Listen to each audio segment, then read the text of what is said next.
Quote, "You never change things by fighting the existing reality. To change something, build a new model that makes the existing model obsolete." Close quote. So, The First Civilization, prologue. There is a certain model that pervades virtually every aspect of our lives. It affects the way humans behave and interact with each other, determines which humans wear diamonds on their fingers and which ones dig for diamonds in the dirt, and even plays a strong hand in determining who lives and who dies. The model I speak of is human society. Our political, economic and social systems combine to create a very peculiar model for our global society. In our current model, it's possible for one continent to face an obesity epidemic while another continent faces mass starvation. Resources that could be used to improve human lives and alleviate suffering are instead turned into weapons with which to end human lives and encourage suffering. A highly adaptable and intelligent species capable of mastering complex technologies and surviving in virtually any environment has become its own greatest threat to survival. Our global society seems to be a fantastic model for inefficiency, needless destruction, and the complete absence of logic and reason. In keeping with the advice of Mr. Fuller, the purpose of this book is to display to the world a new potential model for human society. In this new model, we take full advantage of our scientific and technical prowess to free humans from mundane labour tasks and create an abundance of goods and services. We rid ourselves of obsolete constructs such as money, national borders, governments, and all other forms of oppressive control. This is a system that recognises the inescapable interconnection of every organism on the planet and sees that the suffering of one human invariably leads to the suffering of other humans and the deterioration of society as a whole. And finally, this is a system in which actions are determined not by the amount of shiny coins that must be arbitrarily traded for their completion, but by the availability of the Earth's resources. This model is called a resource-based economy, or RBE for short. An RBE is a system unlike any socio-economic system that has been employed in history, in that it was not designed by consulting traditional beliefs or ancient philosophies. Instead, this model was conceived by using the most powerful tool in the history of human thought, science. In this system, we attempt to address the problems facing society by considering evidence and making choices based on logic and scientifically supported ideas. Using scientific thought, we can treat society's problems as technical issues to be solved the same way that we troubleshoot a malfunctioning computer or attempt to repair a car. If an idea conflicts with the evidence, it must be re-evaluated and revised to be in better accord with reality. Unfortunately, contemporary society has in a depressingly large number of ways completely separated itself from reality, so as you read this book you will almost certainly come across claims and theories that seem to spit in the face of common sense, but which are actually backed up by our scientific understanding. Not surprisingly, we'll start things off with a quick science lesson. This book begins with an introductory chapter on human behaviour and the way the environment in which we live and grow has a profound effect on our development. It is of critical importance that we understand this concept before delving into the details of an RBE, since many of the ideas we'll encounter on our journey seem counterintuitive and contrary to common experience. Having an understanding of the link between our behaviour and the environment will therefore prevent a lot of unnecessary confusion. One could easily write an entire book on this subject, but for our purposes, I will simply highlight a few examples and behaviours that are particularly important to address. Once we are equipped with this basic knowledge, we'll head into the main body of the book. At this point, you'll also understand why I've chosen the title, The First Civilization. Section 1 is a thorough, in-depth look at the potential configuration for a resource-based economy. We'll discuss the specific technologies that could be used to make such a system possible and how they would be utilised for our benefit. We'll also talk about the ins and outs of managing a system without money, governments, or any other form of coercive control. The main point of this section is to provide you with a solid understanding of how this kind of system might work. That being said, you'll probably find yourself with more questions than answers. This is where section 2 comes in. In this section we'll go over questions, concerns, objections and complaints that have been brought up in response to the RBE idea. Specifically, we'll go over issues as how to deal with unlimited human wants, fears of a new world order, the economic calculation problem, issues relating to artificial intelligence, comparisons to socialism, overpopulation, and many others. By doing so, we'll further see the logical strength of this theoretical system. Of course, we must keep in mind at all times that this system is, as of right now, still entirely theoretical. No matter how much evidence and logic we have in favour of this idea, it ultimately does us little good unless the idea can be thoroughly tested and its merits can be observed and measured. Enter section 3. Here we will go through an example of a step-by-step protocol that could be used to test an RBE. In keeping with our general theme of scientific thought, this plan takes the form of a series of scientific experiments. In addition to providing us with a way to test the RBE concept, it would also serve as a very interesting experiment in human behaviour and health. We could learn just how much of a negative impact our current system is having on the physical and mental health of our species. The primary purpose of this plan is to create an example community that is based upon the principles of an RBE, and use this as a platform to push for further, ideally global, implementation of this new system. As you read this book, keep in mind that my purpose is not to create an absolute, immutable instruction manual for this system, or to make any absolute claims about what the future should look like. Rather, I simply wish to provide one possible example of what the future could look like. My goal is to show that a system as seemingly fantastic and idealistic as an RBE is not only technically possible, but is fully within our grasp to create, and would have a high probability of success. In addition, I fully expect that every specific idea I put forth in this book will eventually be superseded by better ideas and superior technologies. In fact, I sincerely hope that this will occur. The quality that truly separates science from all other methods of thought is that science accepts nothing as an absolute truth. Ideas continually evolve and improve, so you should expect that even as you are reading this book, many of the specific technologies I mention will have already been rendered obsolete. But worry not, for the specifics are not nearly as critical to the success of our species as the general understandings we will gain from this thought experiment. One final point I will mention before we begin our trip is this. Question every word that I say in this book. After all, I'm literally just some random guy, and there's absolutely no reason you have to believe a single thing that I say. For that reason, I've filled this book with references to other works by experts in their fields, and I've applied my own logic and reasoning to the ideas and concepts in these works in order to give you a comprehensive argument for an RBE. I would encourage you to employ your own sense of logic as you read on to ensure that the evidence I offer and the logic I use is actually sound. I didn't write this book to give you answers, but to give you new questions to contemplate. Let's begin, shall we? Here is the introduction of the book The First Civilization, subtitle Human Behaviour and the Environment. This section starts off with a quote from the very brilliant Carl Sagan, of whom I'm sure you're all familiar with. Quote, "In our tenure of this planet, we've accumulated dangerous evolutionary baggage, propensities for aggression and ritual, submission to leaders, hostility to outsiders, all of which puts our survival in some doubt.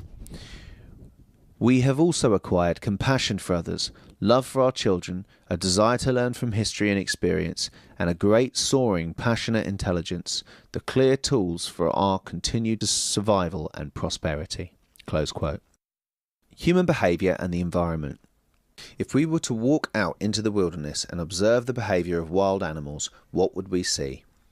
In all likelihood, we would witness brutal competition and intense violence. This is because animals live in an environment of scarcity. They are forced to compete and fight with each other because there are simply not enough resources for everyone. Instead, resources go to whichever organisms are the most well adapted to obtaining them. This is the basis for evolution by natural selection, as first postulated by Charles Darwin. This is also the reason that life in the wild is so harsh. Unless an organism is willing to fight for its life, it will probably end up losing it. Given this reality, it's not surprising that so many people believe that these same traits define human behaviour. We observe the violent savagery of animals in the wild, and we simply assume this is exactly how humans would behave if there was no societal pressures forcing us to work and live together. But is this assumption actually true? In order to find out, we'll need to explore some basic principles of genetics. And like many things in science, it all starts with an equation. Before we dive into it, let's define the terms that make up this equation. Genotype. This is the word that describes the specific set of genes that you have inherited from your parents, which make up your unique DNA. In other words, your genotype is like a blueprint or set of instructions that describes how to construct a you. Phenotype. This is a description of the physical traits and behaviours that you currently display. In essence, this term describes you as the unique organism that you are, whereas genotype refers specifically to your unique set of DNA. Obviously, there is some link between the two terms. That link is the third and final term in our equation. Environment. This is, to put it bluntly, everything that is not you, but which might have an effect on you. This includes the type of climate you live in, the food you eat, the job you work at, the people you spend time with, the television shows you watch, the amount of sunlight you get, your physical activity levels, and so on. But how does the environment relate to the first two terms? Well, it goes a little something like this. Genotype plus environment equals phenotype. What exactly does this equation mean? In short, you are born with a huge number of genes, most of which contribute to your survival in certain situations. However, some genes are more useful in certain situations than others. For example, the genes involved in growing your hands when you are a fetus are not very useful when you are an adult. This is where environment comes into the equation. Your body constantly senses the information coming in from the environment. This in turn causes changes within the cells that make up your body. These changes actually signal certain genes to turn on and other genes to turn off. This is why genotype and phenotype are not identical. Just because you have the genes for a certain trait, there is no guarantee that that trait will manifest if the environment does not encourage it. Another way to think about it is to imagine that your DNA is like a menu at a restaurant. Each item on the menu is like one of your genes, and the environment is like a person choosing their meal. Depending on what is preferred, some items will be ordered and others will not. The meal that is created in the end is like your phenotype. The important thing to remember is this: your genes alone do not define who you are or how you will turn out. Our genes interact with the environment in order to determine our phenotype. This means that all of the things I listed above, where you live, the people you are surrounded by, the quality of your diet, this book that you're reading, have the very real ability to affect the expression of your genes, which ones will be turned on and which ones will be turned off, and they are doing so right now. This relationship between genes and the environment has been given the extraordinary creative title of Gene-Environment Interactions, abbreviated as GXE. But how does gene-environmental interaction relate to human behavior? The genes involved in our behavior are much like any other genes.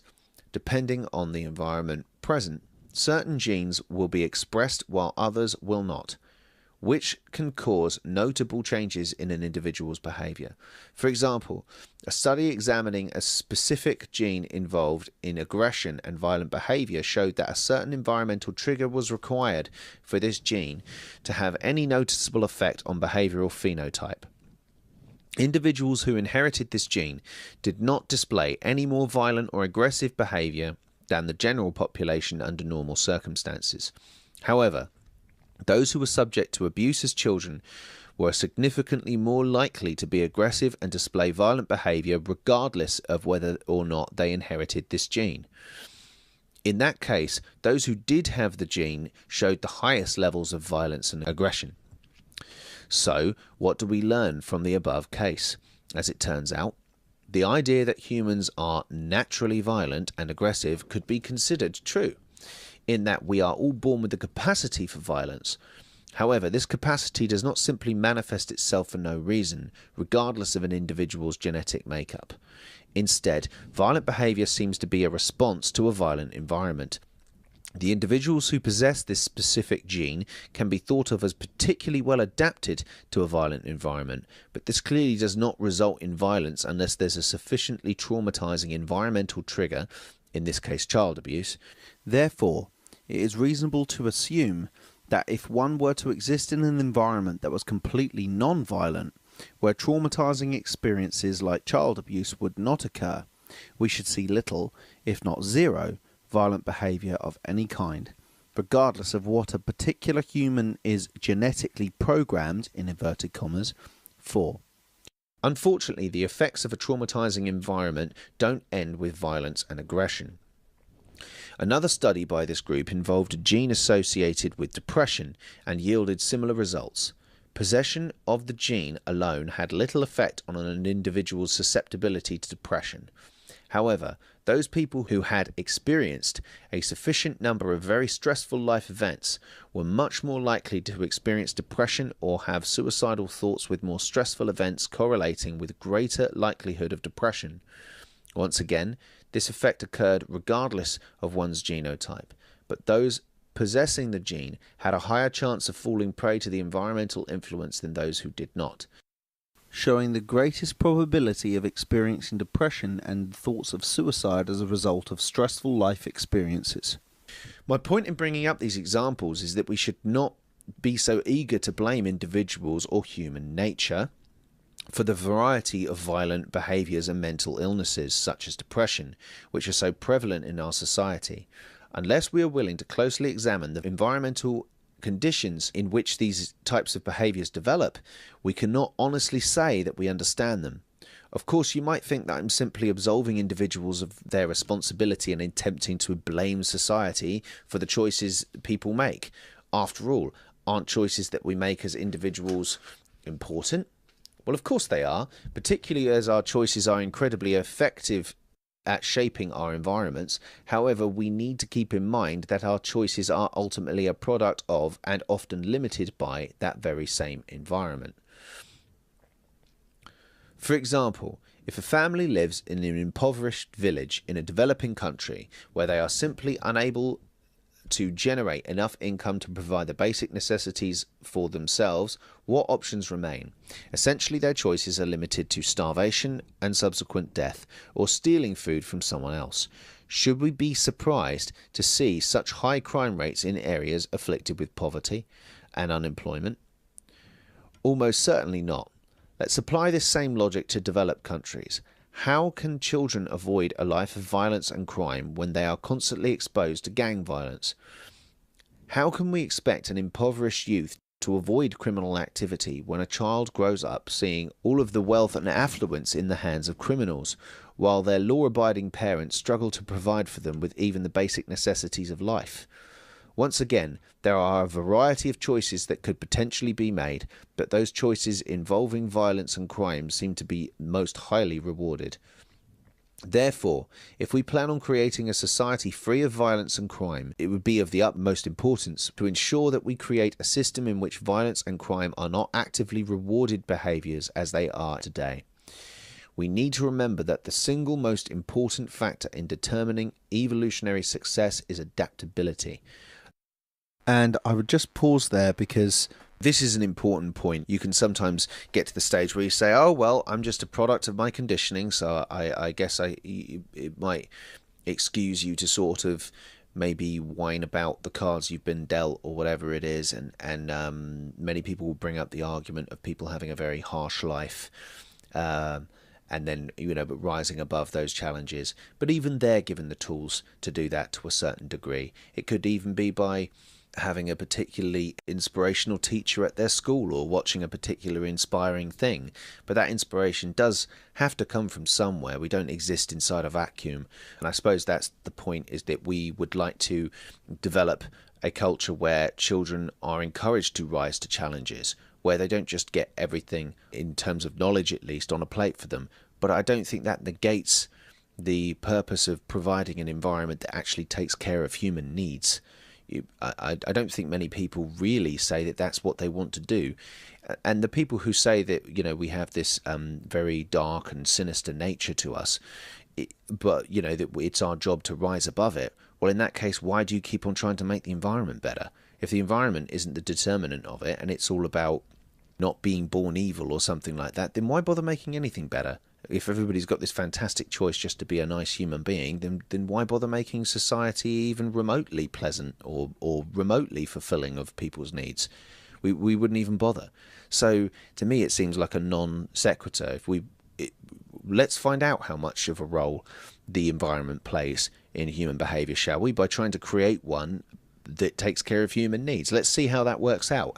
But anyway, I'll continue. We need to remember that the single most important factor in determining evolutionary success is adaptability. Our species has risen to dominance on this planet because we are the best at adapting to whatever situation is presented to us. Give us an environment in which violence is prevalent and crime pays, and our species will do what it does best: adapt to the environment and display whichever behaviours will encourage our survival. I often use this example, actually, sorry to pause again, but I often use this example when I'm talking to people, and I say, look, if you lock the doors of this room right now and you give us only enough food for one person to survive, for, let's say the doors are locked for 2 weeks, there's no other way out, and there's only enough food for one of us to survive, whilst you're walking around going, oh, how are we going to resolve this, James? I will have picked up the nearest blunt object I can find and will be coming at you for it because you're going to fight me for that. And you might say that that's cruel and nasty.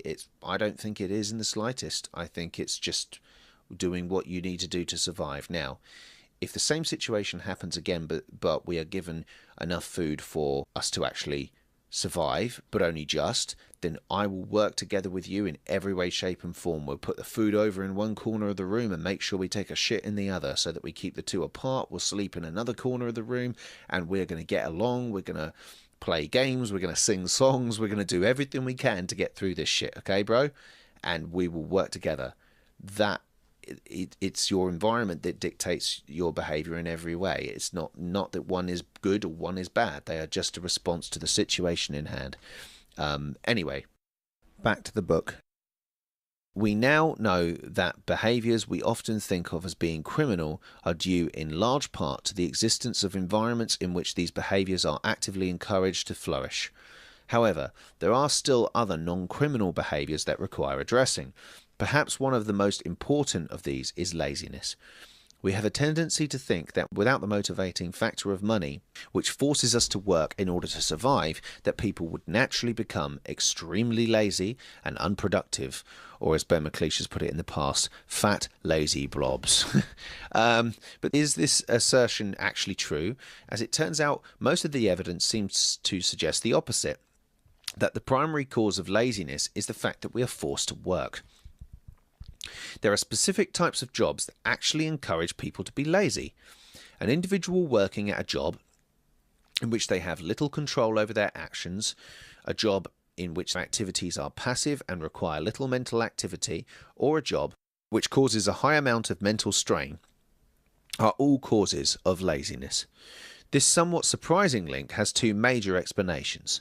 One is that long-term stress, which is closely linked to one's job, causes an organism to reduce its activity levels and become lazier.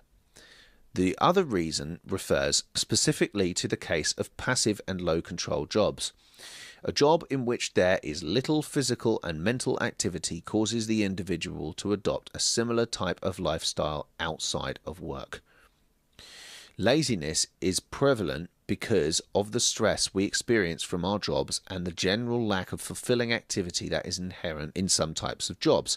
On the other hand, activities and occupations that require creativity and which encourage physical and mental activity without being overly stressful seem to have no link to laziness. Just to pause again here. The point I always state with regards to this is it's not surprising that people come home from a job they hate and all they want to do is switch on the box with lights in the corner of the room that takes away the need to think about their life. and think about how depressing it really is. And to be honest, after all of that punishment all day long, they just want to sit down and try and recuperate to get over it. Passionate people who are doing something they love don't have that same desire to sit around and do nothing. I mean, me personally, now I've got involved with this, I hardly spend any of my time doing the things I used to do. My idea of chilling out is coming up here and talking into this microphone, or doing something constructive towards this cause. It's, as I've said before, it's what I enjoy doing. It's what I'm passionate about. And so it's fascinating that, I suppose, when people say, won't this just cause laziness? Sometimes my answer is, well, I'm up here talking to you and I ain't being paid for it. And I love doing what I do, and I love learning about what I'm learning, and I refuse to think that I'm that different from other members of humanity. I don't think we're that much different. I think we've all probably come here I think if we do have a nature, it's probably to be inquisitive and to learn from our environment and contribute to our environment in some way, shape or form. So anyway, back to the book. It turns out that not only do many jobs actively encourage laziness, but that money itself is only a motivating factor for these kinds of jobs. Money will have a positive effect on work and productivity if the action being performed requires no creative thinking or very little mental effort. However, if the activity being performed involves creativity and self-expression, then money has virtually no motivating effect whatsoever. Instead, the act of creation itself is the motivation. People genuinely enjoy exercising their creativity and mastering complex skills, and seem to require no outside influence in order to do so. This is a particularly important point to remember. Money is only a motivating factor for mindless and uncreative activities, and these types of jobs are also the major cause of laziness. Of course, one other reason people so often stress the importance of work is because one must always remain competitive. We live in a global competition-based society where everyone is constantly forced to compete with everyone else for jobs, money, and various intangibles such as social status. I wonder how this might affect our behaviour. In order to understand, we first need to understand a bit more about what makes us act competitively, and just as important, what makes us sometimes behave in the opposite manner and act cooperatively. So, why do humans act competitively? As I've already mentioned, competition is the basis for evolution by natural selection. Therefore, it is no stretch to assume that humans have evolved with a capacity for competitive behaviour. However, our species often exhibits another type of behaviour, cooperation. Humans may not be the only species to act cooperatively and exhibit altruism, but the level of cooperation has risen to truly amazing levels in our species. But if evolution is driven by competition, where do these cooperative behaviours come from? After all, an act of altruism means that an organism voluntarily reduces its own fitness whilst simultaneously improving the survivability of a potential competitor. Did we in fact evolve to be cooperative? Is cooperation a cultural construct? As you might expect, the real answer is a bit of both. There are several theories that attempt to explain how cooperative behaviours might have evolved in Earth's animals. The theory of reciprocal altruism suggests that an organism will go out of its way to aid another member of its group, even if this act might compromise the survivability of the helpful organism. This is done with the expectation that the favour will be eventually returned, thus both organisms will eventually benefit from the relationship. The theory of kin selection states that we have evolved a drive to give help to our direct and extended families, those organisms whose genes are the most similar to ours. This is done in order to ensure that our general set of genes are passed on, even if it is a family member who actually survives to do the passing rather than us. Handicap theory suggests that altruism and cooperation are just more additions to the long list of behaviours developed in order to make us appear more attractive to the opposite sex. In the same way that a healthy male peacock is able to squander valuable nutrients on its elaborate tail, thus displaying how wealthy the peacock is in nutrients, so too might a human go out of their way to assist someone simply to show that they are successful enough to do so. Essentially, an organism will handicap itself in some way in order to show how sexually desirable it is. It's likely that the evolution of cooperation was due to a combination of these mechanisms. Each theory has some evidence in its favour, but none of them alone are sufficient enough to completely explain the extreme collaborative behaviours found in human society. It is more likely that the type of collaborations seen in our species are due not only to an evolutionary drive to cooperate, but also from a cultural need. For the vast majority of human history, we did not have the complex competition-based societies we see today.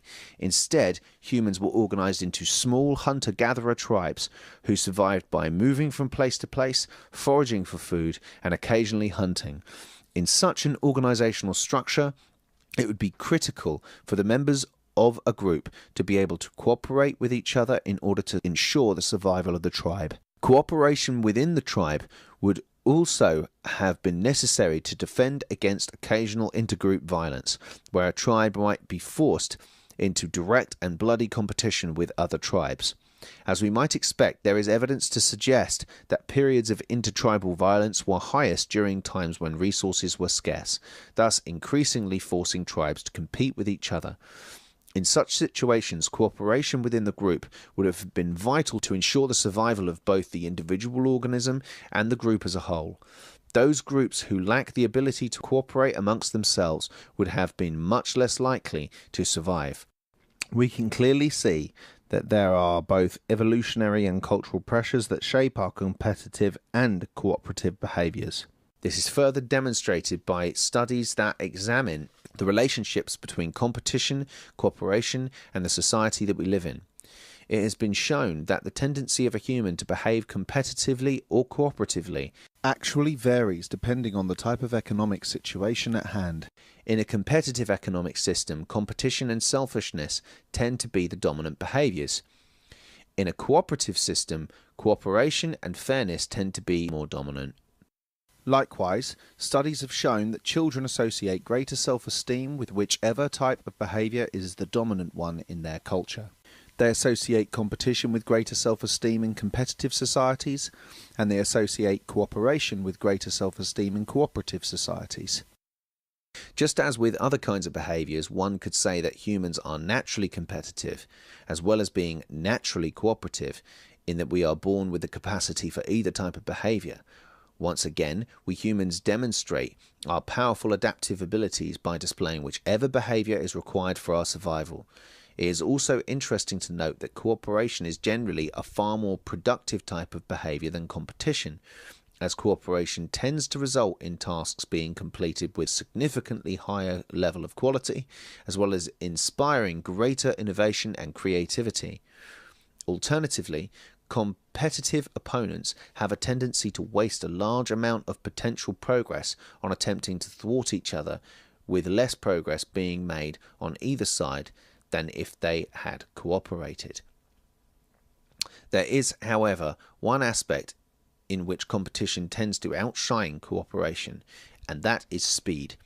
When groups are in competition with each other, tasks tend to be performed much quicker than if they had cooperated. In short, if you want a job done quickly, you should encourage competition. If you want a job done well, you should encourage cooperation. I'll take this time to point out the fact that one of the main arguments in favour of competitive systems like capitalism is that competition supposedly results in greater innovation and productivity, which is in reality the exact opposite of what research shows. Just thought I'd mention that. I should also mention that one of the major effects of living in a competitive environment is the long-term stress. There is evidence that stress caused by our constant need to keep up in a competitive society can wreak absolute havoc on our health. This is because stress results in the elevation of the hormone cortisol. Long-term elevation of cortisol is associated with increased blood sugar, insulin resistance, loss of muscle mass, loss of bone density, increased abdominal fat storage, decreased immune function, and a whole host of other delightfully debilitating effects. This phenomenon can clearly be seen in people who work at jobs which involve, surprise, surprise, low perceived control or with little opportunity for the mastery of skills. These individuals not only have constantly elevated cortisol compared to those working jobs they actually enjoy, but they also have much slower clearance of excess cortisol from their bloodstream following a stressful event. Unfortunately, this means that if you have a job you hate, it is not just ruining your day, it's actually directly killing you, and from multiple angles. If that's not bad enough, there is also the effect that stress has on infants. We have to keep in mind that the environment is not just what we experience after we are born. The information a fetus receives from its mother forms an incredibly crucial aspect of the individual's environment. A chronically stressed out pregnant mother will actually give birth to a child that is tuned to high stress environment. These children will have elevated levels of cortisol for their entire lives. I'd pause there as well just to say that was well pointed out in Moving Forward by Robert Sapolsky in the study of babies born in the Dutch hunger winter in the Second World War growing up to have increased levels of diabetes and obesity and heart attacks later on in life because their genetics had changed for the rest of their life to be very, very stingy with their sugars and fats. So, continuing on. Unfortunately, in order to remain financially competitive in our society, pregnant mothers will often continue working well into their pregnancy, which increases the likelihood that this kind of event will occur.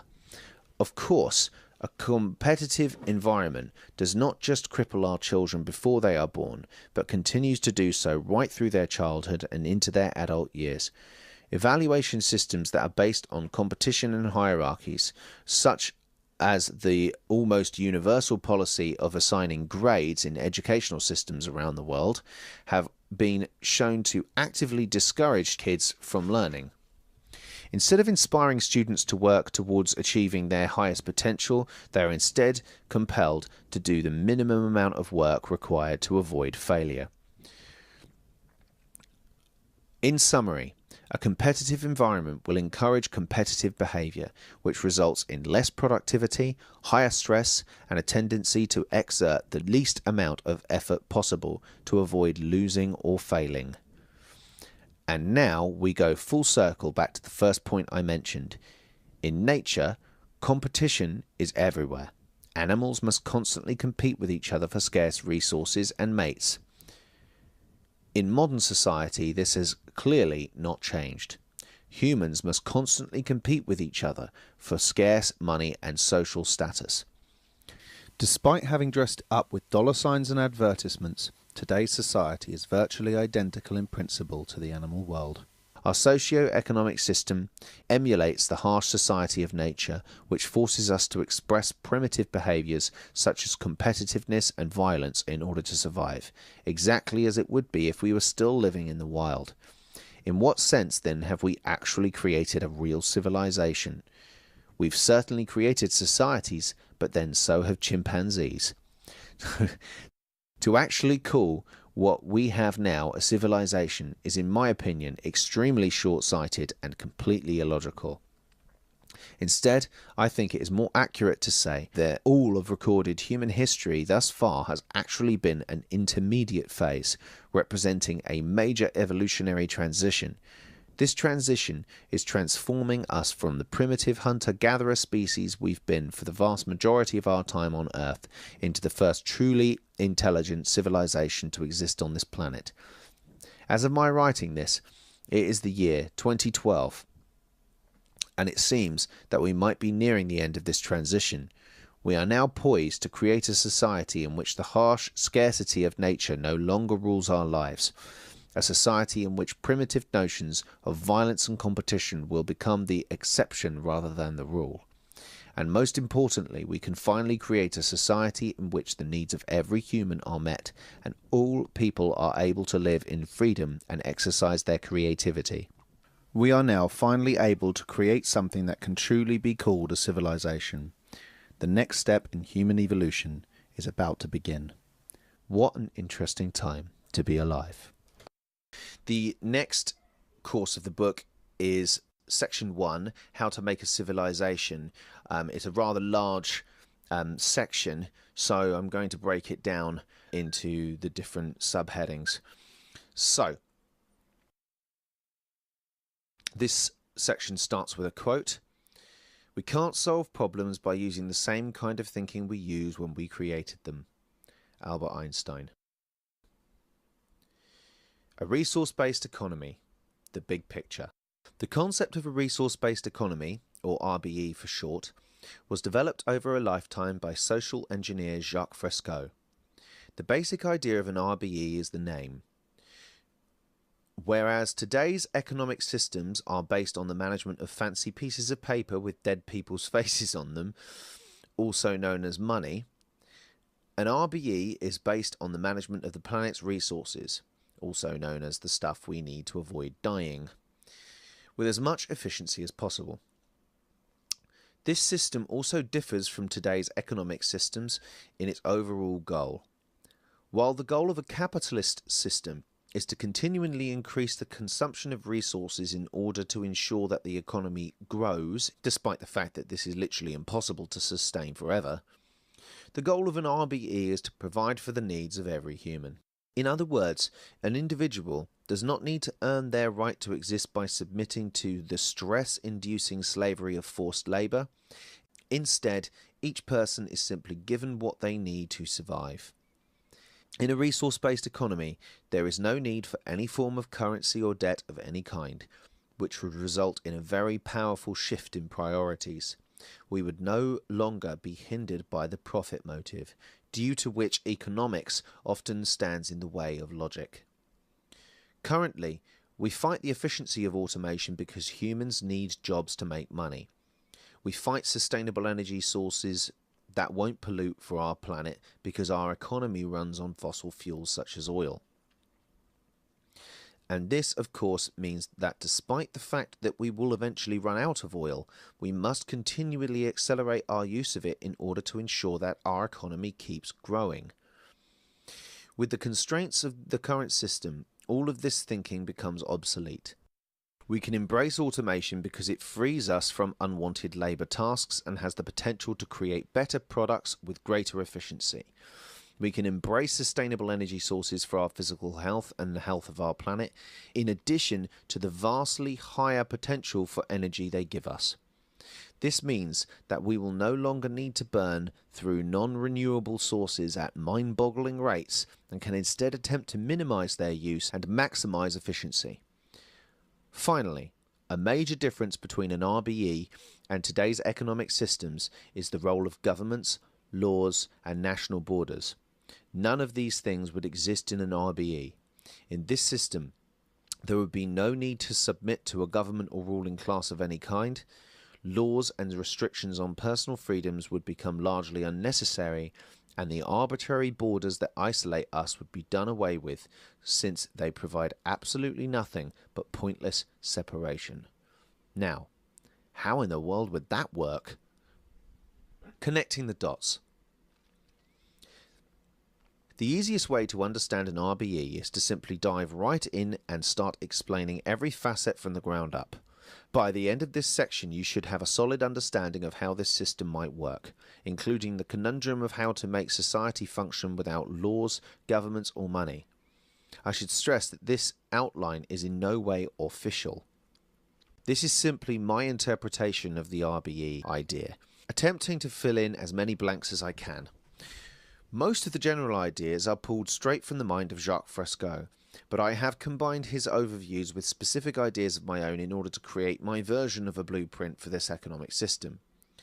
By the time this system is actually undergoing any kind of implementation, many, if not all, of the specifics I mention here will likely have been replaced with superior ideas from technical experts in the requisite fields.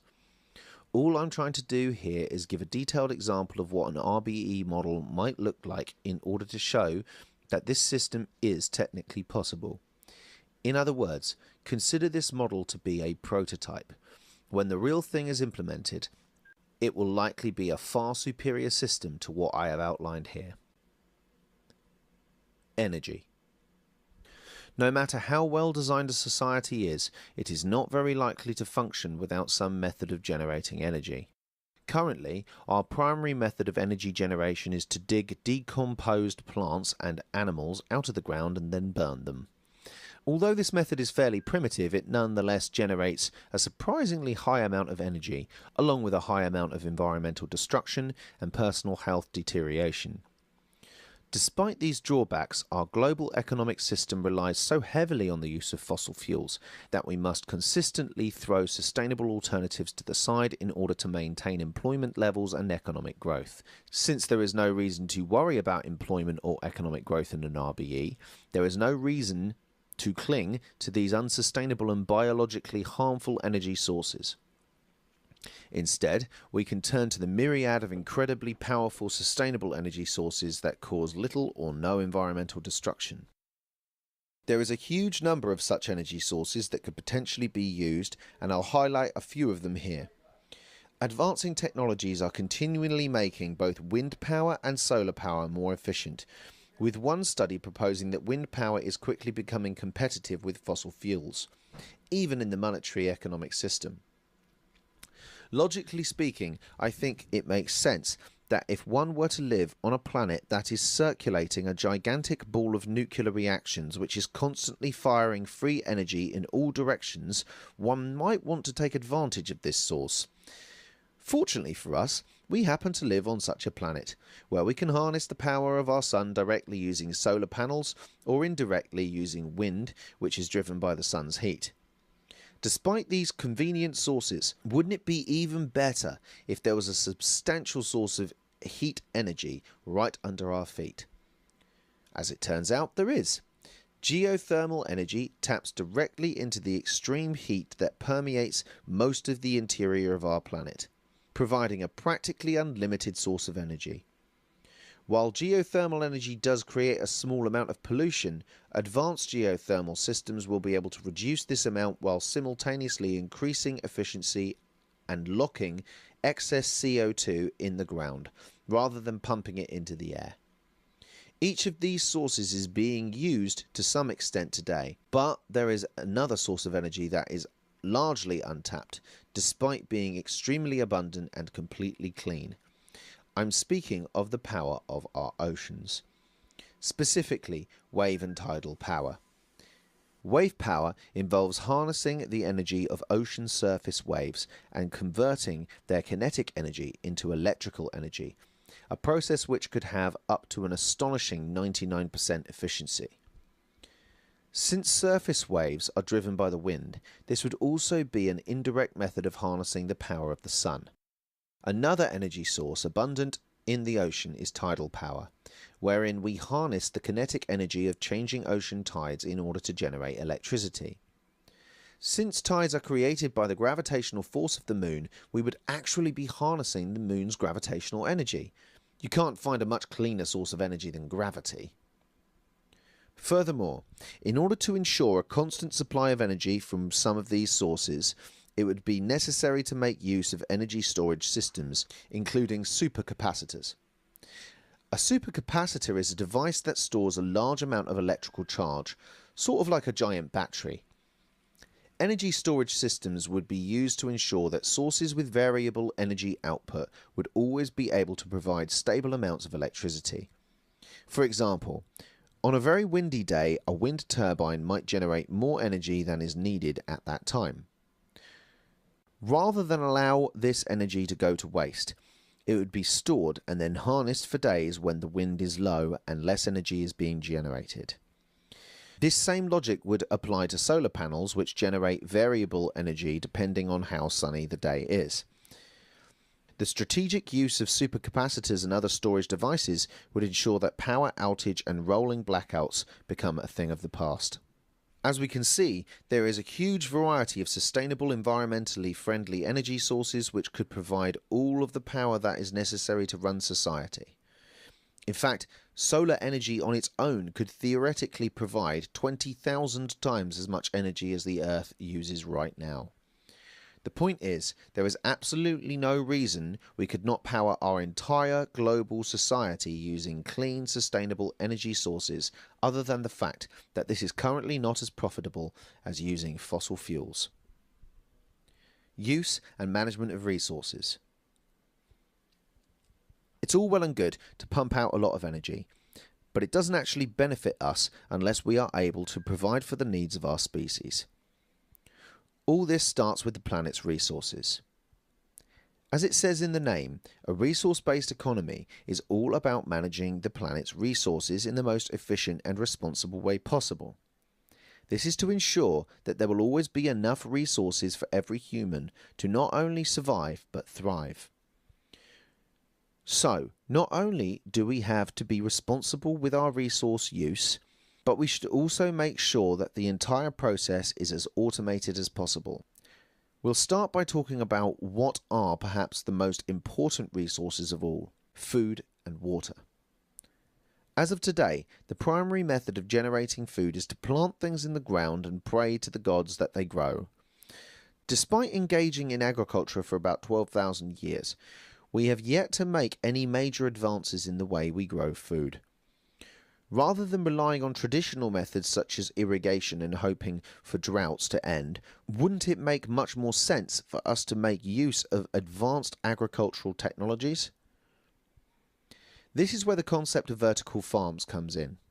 A vertical farm is a building that uses hydroponics and aeroponics to grow food on an industrial scale in the middle of a controlled environment. Since all of the food is grown indoors, we would no longer need to rely on finding the right kind of dirt to grow food. Instead, we could grow it anywhere that a tower could be built at any time of the year in any sort of weather. Furthermore, growing the food in a controlled environment means that we would no longer need to use poisonous pesticides, instead growing purely organic produce. Couple this with the fact that hydroponics and aeroponics require about 5 to 10% of the water and nutrients that are spent on traditional farming, and suddenly we have the ability to vastly increase our food production and have that food available basically anywhere. Apartment buildings could have a few floors devoted to farming, thus providing the building with fresh, local organic produce. The same logic could also be used for schools and hospitals. And of course, since the food is grown in a building rather than on a farm, there would be no need to burn copious amounts of energy on transporting the food hundreds of miles into the city. All of the food would be grown right around the corner, if not a few floors above your bed. Best of all, waste and water could continually be recycled in this system, thus vastly reducing the amount of resources needed in order to keep a vertical farm running and preventing the building from producing large amounts of pollution. Ultimately, this single technology could allow us to produce enough food to feed the entire human population. The list of benefits goes on and on. Of course, relying purely on vertical farms makes the assumption that the world is vegetarian. Fear not, my good omnivores, for research in the field of artificial meat production is accelerating as we speak. By growing muscle tissue in a controlled artificial medium, it would be possible to produce meat products, along with animal skins and furs for use in clothing, without ever having to kill another animal. In addition, the controlled environment greatly reduces the risk of animal-borne diseases reaching your mouth, produces none of the pollution associated with traditional meat production, and eliminates the need for clear-cutting forests to create grazing land for livestock animals. The major drawback is that the artificial meat production is still in its infancy. Further research will be required before artificial meat can be produced on an industrial scale, particularly within a monetary system. Nonetheless, the prospect of being able to produce meat without worrying about disease, pollution, or animal suffering makes this field extremely likely to see some serious attention in the near future. That covers the production of food, but what about water? Even though most of our planet is covered by it, the majority of water in the world is not drinkable by humans. So how will we solve the problem of giving every human access to clean water? After all, it's not like we can just create water out of thin air, right? Actually, we totally can. Atmospheric water generators have the ability to create pure water from the moisture that is locked in the air.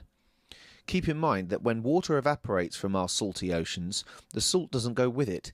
The moisture that is present in our atmosphere is actually able to provide us with a universal source of clean water. It is literally floating around in front of our faces. So, we now have the potential to eradicate hunger and ensure that no human will ever need to drink contaminated water again. Not a bad start. However, there are resources other than food that we need to consider, most of which require extraction directly from the environment. Before we can begin extracting resources, we must first have a system in place to keep track of how much of each resource we have, where they are located, and their rates of change. The initial surveys would likely need to be done by humans, just as they are now. However, once the first set of data is in, the rest of the process could be automated. For example, let's say we want to keep track of the number of trees in a forest. First, we would send a survey team into the area to make an estimate of the number of trees in the forest by having the team count the number of trees in a known area and multiply that by the total area of the forest, a process called sampling. This number would then be recorded into a resource management database. Rather than having all of the data locked up in one computer, it would be distributed amongst a worldwide network, much like the internet, in order to ensure that one computer's failure would not bring the whole system down.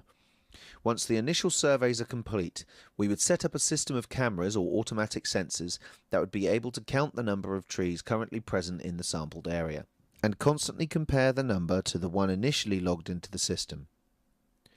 This would allow us not only to keep track of how many trees are present, but also their rates of use and renewal over long periods of time. This same logic would need to be applied to major resource deposits of all kind around the world. It is critical that we keep track of things like fresh water supplies, animal populations, and rare metal deposits. By having all of the information integrated into a worldwide internet-like database, the information would always be available to anyone around the world. Although this tracking method is less than perfect, advancing technology could make the entire process more accurate and automated over time. Okay, now we know how much we have of all the major resources and where they are located. Next, we would need to be able to extract and refine those resources so that we can actually use them. Fortunately for us, autonomous resource extraction systems are already in existence. Take, for example, the process of mining. Surface radar systems are able to automatically map an underground area and provide real-time data to an operator. In an RBE, the operator would simply be a computer that receives input data from the Resource Management Database and the Global Demand Database. More on that soon. Once the area is mapped, autonomous excavating systems are able to navigate the rock faces and determine precisely how to extract the desired mineral. The movement of minerals across the site could be accomplished by using automated hauling trucks. Once the minerals are extracted and transported, they must be refined into a usable form. Once again, fortune smiles upon us as automating the mineral refining process is completely feasible today. Once the refining process is complete, we would be ready to move into manufacturing and distribution. Manufacturing of goods. Here's where things start to get really interesting. The primary goal of an RBE is to provide all the necessary goods and services a person needs to have a happy, healthy, productive life. But how would that be possible? In a word, automation. Automation is the process of replacing human labour with machines that perform the same task. Let's see how automation would be applied to make the entire labour-based manufacturing process of today obsolete. We'll start by talking about a specific kind of technology that really is the key to the entire manufacturing process in an RBE. Additive manufacturing. Additive manufacturing, more commonly known as 3D printing, is a process whereby an entire object is constructed by being built up layer by layer until a complete product is created. In the same way that two-dimensional printers place a layer of ink onto paper in order to create a 2D image, 3D printers place layers of material atop one another in an automatic fashion until a real physical object is created from a computer model. What's more, the objects need not be simple shapes, Complicated geometries and moving parts are possible to print using a variety of different materials. This is of critical importance because it means that we would no longer need to rely on traditional mass production techniques where a product is assembled from separate parts. Instead, a product is built together in one piece, allowing materials to be combined and integrated in ways that are simply not possible using traditional manufacturing. Smaller 3D printers generally create objects using thermoplastics, which are biodegradable plastics derived from plant materials such as cornstarch. Large-scale 3D printing is known as contour crafting, and using this technique it is possible to construct a multi-bedroom concrete house with plumbing and electronics completely integrated in a single day without the need for any human labour. This construction method also produces far less waste than hobbling together a house out of wood and bricks, in addition to producing houses that are much more resistant to extreme weather such as earthquakes and floods. Using additive manufacturing, all it would take to build virtually any object from scratch is a computer model and some imagination. The fact that most consumer 3D printing would be done using thermoplastics would also result in an unprecedented level of efficiency. Since thermoplastics are made from plant material, we would no longer require fossil fuels to make plastics. Instead, we would literally be able to grow our plastics in the aforementioned vertical farms. Some of the produce being grown would be earmarked for the making of thermoplastics. And since these plastics are biodegradable, no plastic object would ever need to be thrown away. Instead, older plastic goods could be sent back to the vertical farms where they would be composted. The nutrients could then be fed back into the plants that would become the thermoplastics of tomorrow, thereby allowing us to exercise an extremely efficient form of recycling. The types of landfills and dumping sites which are common today would become literally unthinkable in an RBE. Now that we understand a bit more about our method, we can start discussing the actual process of manufacturing goods. One major difference between an RBE and today's economic systems is that we would no longer be forced to create less than optimal goods in order to maintain cost efficiency. In other words, in an RBE, every item created would be of the absolute best quality that is physically possible. As of today, many of us must buy cheaper products because we cannot afford to buy the best of everything. Likewise, manufacturers are forced to create products of lower quality because they cannot afford to construct everything in the best possible way. This results in us constantly needing to replace worn-out clothing, have our automobiles repaired, and throw out broken products which were never built to last very long in the first place. The need for cost efficiency results in a wasting of resources, energy, and time and is absolutely unacceptable. So in an RBE, we would go with the method of maximum efficiency and minimum waste, making every product as stable and long-lasting as possible. Likewise, all electronic products must be made to be as easily upgradable as possible. This way, we wouldn't need to throw out an old computer just because newer computers are faster. Instead, we would constantly upgrade our electronics in order to ensure that they are always functioning as well as they possibly can. In that same vein, absolutely every product that cannot be continually upgraded must be recyclable or biodegradable. There is simply no purpose in creating excess waste if we can avoid it. Producing products in this manner does seem to result in one potential drawback at first: standardization. If we are creating every product in the best possible way every time, then wouldn't that make every product identical? For example, wouldn't every car look the same? Wouldn't every t-shirt and computer look like every other t-shirt and computer? This might lead some people to worry that there would be a huge reduction in individuality and personal expression. Fortunately, there is a very simple solution to this problem: customization. Since every product is created from scratch, the potential for customization is far greater than what is possible today. The best example to show this is the manufacturing of clothing. People often use the clothing they wear in order to display their individuality, despite the fact that virtually everything we wear was designed by someone else. Couple this in with the fact that much of what people wear is influenced by trends in the fashion industry, and we quickly realize that there is very little true individuality being expressed through outward appearances today. Let's pretend I'm living in an RBE and I want to order a t-shirt. We'll talk more about how products would be distributed shortly. I would sit at my computer and bring up the standard t-shirt model. I would then be able to customize the colour, the shape, the size, the design, and make any other superficial adjustments I felt like making.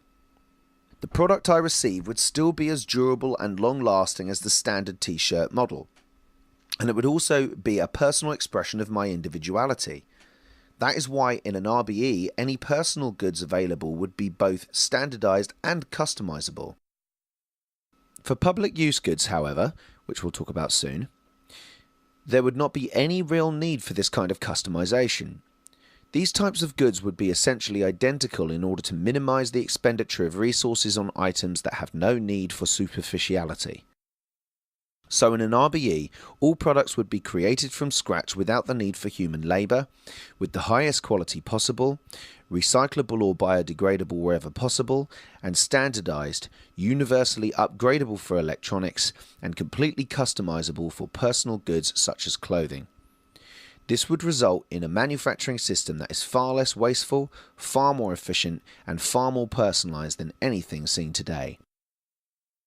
However, we've only covered one half of the equation, goods. Now let's talk about how services would look in an RBE.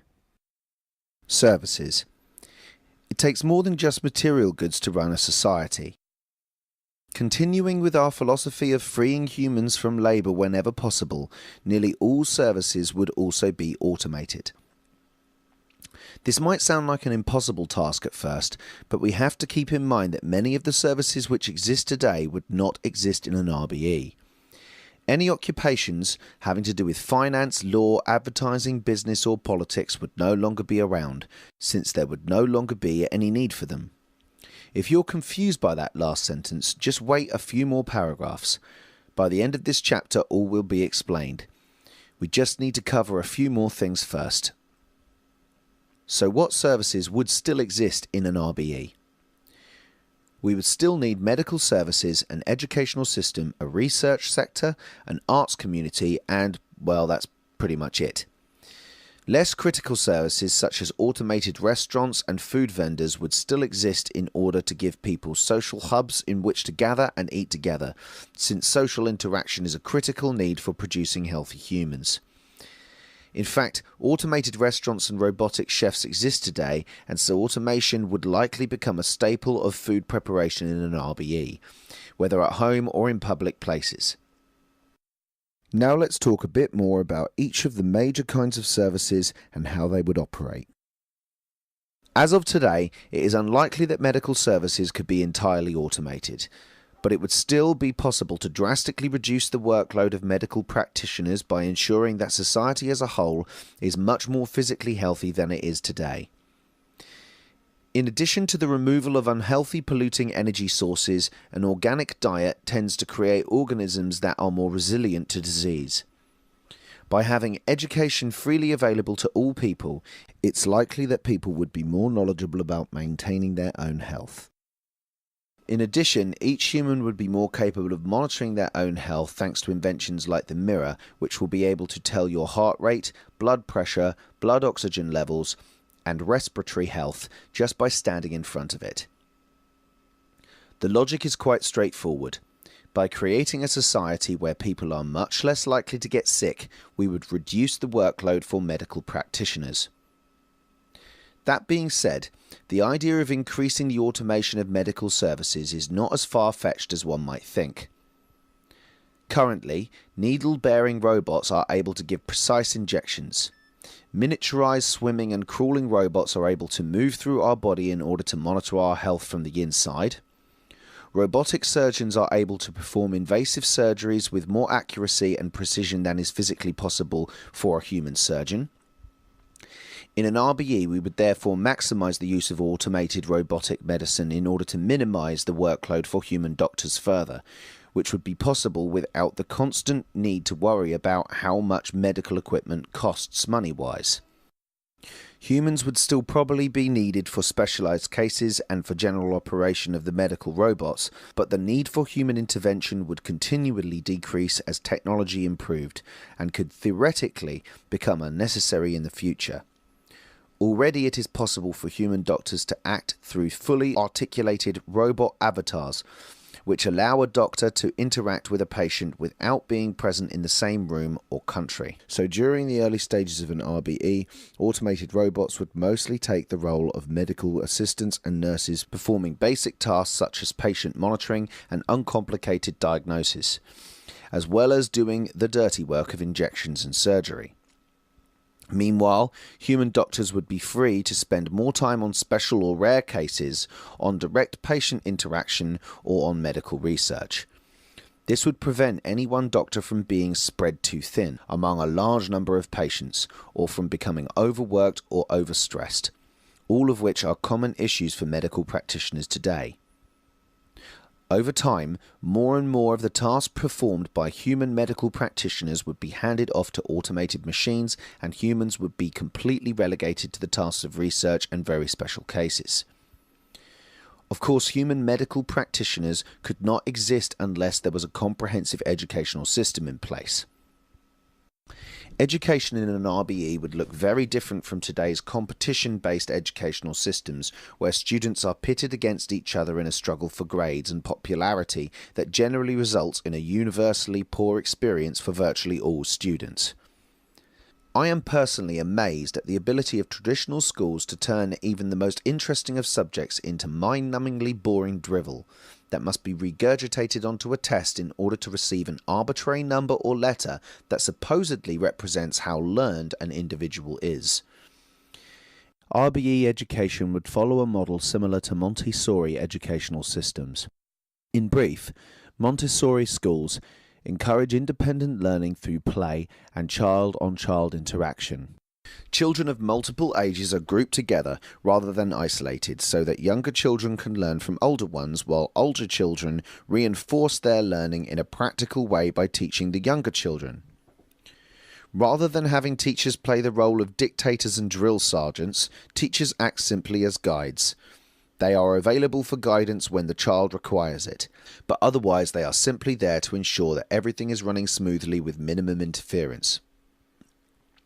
These types of educational systems have been proven to be just as effective, and sometimes more so, than traditional schooling when it comes to concrete learning, in addition to producing humans with superior social development.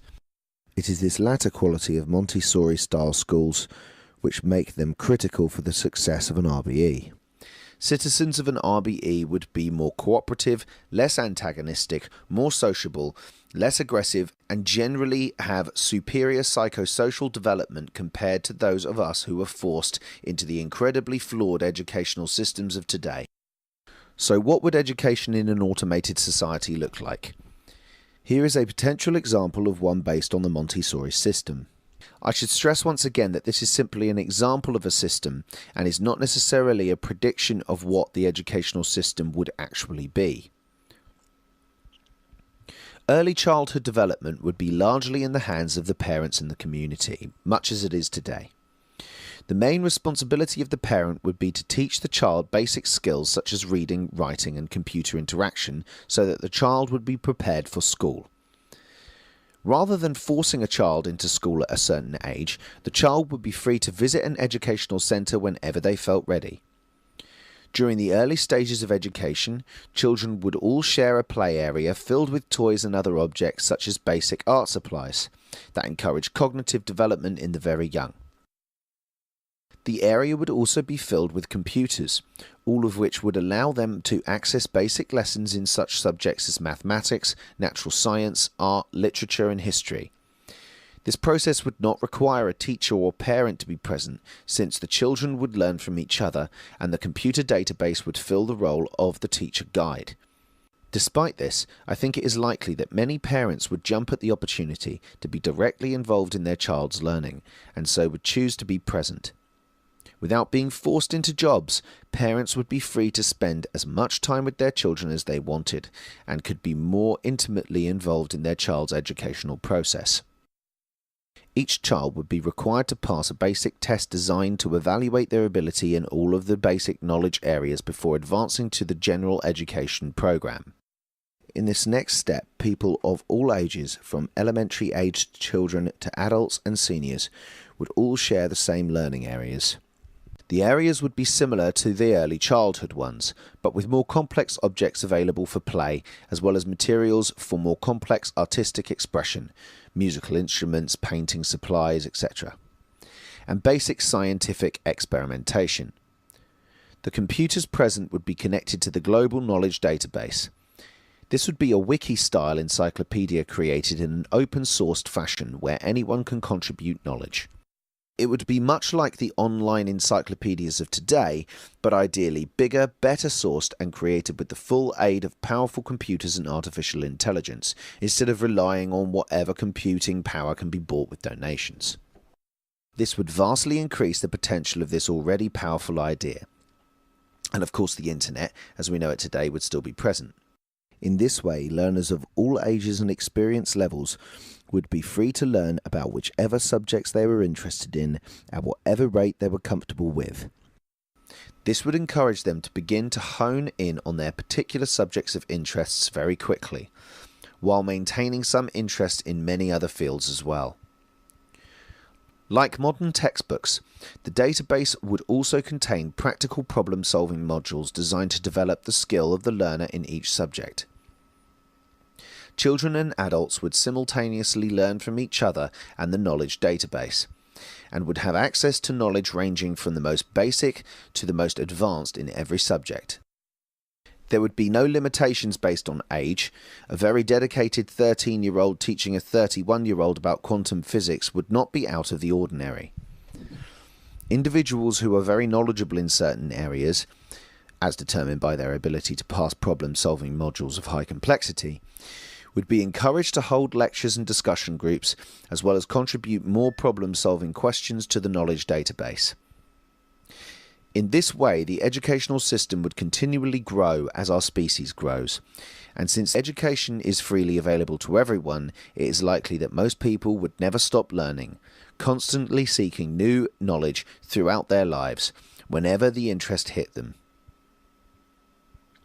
In addition, as artificial intelligence becomes more powerful, it would be possible for the database to learn how each individual learns, and therefore customize the educational experience to be specific and optimized for each person.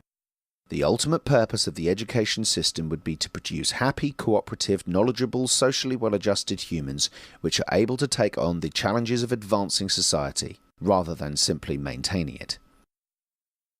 There is no force that serves the advancement of society in practical terms more than scientific and technological research. Therefore, it would be absolutely necessary for an RBE to have a strong focus on research. Once again, there would be no limitations based on age. Anyone with sufficient knowledge in the requisite area would be free and encouraged to contribute to research in whatever way they could. Perhaps the greatest difference between research today and in an RBE would be due to the lack of a monetary system. Speaking from my own personal experience in medical research, the single greatest hindrance to scientific progress is money. Simply put, scientific research is expensive. Therefore, most scientists must take weeks or even months out of every year begging granting agencies for money, many of whom will not provide it unless there is a chance that profit can be made from the research. Perhaps the best example of this is the current crisis involving dichloroacetate, DCA for short, which is a highly promising cancer treatment that could bring us one step closer to curing cancer. However, researchers are unable to obtain funding due to the fact that DCA cannot be patented by any drug companies. This means that no one would be able to make money from its sale, and thus cancer remains uncured. However, in an RBE, there would be no need to waste time and energy on the often fruitless quest for funding, and resources would not be held back due to lack of profitability. Therefore, scientific research would accelerate far quicker than we see today. When one considers how much progress has been made in scientific and technological research in the last century, even with the hindering drag of the monetary system, we can quickly see that scientific advancement in an RBE would be absolutely astonishing. It is no stretch to say that an RBE would quickly become an extremely technologically advanced society, the likes of which we see in the science fiction of today. Furthermore, there would be no need to wait for the market to accept new technologies. Anything that is of practical use and has been tested for safety would be implemented as soon as possible for the benefit of society. Implementation would be based on practical usefulness rather than attempts to make money. In addition, research would be aided even more by the global knowledge database. For example, let's say someone is trying to come up with a choice material that possesses certain properties which are required for an experiment. That person would punch these properties into the global database with some kind of designation that is a question of materials. The computer then comes up with a list of as many materials which fit the description as possible in order of best match to the demand. This is literally exactly what a search engine today does. But this search engine contains, ideally, all of the scientific and technical information in its most up-to-date format at the time. The database must be continually updated when new theories or ideas are taken in favour of older ones, although older ones should never be eradicated completely since there is always a chance that they will be needed again. This process would need to be voluntary at first, but would almost certainly become automated as well eventually. In this way, scientific research would not only accelerate even faster, but the educational system would always be based on the most current state of scientific knowledge. There is more to a society than just scientific progress, however.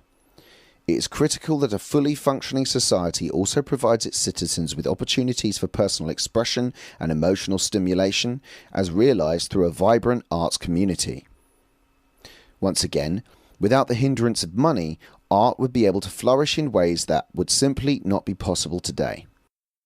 Too often, potential artists must put aside their dreams in order to find a job that actually pays well enough for them to survive. Likewise, many artists end up compromising their artistic vision in order to create something that is more commercially viable, selling out. In a society where everyone's basic needs are met without worry, artistic expression of all kinds would likely explode, thus creating a society that is not only scientifically and technologically advanced, but is also rich in artistry and culture of all kinds. Music, poetry, theatre, literature, storytelling, painting, sculpting, philosophy, and all other forms of expression would at last be free to reveal themselves without worrying of censorship or monetary gain. In order to accommodate the artistic community, every city would need to be complete with a number of auditoriums and exhibition halls which could be booked on a first-come, first-served basis. In addition, a variety of museums and galleries would be present in order to display the artistic contributions of the citizens. Like scientific research, artistic contributions would also be continually added to the knowledge database in order to further enhance the educational system by offering access to the artistic works of humanity. So an RBE would not be some bland emotionalist civilization, it would instead be a fusion of science and art, which brings logic and emotion into a harmony never before seen. It would be like a second Renaissance that went on indefinitely. Transportation and infrastructure. There are few ventures that require more resources, energy and time than transportation. Whether we're moving people, cargo or both, we spend large portions of our lives attempting to move things from one place to another. To complicate matters further, human-controlled transportation is almost universally dangerous. Whether we're talking about car accidents, oiler tanker spills or pedestrian collisions, human errors often result in transportation being a risky and life-threatening activity. So, in an RBE, the transportation system would be set up to maximise efficiency and minimise the need for human control of any kind. Short-distance transportation, as well as transportation to remote and rural areas, would be accomplished mostly through the use of cars like today. However, these cars would be nothing like the gas-powered clunkers which rule the road at present. Rather than continuing to rely on the over 100-year-old technology that is the combustion engine, we would instead switch to entirely electric automobiles, which produce no pollution and have fewer moving parts that can break down. Electric cars are not a new idea, but they have traditionally been given a bad reputation due to their poor performance compared to traditional cars, as well as their relatively short driving range. However, these concerns are now a thing of the past. A highly advanced modern electric car is able to travel more than 200 miles on a single charge, with the ability to accelerate from 0 to 60 miles per hour in under 4 seconds, faster than many of the top-of-the-line sports cars. This is because, unlike a gasoline car, which only exhibits peak performance within a narrow RPM range, an electric car always performs at peak power, delivering maximum torque throughout the entire RPM range. This is why a 250 HP electric car can outperform a 500 HP gasoline car in a short distance race. This also means that electric cars have no need for bulky transmissions which add weight and are often a site of mechanical trouble. In addition, traditional cars must sacrifice fuel efficiency in order to obtain better performance, whereas electric cars actually become more efficient the more powerful they are. An electric car that performs as well as the most powerful sports cars of today is actually more energy efficient than the most fuel efficient of gasoline or hybrid cars. So, gearheads need not fear the future. You'll have access to cars that can outdo nearly all of the primitive hunks of metal which populate today's parking lots, in addition to being more efficient and environmentally friendly. Speaking of parking lots, one of the most detrimental side effects of our current automotive situation is the fact that modern cars take up a huge amount of space. However, this problem can be overcome thanks to technologies like the bit car. Bit cars are small collapsible cars that can be stored by folding up horizontally and stacking like shopping carts. These cars are entirely electric and utilize a concept called robot wheels. Rather than have a bulky engine block, all of the necessary equipment for powering and moving the car is packaged directly into the wheels, thus eliminating a huge amount of space and weight along with increasing maneuverability. The idea of the bit car is to largely eliminate the concept of the personal automobile, and instead switch to a system of public use cars. Basically, an individual would walk up to a stack of cars, hop in the front car, drive to their destination, then return the car to the nearest stack. The stacking areas would also serve as charging stations, ensuring that every trip is made with a full battery.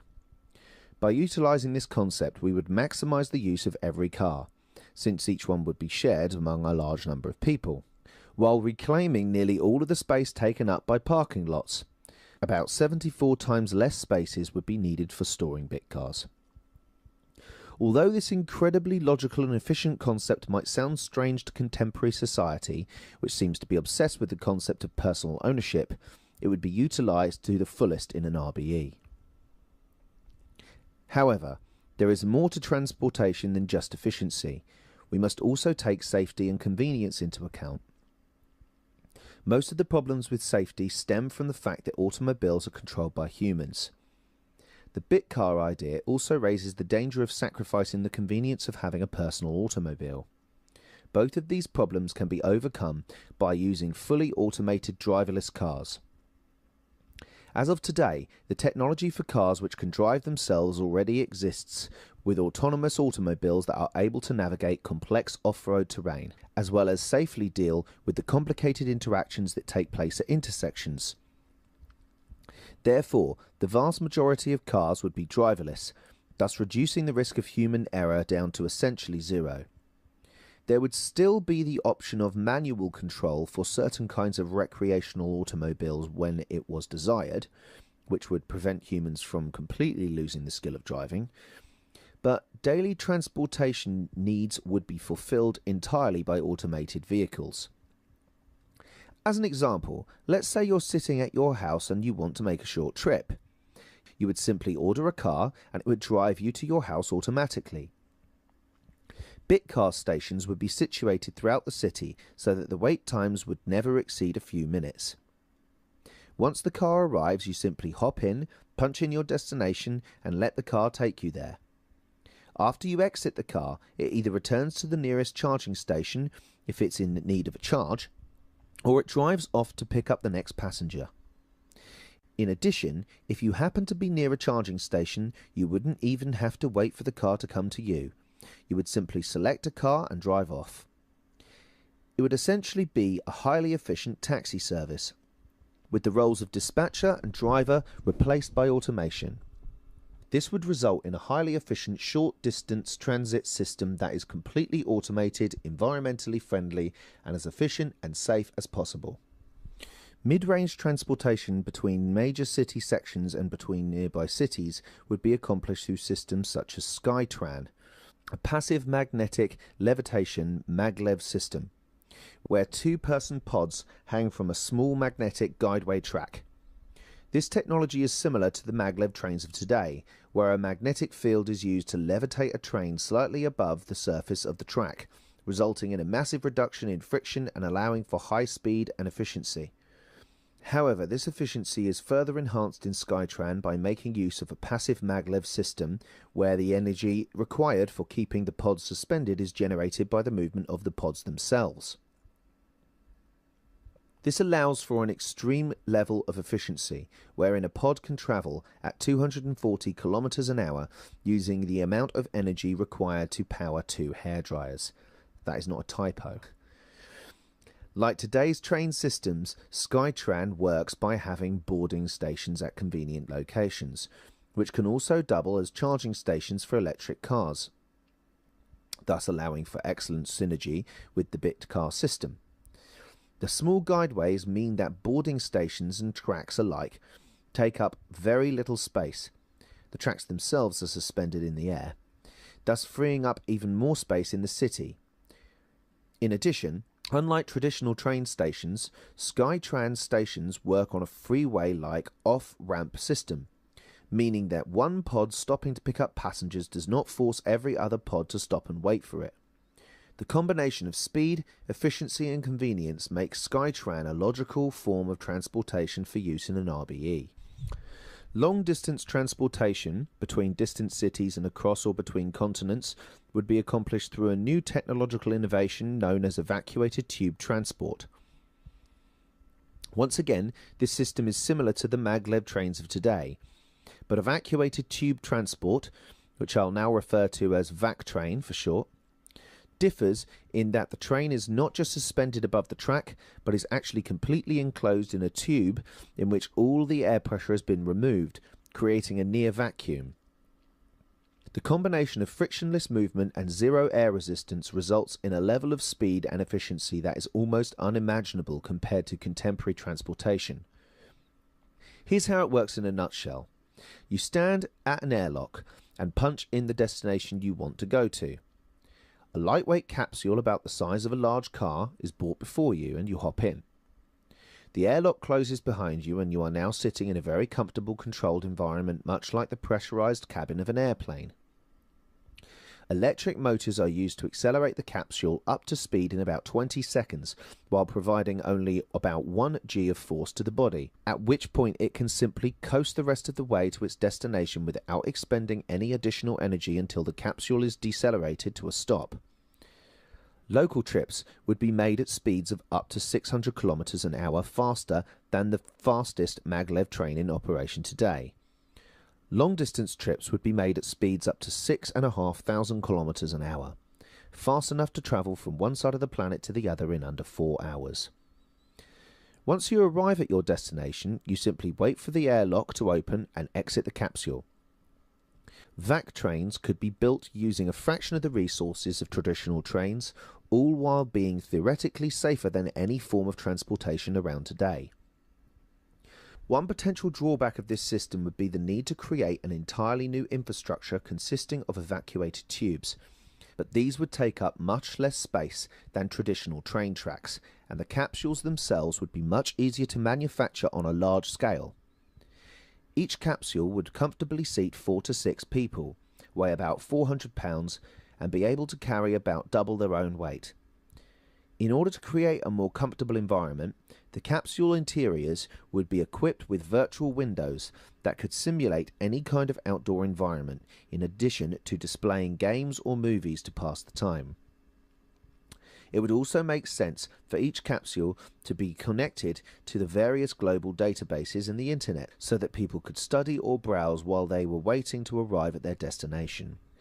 In addition to transporting people, vac trains would also be ideal for transporting cargo and could therefore replace the inefficient trucking and shipping systems used today. In summary, vac trains would provide us with transportation that is safe, comfortable, efficient, and amazingly fast.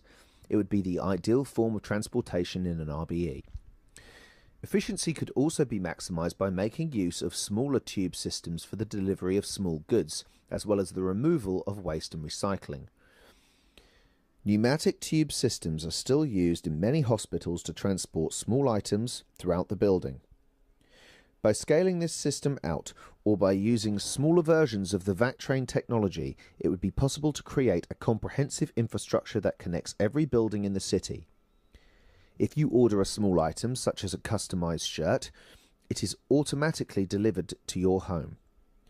Tubes for recycling could be used to send old thermoplastics back to vertical farms to be broken down and recycled. Tubes for waste could ensure that anything that does not need to be thrown out would be moved to the safest possible location where the least amount of damage would occur, although there would be very few things that would actually be thrown out. The water system would be constructed so that our wastewater is recycled into a usable form rather than simply dumped in a convenient location. This could be done by having human waste filtered out, with the nutrients extracted and delivered to vertical farms, reducing the need for synthetic or animal fertilizers. I'm being serious here. Using current technology, it is possible to recycle wastewater and retain more than 90% of the water in usable form, thus allowing us to use mostly the same water supply over and over. If you're disgusted by the idea of drinking water that used to contain your waste, consider the fairly high probability that the water you're drinking right now once contained fish swimming around and having generations worth of fish sex. The point is that we have water treatment technology for a reason, and by recycling our wastewater, we would make maximal use of our limited water supply, as well as reducing or even eliminating the need for artificial fertilizers. So by combining automated bit cars, passive maglev pods and vac trains, we would be able to create a comprehensive public transport system that is fast, convenient, incredibly efficient, non-polluting, and leaves almost no room for human error. Likewise, an internal infrastructure consisting of pneumatic and/or miniaturized evacuated tubes would allow us to have highly convenient and efficient delivery, recycling, and waste management systems. Lastly, by using a wastewater recycling system, we would also get the most out of our water usage. Access versus property. As of today, we live in a property-based system. This is because in an environment of scarcity, we must find ways to ensure that the goods we have fought for will remain in our possession. And so, we must claim certain things as our property, so that they will be protected by the legal system. This results in an incredibly inefficient and wasteful society where every individual must have one of everything, even if they do not have the capacity to make use of many of those things.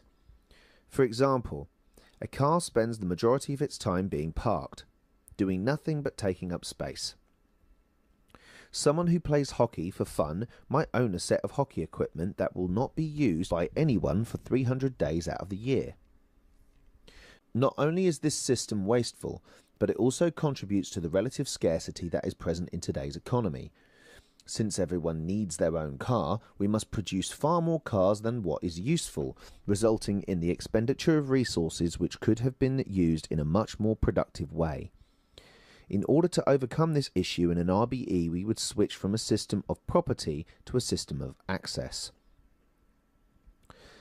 An access system simply means that the majority of goods would not be owned by any one person, but would instead be temporarily loaned out based on need. For example, a city near the ocean would have an access centre where personal watercraft, such as small boats, would be freely available to anyone who wanted to use them. A person would simply take the boat, use it, and then return it when they were done. This way, every boat would get the maximum amount of use possible, thereby maximising efficiency and minimising the need to create an excess supply of boats. This same system would also apply to things like cars, which we've seen with the bit car, sports equipment, other than jock straps and the like, specialised audiovisual equipment, and many other things. Just like the libraries of today, every item would be tracked upon withdrawal and returned so that an accurate inventory would exist. It would also make sense that the usage of each kind of item was tracked over time so that trends in usage could be predicted and supplies could be maintained accordingly. This would likely take the form of a global supply database, which keeps track of all the public goods and whether or not they are currently being used.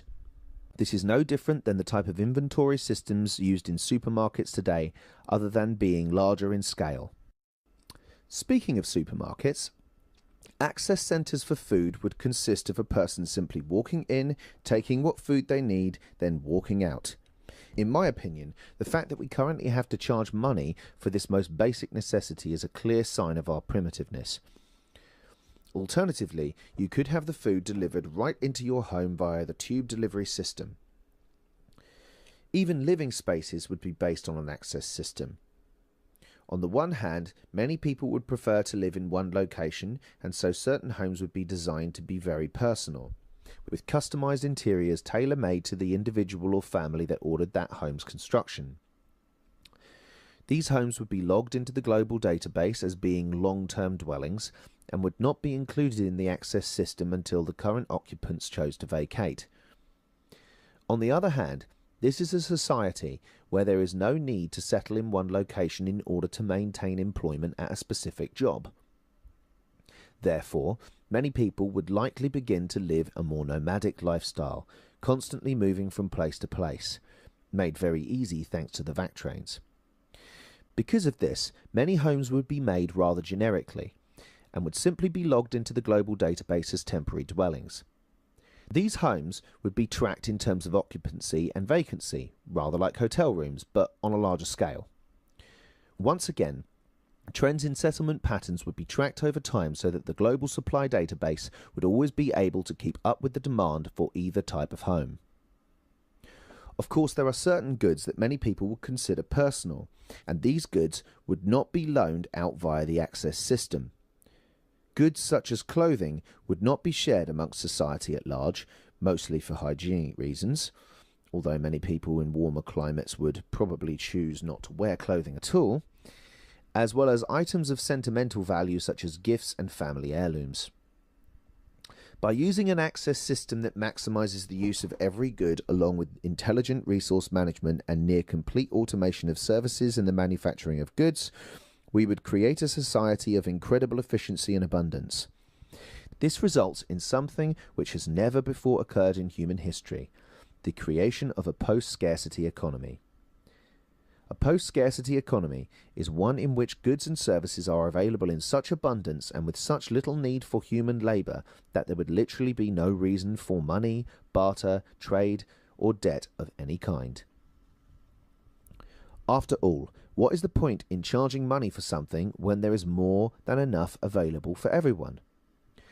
And of course, this would also result in a massive reduction in criminal, violent, and aggressive behaviour of all kinds. Why would anyone need to steal anything or engage in violent acts to obtain items they need when everything they need to live is being provided to them for free? Furthermore, without the stress caused by the constant need to compete for money and keep up a certain materialistic lifestyle, we would see an instant reduction in criminal behaviour of all kinds. This is in addition to the reduction in crime we would see simply from the lack of a monetary system, in which people must often commit crimes in order to obtain the things they need to live. As you'll see by the end of this chapter, a highly educated post-scarcity civilization would have no need for governments or any other elite controlling groups. Instead, every person would have complete control over their own lives. Every human would be equal, and social hierarchies would no longer exist. There would no longer be any drive for materialistic expressions of one's monetary success, as we often see today, since everyone has access to the same things. This would be a truly egalitarian society, a claim that has been made many times in the last century, but which has never actually been fulfilled on a large scale. But the all-important question to ask is this: would this actually work? Motivation and productivity. Why would anyone want to perform any kind of work without money? If everything is being provided for free, wouldn't most people just sit around and do nothing of value? What would happen to the productivity of society without the need for competition? If we think back to our introductory chapter, we can see right away that these questions are actually very easy to answer. We know that the primary cause of laziness in today's society is the fact that people are forced into certain types of jobs, those with little opportunity for creativity or mental stimulation, and that these same types of jobs are the ones in which money is a real motivating factor. In an RBE, these types of jobs, the ones that make people lazy and require monetary incentive in order to force people to perform them, would no longer be around. Automation would ensure that all mundane labour tasks, all mindless service tasks, and nearly every other occupation that encourages laziness would cease to exist. In addition, the massive reduction in stress caused by being forced into undesirable occupations would also result in a massive reduction in laziness. The only jobs remaining would be those that allow a person to exercise their creativity, which, as we saw in the introduction, has been proven to be its own reward. Think for a moment about all the things you wish you could do but are unable to do because you are too busy with work or because you simply don't have enough money. If you suddenly found yourself with essentially unlimited free time, do you honestly think that you would spend all of your time just lazing around doing nothing? How many of you reading, and in this case listening to this, have hobbies and interests that actually cost you time and money, but provide no monetary reward in return? Obviously, I cannot answer these questions for you, but I can tell you what the evidence suggests. People would not require monetary motivation to create art, to contribute to research, to master new skills, to learn about topics that interest them, or to perform other actions that allow them to express their creativity. I should also stress the fact that there would be no reason to feel guilty about spending time relaxing, since adequate relaxation time is critical for the overall health of the individual. In fact, most people would probably spend a lot less time working and a lot more time engaging in leisure activities that they do today, and there would be nothing wrong with this. Not only would there be far less work that actually needed to be done by humans, but adequate relaxation time keeps cortisol levels low, which improves physical and mental health. The point of an RBE would be to work smart rather than work hard. By actually having a balance between work and leisure in our lives, we would create humans that are much happier and healthier, and therefore much more productive overall. An RBE would also create additional incentive due to the fact that this would not be a competition-based society. Instead, cooperation would be encouraged for the practical benefits it provides. If you choose to do something that benefits society as a whole, your action is by definition also benefiting you, since you are a part of society. By helping others, you would actually be helping yourself in a real, practical way. For example, if I took the time to help your child learn about human psychology, that increases the chance that your child will grow up to contribute positively to the medical system or to medical research. Either of these scenarios would be of great benefit to me personally, as well as to society at large. In competitive societies, we are sometimes reluctant to help others, since someone we help might end up landing a job we are trying to get, or making money that could otherwise have been made by us. There is nowhere this is displayed more strongly than in university classrooms. I have personally seen students refusing to help each other or even actively attempting to sabotage others in order to ensure that they will have a higher spot on the bell curve. In a cooperative society, however, we would be more strongly motivated to help each other for mutual benefit. If I help a fellow student learn, it increases the chances that said student will perform some action to benefit me in the future. And as long as we're on the topic of cooperation, let's also remember that cooperation has been proven to result in greater productivity and innovation than competition.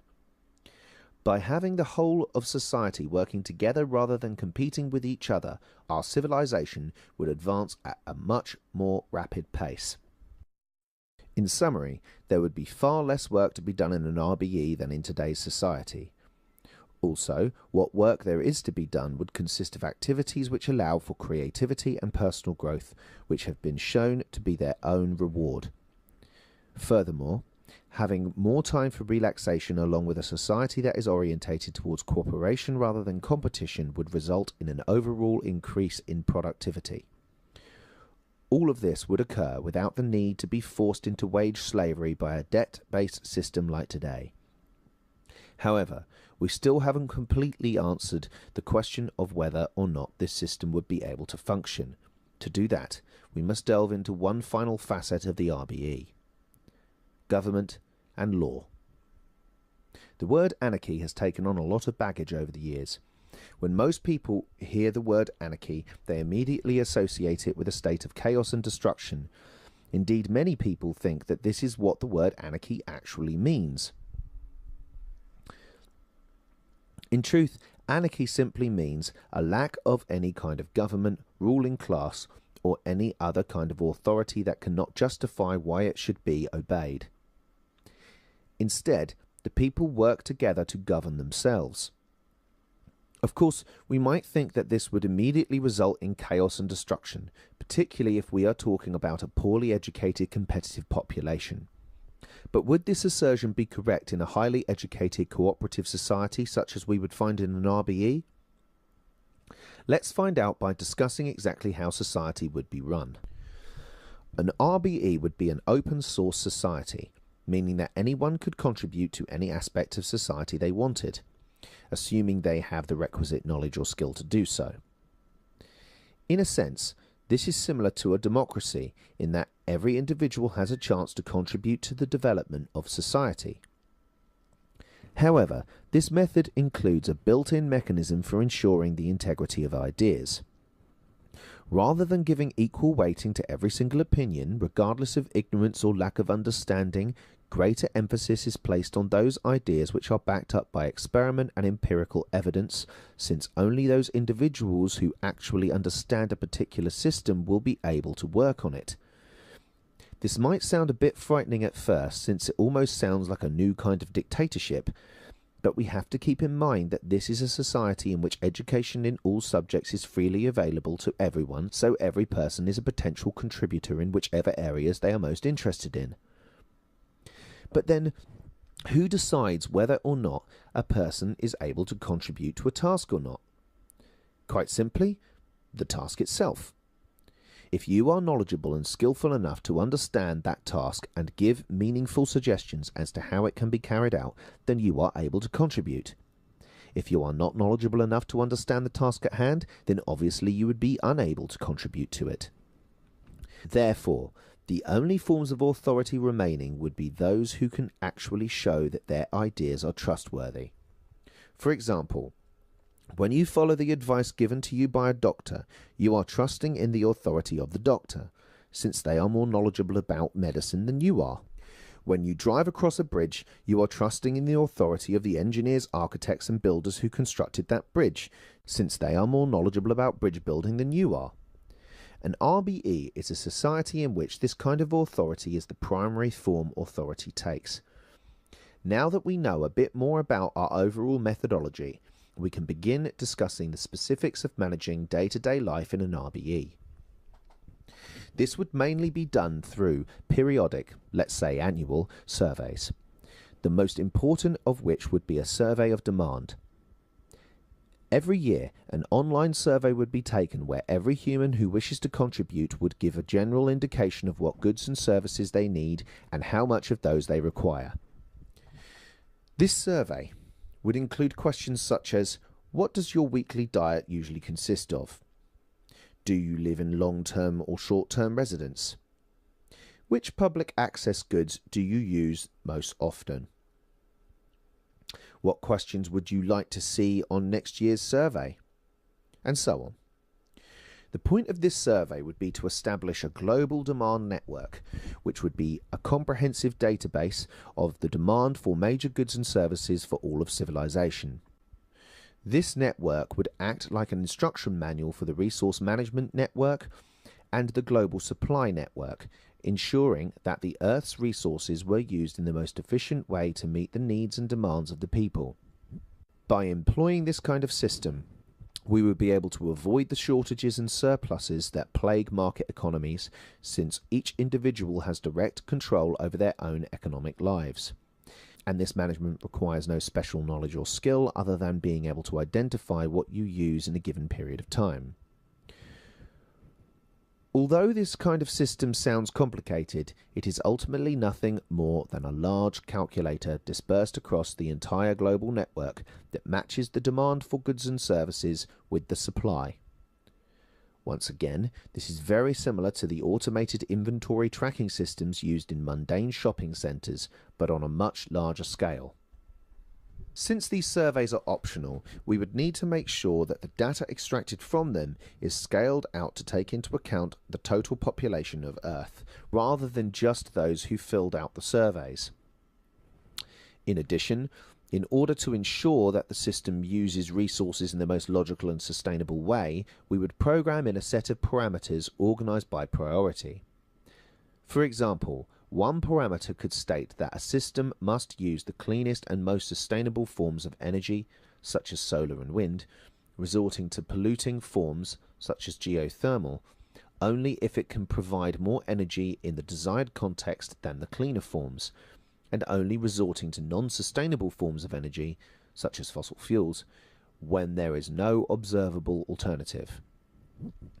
This same logic could be used to ensure that materials were used in the most sustainable way and that necessities such as food and shelter are prioritized over recreational goods and the like.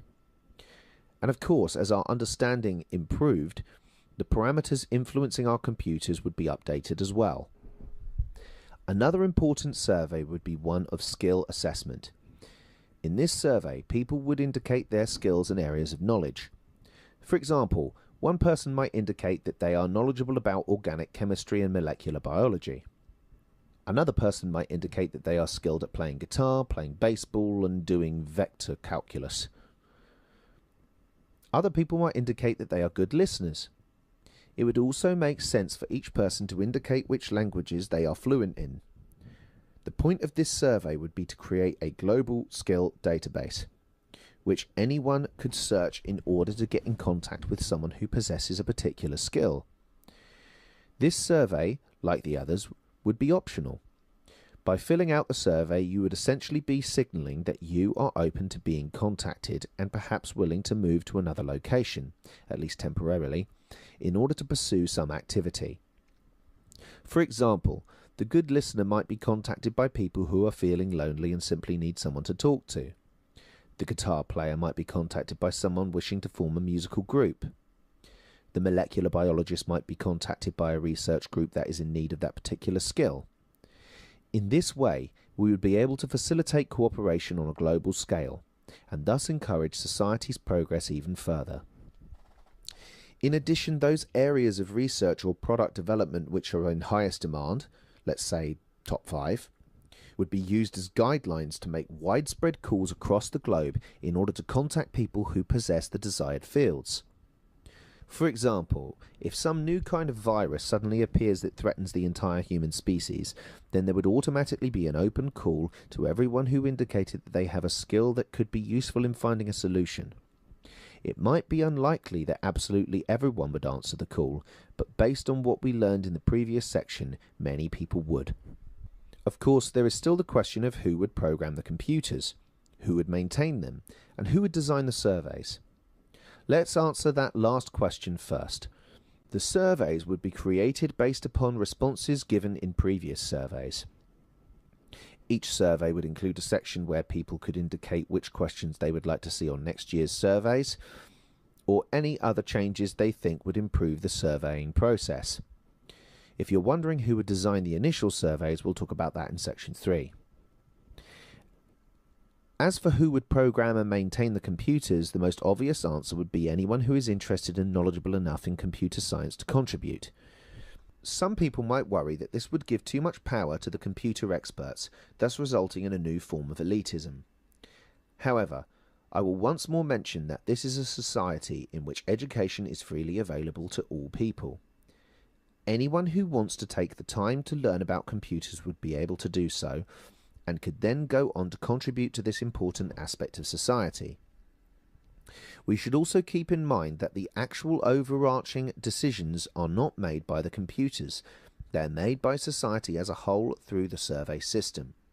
The computers are simply responsible for making the background calculations, which are based entirely on logarithmic decision making. There would be no place for human opinions to influence these background calculations. One individual or group taking over society would therefore be highly unlikely. The end result of this system is that there would be no reason for a government of any kind. The government in an RBE would consist of literally anyone who wants to contribute to some aspect of society and is knowledgeable or skillful enough in that area to do so. Both government and economic planning would be fully open-sourced institutions consisting of potentially the entire population. The decisions governing society would therefore be made directly by the people instead of by some representatives who may or may not fulfill their promises to the people who elected them, and may or may not be in the pocket of some wealthy financier. This kind of direct decision-making process makes the representative democracy of today look more like a dictatorship by popular vote, which in essence is precisely what a representative democracy is. And so an RBE would be a completely anarchic system, one without any government or ruling class of any kind, but instead of chaos, we would have explicit direction as desired by the whole population and cooperation on a massive scale. So now we've covered government. The next question to ask is one of law. What kind of laws would there be in an RBE, and who would decide them? Who would enforce these laws? This is where things get even more interesting. In an RBE, there would be no purpose in having laws of any kind. I'll give you a minute to stop laughing. Welcome back. If an anarchist government doesn't result in chaos, surely the absence of laws would, right? Well, first and foremost, let's remember that this is a system in which there is no debt of any kind. The majority of goods are freely available to the public and personal goods are free to order or print. An economy that lacks a monetary or property system in which everyone is simply given what they need to live would by definition result in a massive drop in crime compared to today's system. There would be no reason to steal and nothing to sell. As we learned in the introduction, humans do not engage in criminal behaviour for no reason. Without the need or motivation to take from people, crime of all kinds would be reduced dramatically. Furthermore, just a few paragraphs ago, we talked about how the stress required to keep up in a competitive society actually inspires criminal behaviour. Once again, we would see a reduction in crime due to the low-stress environment of an egalitarian society. We also saw that the vast majority of humans do not engage in violent behaviour unless it is in response to a violent environment. With the reduction in crime we've already created, there would be far less violence and trauma in society. This would in turn result in a decrease in violent behaviour and further traumatic experiences. Ultimately, a criminal is not born, they are made by the traumatic events that plague their pasts. By ensuring that these traumatic events are less likely to occur, we would further reduce the likelihood of traumatic events occurring in the future. In the rare event that someone did act violently, how would we punish them? The question itself is flawed. Rather than punish the violent, we would treat their behaviour as a mental illness and attempt to resolve their issues with psychological counselling. The prison systems of today are actually massive generators of violent behaviour, not solutions to it. Rather than treat violent behaviour with positive social relations, which is exactly what those individuals need to be mentally healthy, we instead place violent individuals in a situation that actually encourages them to be more violent. The stress and violence-filled environment of prison. By treating violence as an illness that needs to be treated, rather than something that needs to be punished, we would greatly reduce violence even more than we already have. Drug addictions would be treated in exactly the same way, since they usually occur for the same reason: stressful and traumatic experience. Therefore, drug addictions would also be treated through counselling rather than prison sentences, which would reduce the likelihood of future drug addictions. So to summarise, an RBE would be a non-stressful, non-competitive society in which everyone is given what they need to survive. Violence and addiction are treated rather than punished, and all kinds of violent and traumatic experiences are greatly reduced. This would result in a cycle of non-violence, wherein criminal behaviours of all kinds would be exceedingly rare and would continually decrease over time, becoming rarer and rarer with each passing generation. To make things even better, we still have not discussed the role of education. An educated society is much less likely to engage in criminal behaviour of any kind. Furthermore, we would teach people that violence and addiction are not issues of morality, but are issues of health. This would increase the chances that a violent individual or addict would actively seek out help for their problems rather than avoid help for the fear of punishment and moral judgment.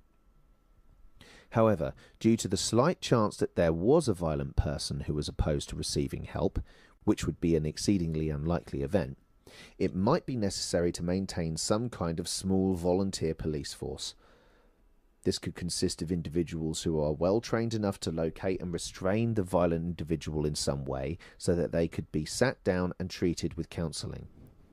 The fact that violent offenders would be so incredibly rare to begin with would mean that this event would almost never occur, and this volunteer police force would not have to be very large at all, but it never hurts to have some kind of procedure in place. To top it off, we still haven't talked about the benefits of living in a completely equal society that is absent of social stratification. The level of equality in a society is directly related to a number of benefits. More equality results in greater physical and mental health, lower infant death rates, less drug abuse, greater educational achievement, lower rates of imprisonment, less obesity, greater trust and cooperation, less violence, less teenage births, improved child health, less consumption of resources, and a more environmentally friendly society. Let's keep in mind that all of these studies were performed in societies that have at least some wealth gap. In an RBE, the wealth gap would be 0. Everyone would have access to the same wealth as everyone else. This means that all of the benefits listed above should, in theory, be even stronger in an RBE. In keeping with our topic of the law, this kind of complete equality would result in even less undesirable behaviours such as violence and drug abuse as indicated above. Couple this in with the increased sense of social trust, which increases the chance of mentally ill individuals seeking help even more, and the multitude of other benefits, and we can see pretty clearly how an egalitarian society has much less need for laws in general. Rather than restrict people's freedoms with laws, we instead create an environment in which the probability of destructive behaviour occurring is so low that it becomes indistinguishable from 0. What use would laws be in such a society? In addition to removing unnecessary restrictions on freedom, the absence of laws also produces another benefit. There would be no need to maintain a large permanent police force. Today we have men and women who risk their lives on a daily basis to enforce laws that may or may not be of any benefit to society. Marijuana laws, anyone? These individuals are often subject to incredible violence and trauma in the line of duty, and some officers engage in acts of brutal violence themselves as a result. All of this could be avoided by creating a society in which laws are unnecessary. Furthermore, the complete lack of a government or law in any region would mean that we could finally rid ourselves of useless lines of separation we call borders. These imaginary lines create superficial divisions within our species, often based on primitive notions of ethnicity. From a practical standpoint, the purpose of borders is to divide up land into various states, each with its own type of government and system of law. Without governments or laws of any kind, there would no longer be any point to this separation. The planet could finally be unified as a single family, a single organism that works for the benefit of the entire human species rather than just a small percentage of it. There is one final benefit that I've been waiting to mention until the end of this section. Without governments, borders, social stratification, scarcity, or a tendency towards violence, we would officially be able to end one of the most horrifying, violent, and universally detrimental enterprises in human history: war. First of all, there would be no governments to force their people to go to war, and there would be no countries to go to war with. Let's stop and think for a moment. Why do countries go to war? Sometimes it's because they want some resource another country possesses. Everyone would be given everything they need to have a happy, healthy life in an RBE. Some wars are fought because one country feels they need protection from another. In an RBE, there would be almost no violence or threats to need protection from. All too often, wars are fought for monetary profit. We would no longer have a monetary system that encourages the exploitation of suffering for profit. A world without war almost sounds too good to be true.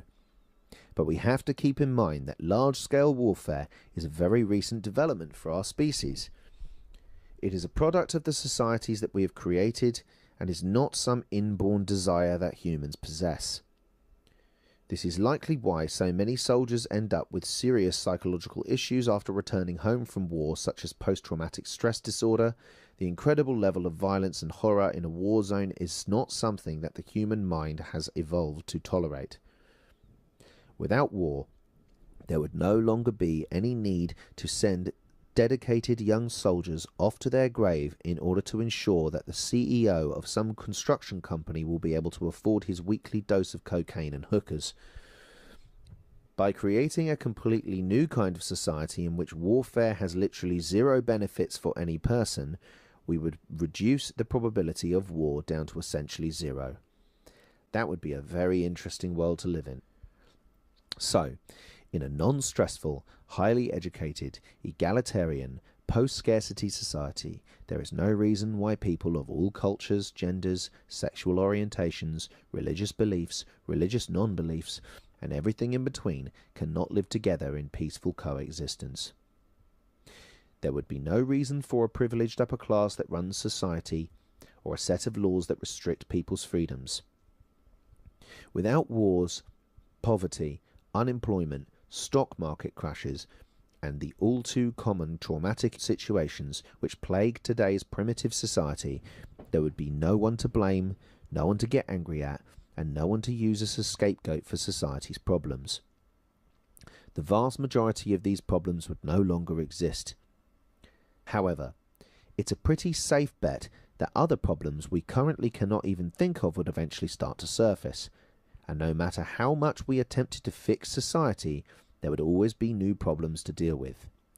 Let's not kid ourselves by thinking this civilization would be perfect. It would be simply a vast improvement over the society we have today. An improvement that is great enough that it would be incredibly illogical for us to not at least attempt to pursue something like it. Life in an RBE. We'll finish this chapter off by talking about what day-to-day life might look like in an RBE.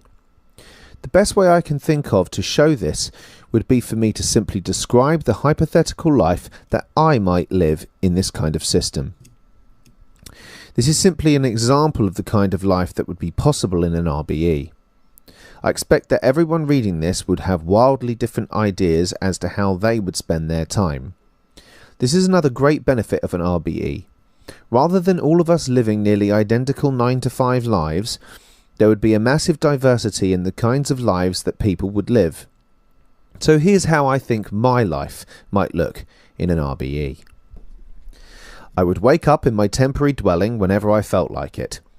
After a healthy breakfast, I'd walk to the nearest transportation station and be whisked off to a research centre.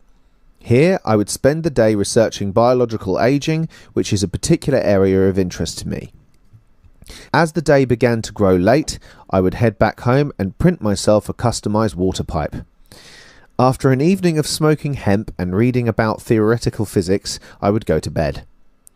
The next day I would travel to Machu Picchu, because I've always wanted to see it.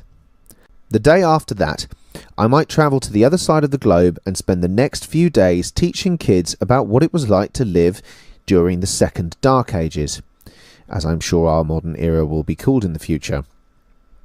When I wasn't teaching, I'd spend some time learning about nanotechnology, and hopefully I would one day be able to contribute to research in that area as well.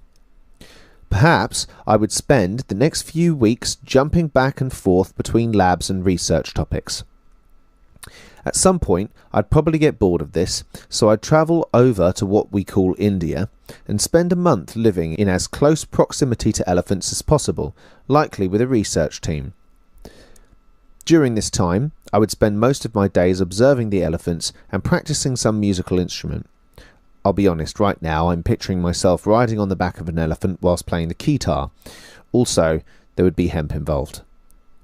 Eventually, I'd head back to the city and pull together some kind of band, probably making songs about my time with the elephants.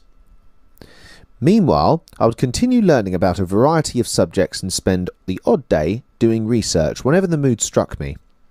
Eventually, I would probably return to that first lab and spend a few months dedicating as much time as possible to research.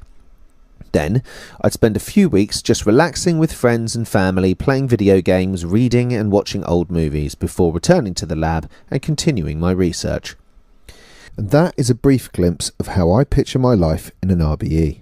Hopefully, I would have friends joining me throughout the entire process, probably picking some up along the way. And none of these friends would ever be lost, thanks to a new invention that will probably change daily life in the future. in the same way that cell phones and the internet have changed our lives in the present. It's called Sixth Sense. Sixth Sense is essentially a small device with a built-in camera and projector that you wear around your neck like a medallion, and is connected to a miniature computer in your pocket.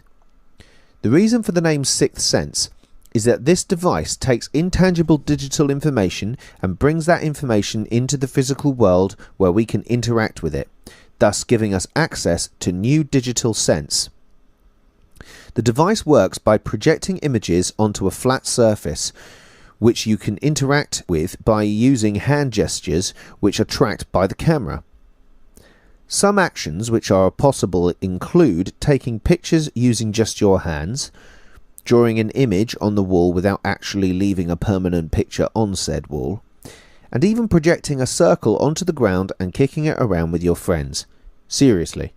Since the device is connected to the internet, and in an RBE the various global databases, it allows a person to access a huge amount of data wherever they are and interact directly with that data using their own hands. This could also mean that devices such as cell phones would become obsolete.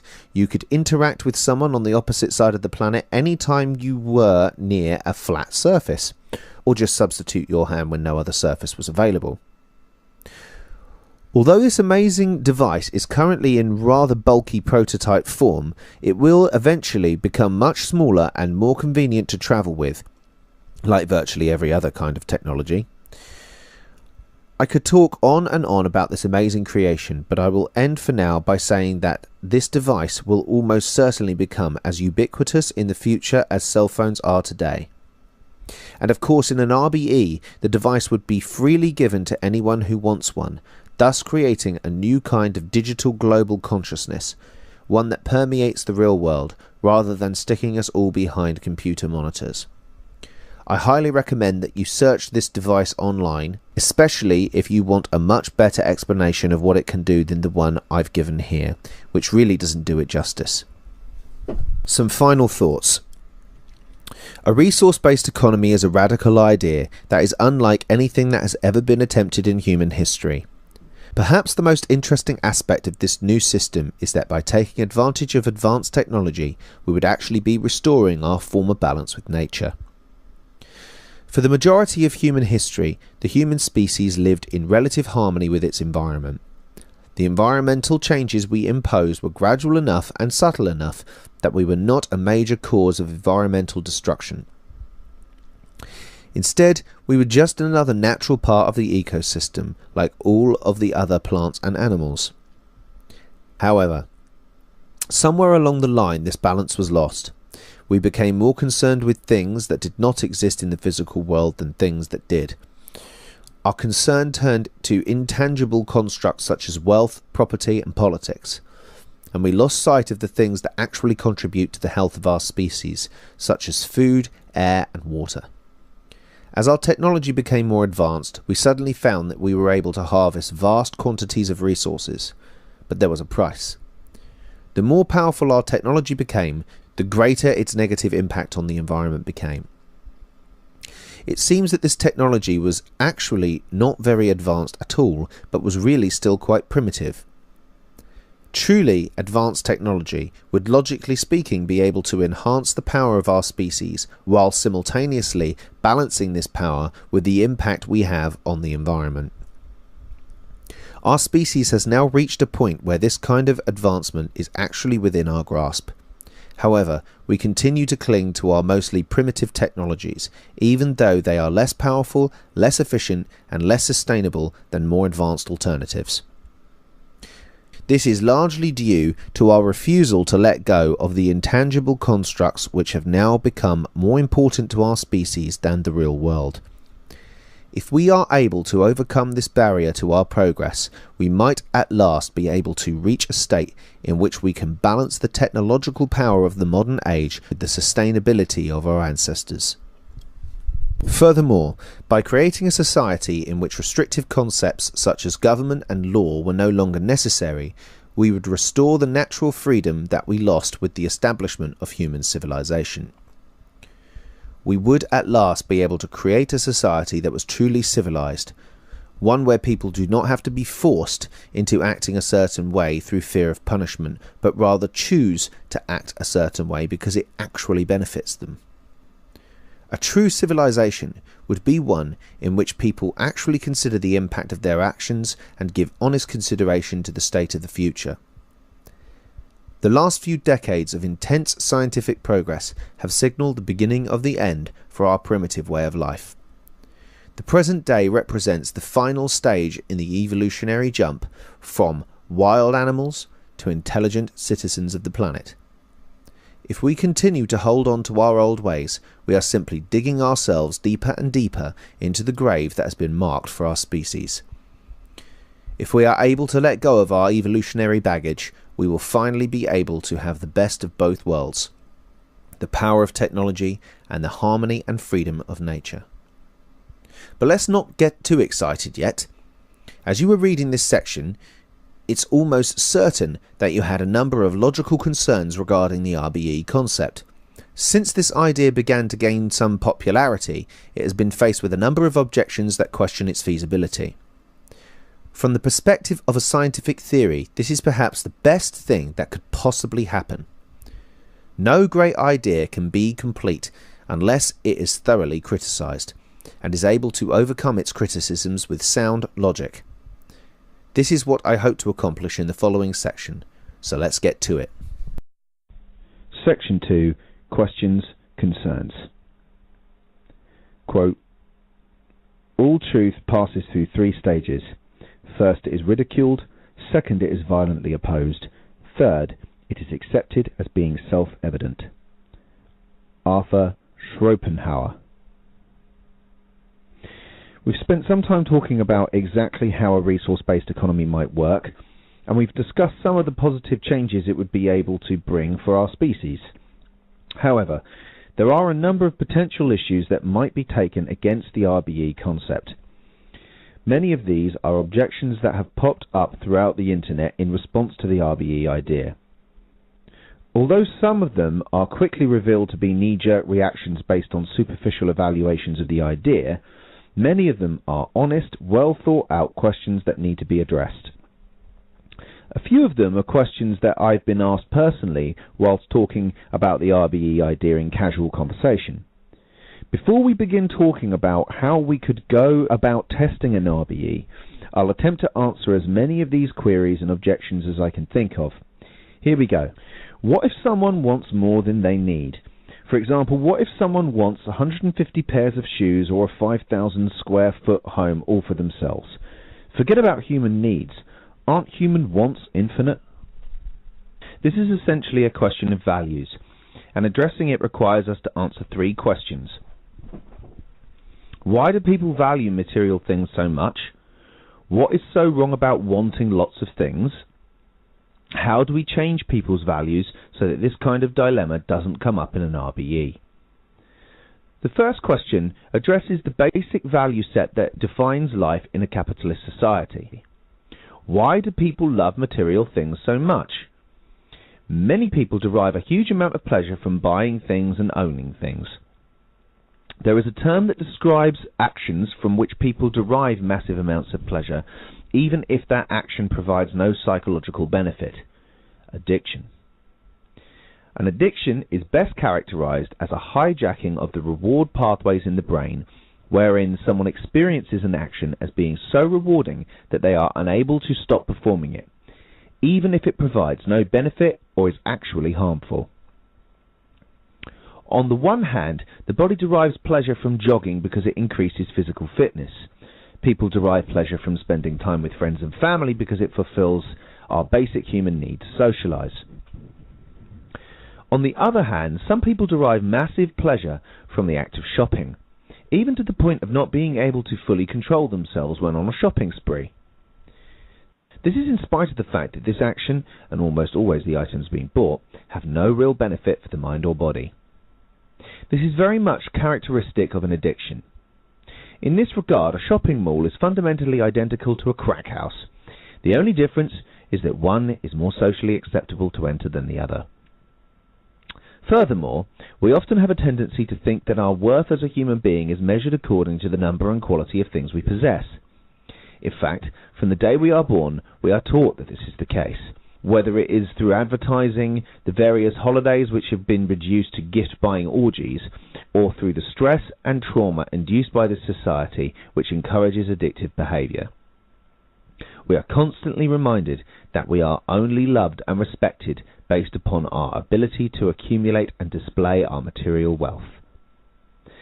As a child and teenager, I was obsessed with various collections, which I protected as if they were my children. No matter how large any collection was, and no matter how much money I spent on them, it was never enough. I always wanted more. During my university days, I was well on my way to becoming a typical materialistic elitist, attempting to display my social status through expensive clothing and an attitude of superiority. Although I was eventually able to outgrow these addictions, many people never do outgrow them. Instead, they will continue to be trapped in a vicious cycle, making a purchase then expecting great happiness for all of the 5 minutes before their attention turns to the next thing they need to buy. For people trapped in this cycle of fruitless purchasing, there is simply no such thing as enough, a strong indicator of a powerful addiction. So to answer the first question, why do people value material things so much? In short, we live in a society which actively builds in us an irrational addiction to material things, regardless of their usefulness.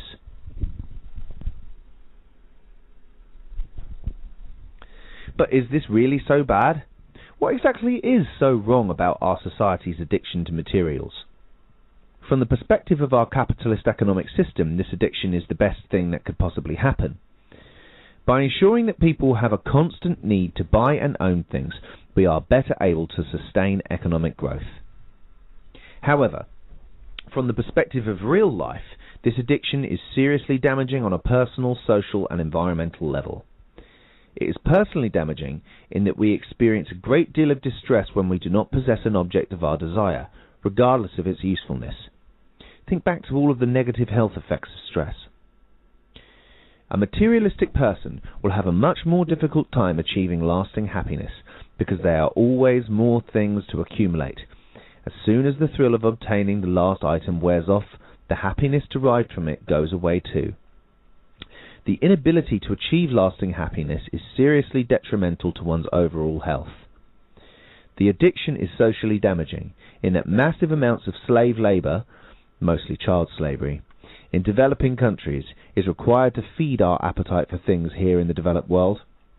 Even in an RBE, it would still be socially damaging in that the resources spent feeding one person's addiction would mean that those resources cannot be used for something more objectively useful. In addition, one might expect to face some degree of social ostracism for using resources in such an irresponsible way, especially considering the relatively high amount of convenience and luxury that can be achieved while remaining sustainable. Lastly, the addiction is environmentally damaging in that our insatiable need for things requires the expenditure of vast amounts of resources at a rate that is faster than what is sustainable. To make matters worse, high amounts of consumption also mean high amounts of waste, as indicated by the landfills and dumping sites that now cover much of the globe. So why is our addiction to material things worth getting rid of? Simply put, it is a losing situation for almost everyone and everything on the planet. So how would we avoid this addiction in an RBE? For individuals born into that society, the answer is quite simple. Without the societal pressures that build a materialistic addiction in us, there would be no reason for it to manifest. Remember, an RBE would have no advertising, no forces encouraging materialism, and would be a far less stressful and traumatic society. Furthermore, it would be a society in which people are educated to think about how their actions will affect society and the planet. Obviously, the mass accumulation of things is not really of benefit to anyone. Basically, an RBE is an environment that fosters the opposite of materialism. It is an environment in which people are taught that every human life is worthwhile regardless of material possessions. People are educated to be more socially responsible, and positive contributions to society are what is valued. However, this still does not answer the question of how we actually go about changing the values of those people alive today. Unfortunately, like any addiction, the healing process cannot begin until the addict admits that they have a problem. Stop and think for a moment about the materialistic addiction I described above. Does it sound like your life? Might you be addicted to things? Many people will probably deny this, citing excuses such as, "I like to shop because it relieves stress." I should point out that feeding an addiction is often a great way to temporarily relieve stress. Others might say, "I need all of these things to live." Objectively speaking, this is absolutely not true. Denial is very much characteristic of an addiction. And of course the classic, "I earned all of these things. Who are you to tell me I'm wrong for wanting them?" There may be some truth to this assertion. I should stress once again that I'm not here to pass judgment on what is right or wrong, but I would have to respond to this with two questions of my own. Even if you did earn them, which as we'll discuss soon is not always the case, are all of these inanimate objects actually doing you any objective good? Also, is your material success worth all of the negative personal, social and environmental consequences? I cannot answer these questions for you, and I honestly don't expect anyone to completely change their values based on reading a few paragraphs in some book. However, what I do hope is this will at least get people thinking more about the impact of their actions and the benefits and drawbacks of their values. Sometimes all it takes is the honest asking of a simple question to completely change the course of a person's life. This is ultimately the single most difficult aspect of transitioning to an RBE.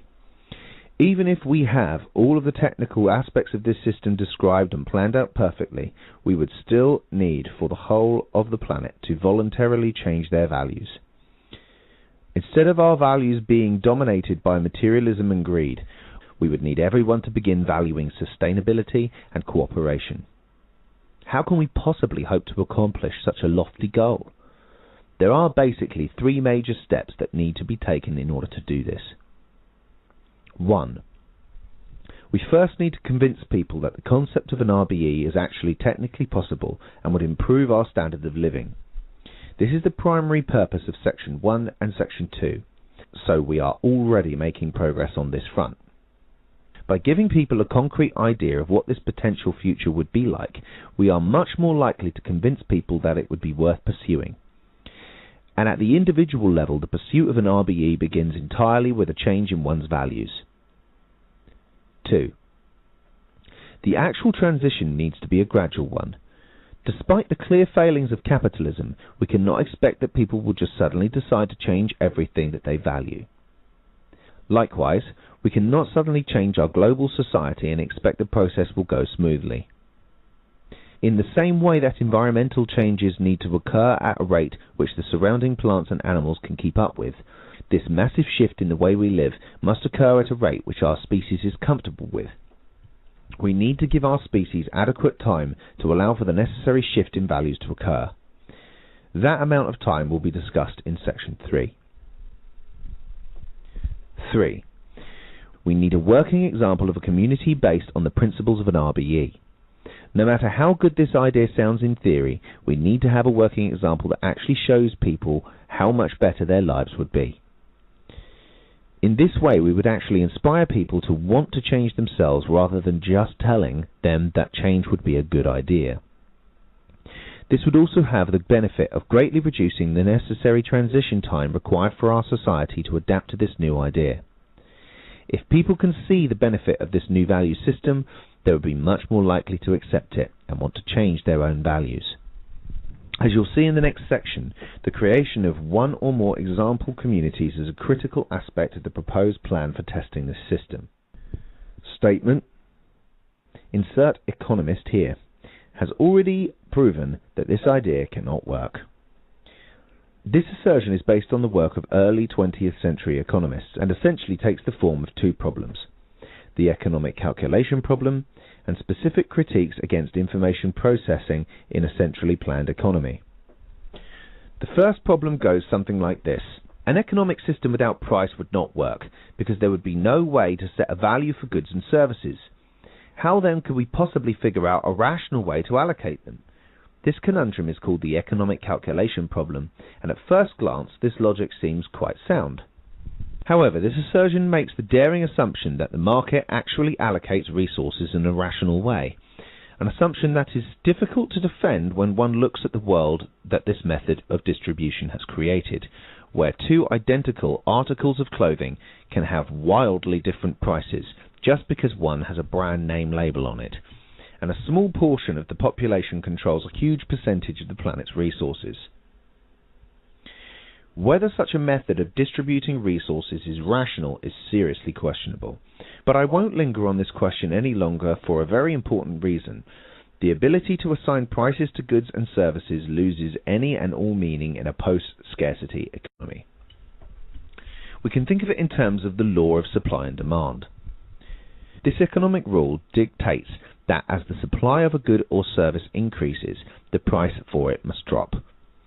Likewise, as demand for something decreases, the price for it drops as well.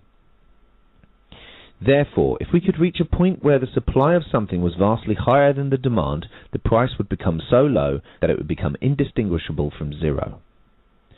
This could be done in 2 ways. We could either reach a point where we are able to provide a much greater supply of goods and services than what is needed, or we could reduce the demand for them dramatically. In an RBE, both of these moves would be taken. By creating an environment that no longer precludes individuals to materialistic addiction, there would be a massive drop in demand for essentially every kind of commodity. By taking advantage of automation and largely removing the need for human labour, the supply of goods and services would be able to vastly surpass the demand. What is the point in charging money for shelter or food when there is more than enough of either to satisfy the demand of every individual in that society? Why charge money for access to goods when they are so abundantly available for access? If the price of everything in a society was essentially zero, there would be no longer any logical way to distribute goods and services based on the price mechanism. Without the ability to assign a value to anything, there would no longer be any reason to maintain a currency of any kind. This is why price would not be used in an RBE. It would simply serve no rational purpose. But if we cannot make use of the price mechanism, then how do we figure out a way to allocate resources? The traditional alternative to a market-based system is a centrally planned system, one in which a group of people decide how the economy will be run for their entire population. However, this kind of system has been criticized because of issues relating to information. How do the planners receive the necessary information to make informed decisions? How can something as complicated as an economy be comprehensively planned by one group?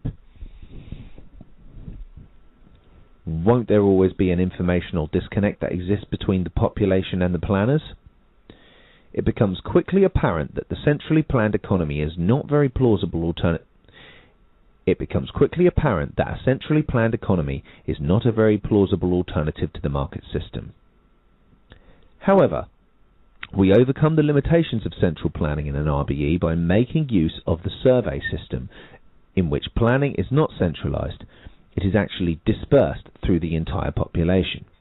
By having economic decisions made at the level of each individual, we greatly reduce the complexity that the planners, the members of the population, have to deal with. Each person has access to the information necessary to make their own economic decisions, the person's own consumption habits. This information is then sent and processed by the global databases, which are themselves distributed networks. Since the population has already done much of the work planning, the databases are responsible simply for execution of the plan, a purely algorithmic task based on rules of priority, as we discussed in the previous section, which is precisely what computers excel at. A system in which the population is in direct control of their economic lives has been called a participatory economy, or PARECON for short. This kind of system offers an alternative to the market system while overcoming the informational disconnect that plagues a centrally planned system. Logically speaking, it is only because of the invention of the internet that this kind of system is even possible. An invention which would have been difficult for the economists of the early 20th century to predict. What we ultimately need to keep in mind is that the basis of every school of traditional economic thinking is scarcity. The idea that there is not enough for everyone, and the dramatic effects this reality has on human behavior. This concept is the foundation on which all of the economic systems of the past and present are built. Scarcity is as fundamental to traditional economic thinking as the value of pi is to geometry. Traditional economic thinking, therefore, has little or no validity in analyzing a post-scarcity economy. It would be like trying to do geometry in a world where the value of pi is a banana suitcase. Even the most basic of assumptions no longer holds true. Does this mean we shouldn't try to evaluate the system at all? Of course not. What it means is that we would need to get some concrete data regarding this system before we simply begin condemning it, especially based on thinking that is not even applicable to its function. As of right now, the RBE idea rests entirely on theory. The theory seems to be strongly in favour of an RBE's success, but a good theory is one that can stand up to experiment. This is why it is so important for us to test this idea, as we'll discuss further in the next section. We have no prior data to base assumptions on. Rather than evaluate an RBE using the very boxed-in and closed-minded worldview of traditional economics, this could actually result in the establishment of a completely new field of study. This field could be called post-scarcity economics.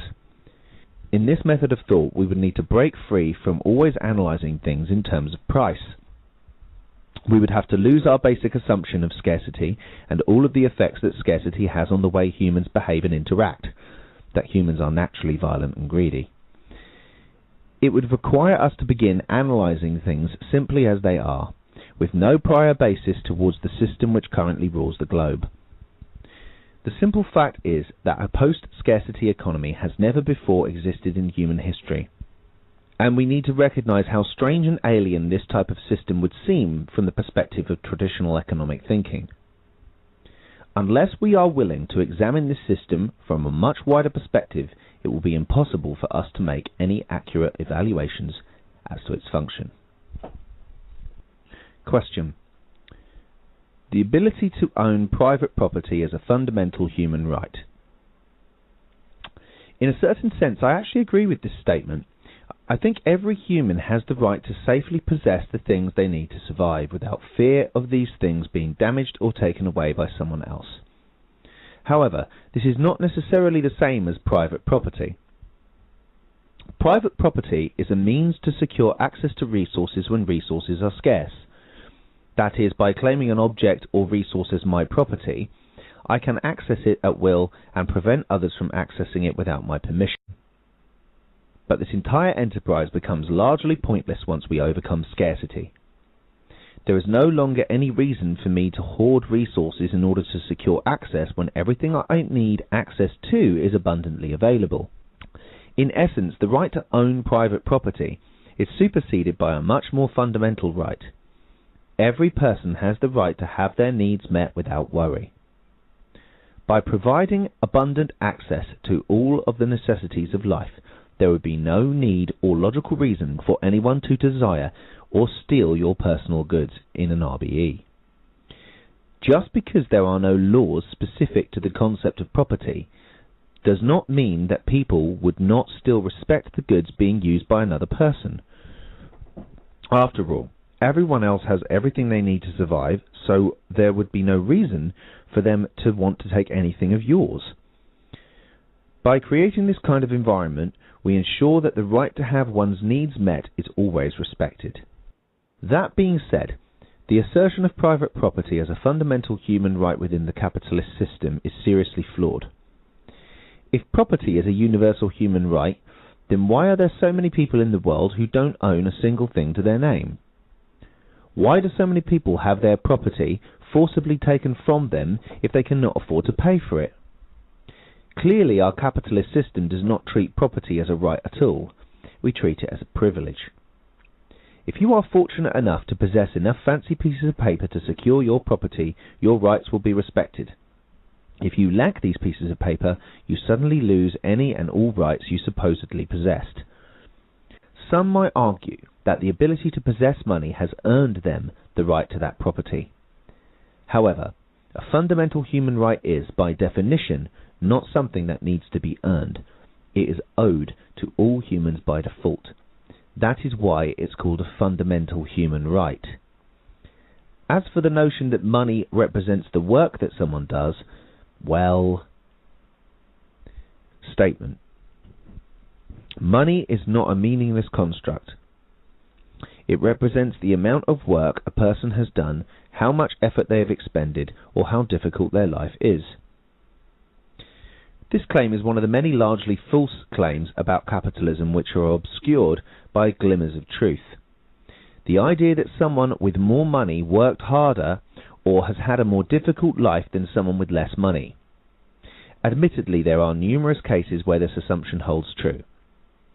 Many business owners begin with a small amount of capital and are able to vastly increase their wealth over time through hard work and dedication. This claim probably also holds true when we are looking at very small income brackets. For example, if you were to compare your life with someone around you whose annual income is within $5,000 to $10,000 a year of your own, it actually makes sense that those who put in more effort would have more money than those who expended less effort. However, as soon as we begin to extrapolate this concept across wider income levels, it immediately falls apart.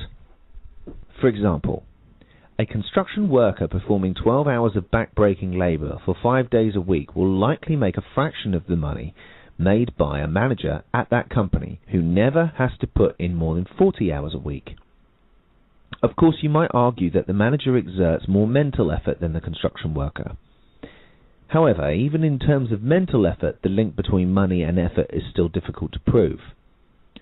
A hard-working CEO with an advanced education will have a salary that is literally hundreds of times greater than a hard-working scientist with an advanced education, even if both individuals are working essentially around the clock.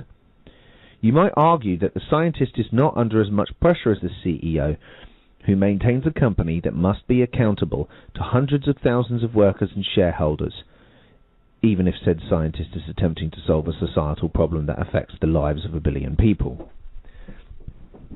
However, if being under pressure should equate to higher pay, then why does the average CEO in America make more than twice as much money as the President of the United States? Does running a large company really entail more mental strain than running a country with a population of over 300 million? And of course, we haven't even touched on the ludicrous paychecks of professional athletes and entertainers. Granted, many athletes spend long hours training and preparing for their chosen sport. However, the level of pay an athlete receives varies wildly depending on which sport they're playing and where it is played, often factors completely independent of how much effort is being expended. As for the pay of Hollywood actors, does the craft of acting require so much effort that they must be rewarded millions of dollars? If so, then why are there so many struggling actors who work just as hard but might never see enough money to make a living from their craft? The entertainment industry as a whole is an excellent example of how the link between money and effort is shaky at best. Why do some recording artists rake in millions of dollars from their music, while other artists who work just as hard will not even make enough money to pay their rent? The reason for this mostly falls on things like marketing and popularity. But neither of these are necessarily reflective of the effort expended by the artists themselves. You might then argue that this is a question of skill. The people who make the most money are simply more skilled at their craft than others. If this were the case, then why is pop the most profitable type of music, despite being notorious for the lack of skill required to create it? If you're still not convinced of the questionable link between money and effort, there is still one last case that displays this fallacy more than any other case: being born into wealth. There are vast numbers of people who are simply born into wealthy families, never expending any substantial amount of effort in order to earn their affluence. They grow up with every advantage required for them to retain their affluence into adulthood, completely independent of how much effort they expend in comparison to their less fortunate counterparts. Indeed, I would say that this category contains the most numerous examples of the shaky link between money and the difficulty of one's life. Ultimately, unless we are measuring and comparing the amount of calories burned per hour between two individuals with different jobs, the entire notion of effort is largely subjective. There are instances in which the link between effort and money is very clear, instances where it is difficult to discern, and instances in which it is completely non-existent. The last case is perhaps best seen when we examine the relationship on a global scale, comparing the very richest people in the world to the very poorest. The idea that the wealthiest people in the world work harder and have more difficult lives than the highly impoverished is pretty laughable. In fact, I hereby state an open challenge to the CEO of any Fortune 500 company who wants to prove me wrong. Go to an impoverished African village with an interpreter, walk up to a malnourished child and deliver the following communication to them. The reason I am one of the richest people in the world and you are struggling to meet your most basic needs is because my life is so much harder than yours. I think the sheer ridiculousness of that last statement pretty much sums up my whole argument. While reading my response to this particular query, you might think that I'm simply being bitter towards a class of people who have a lifestyle that I envy. If that is the case, then allow me to tell you a little more about myself. I am one of the aforementioned people who was born into above average wealth.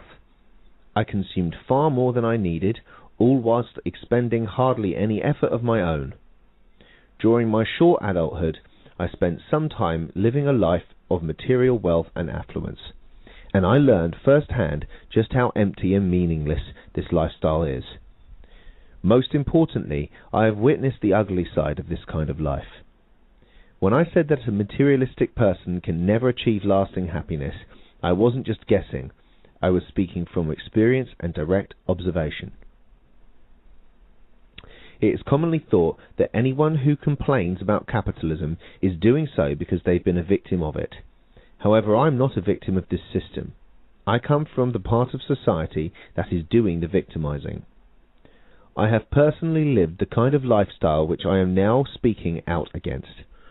The kind of lifestyle that is signing the death warrant for our species. Capitalism may have been very kind to me, but I cannot overlook the fact that it has been nothing but cruel to the majority of the world and completely ineffective at managing society. Question: why do you want to get rid of my country? Is sovereignty not important? Why should we get rid of countries and borders? Many of us have grown up feeling like our country is part of our identities, and that we would be lost if not for this important aspect of ourselves.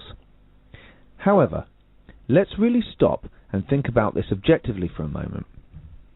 As we discussed in the last section, without the need for governments or laws, the need for any kind of border diminishes very quickly.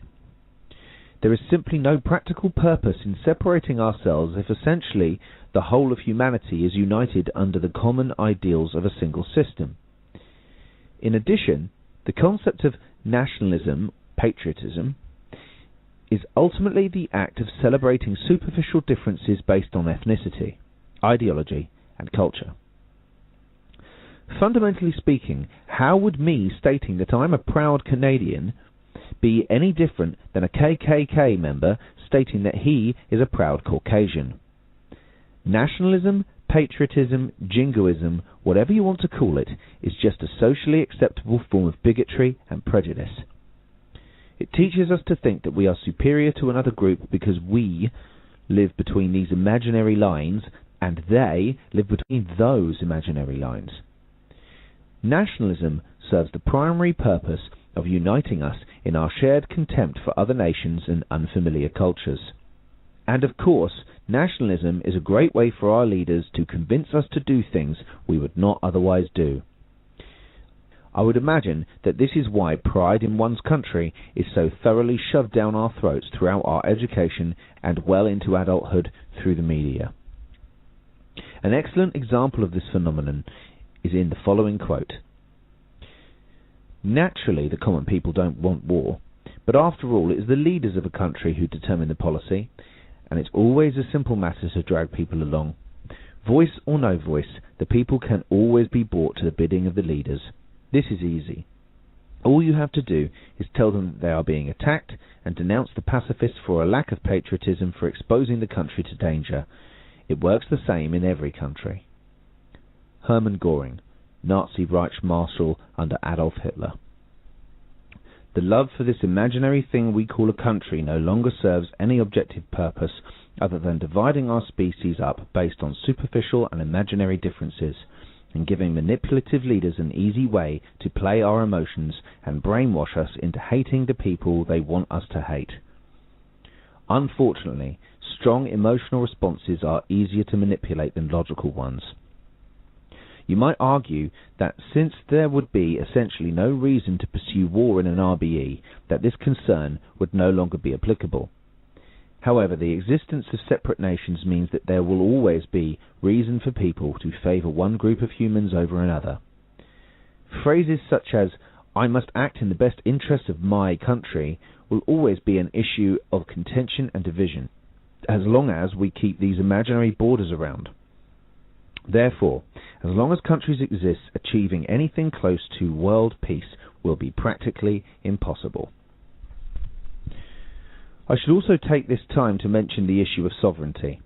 Although the definition of sovereignty has continually changed throughout history, it generally refers to some level of independence in action.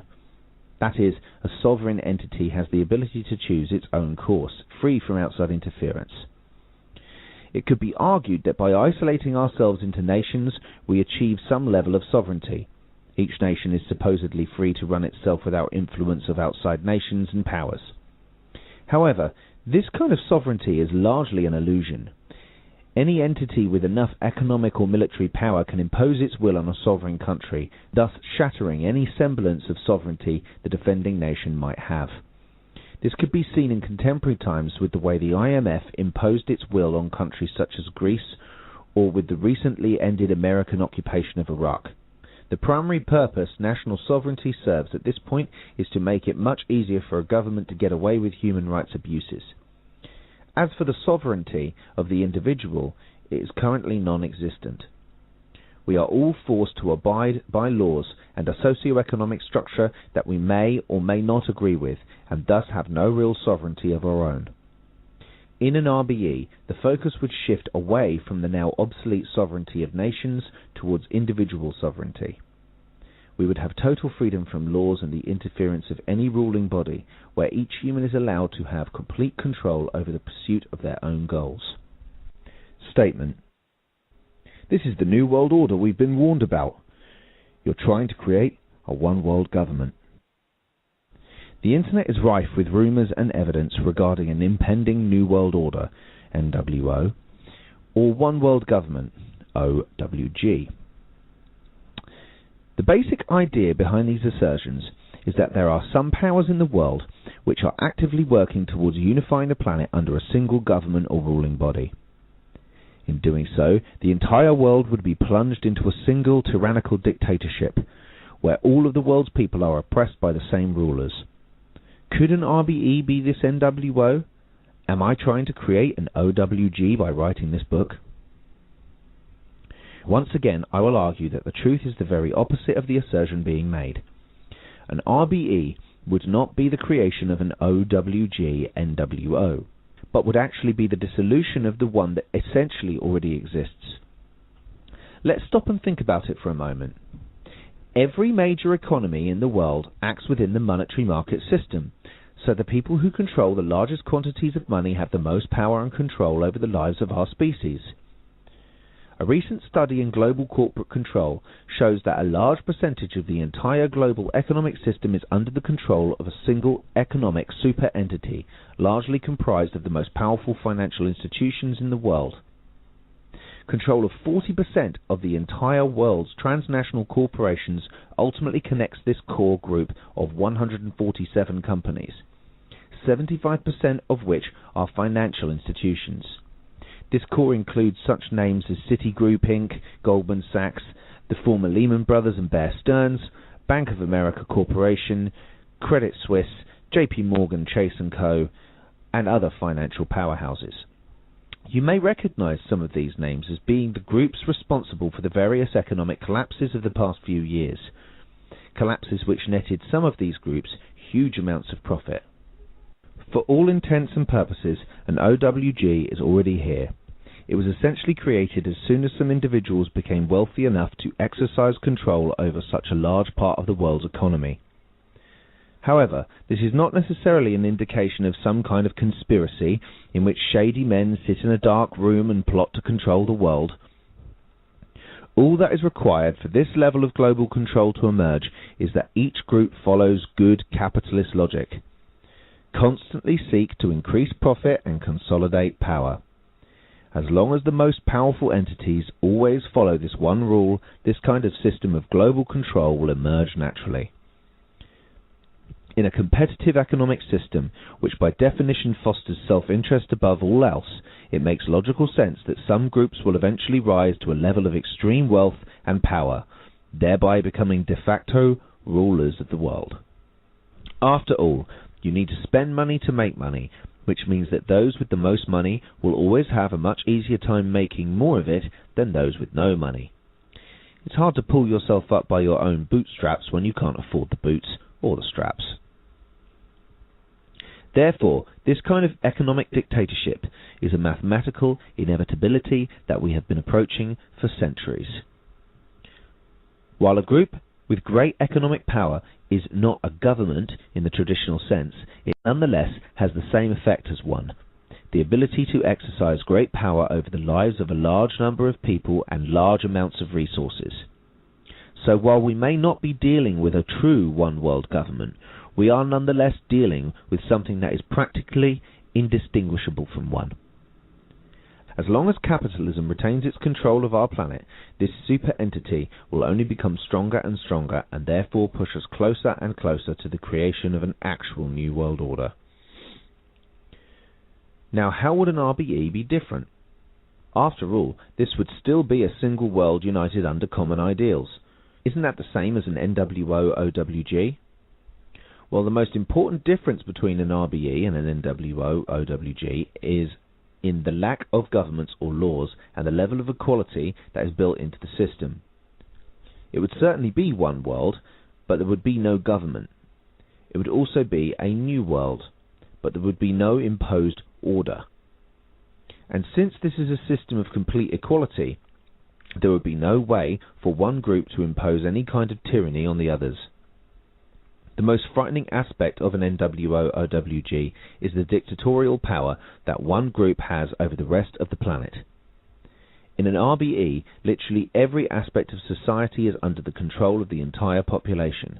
By having society work in an open-sourced fashion like this, it would be impossible for one group to take over society and impose their will on the rest. The rest of the population could simply override the controlling group through the processes built directly into the system. In fact, this system is literally designed to be as resistant to absolute minority control as possible.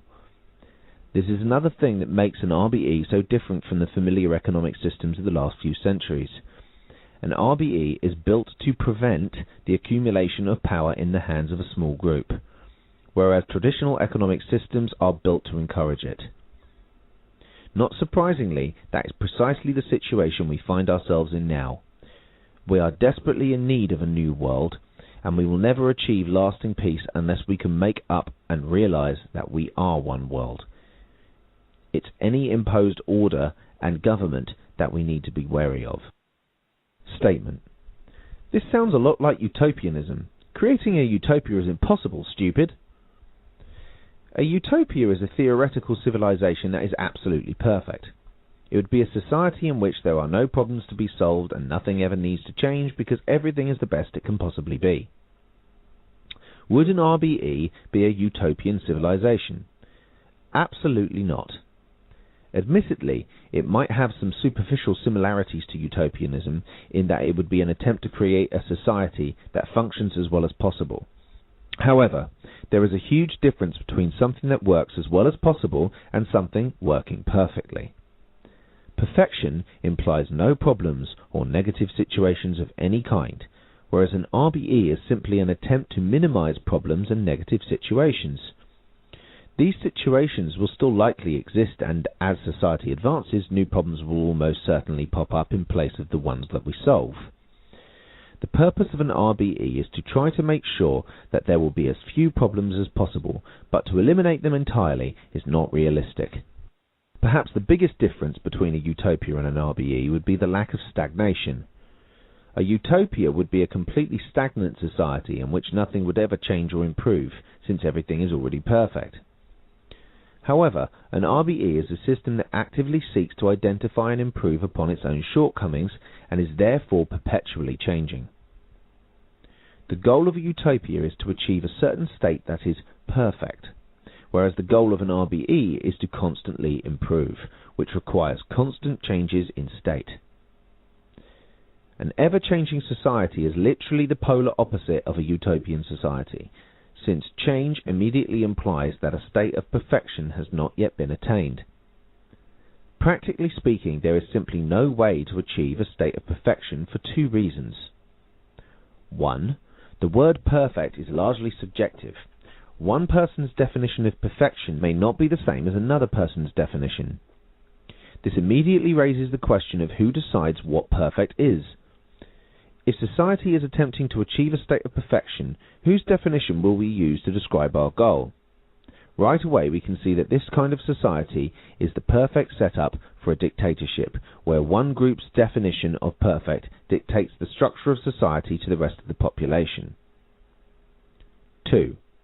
As long as our knowledge continues to change and evolve, so too would our definition of perfect. For example, let's say we create a society that is as technologically advanced as possible in every aspect. If someone comes up with a way to make computers 0.1% faster, then our entire civilization immediately becomes technically obsolete. It can no longer be considered perfect. The simple truth is that we live in a world which is always changing. Therefore, a society that never changes cannot exist.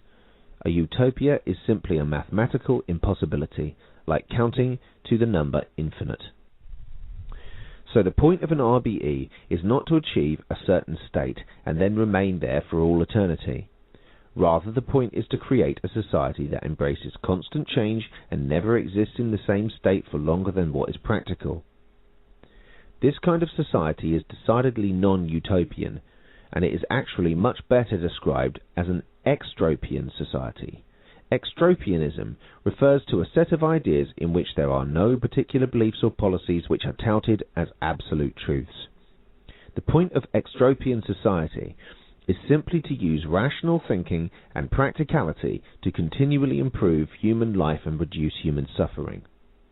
Once again, this is a society in which there is no specific definition of perfection and no illusions of attaining this false ideal.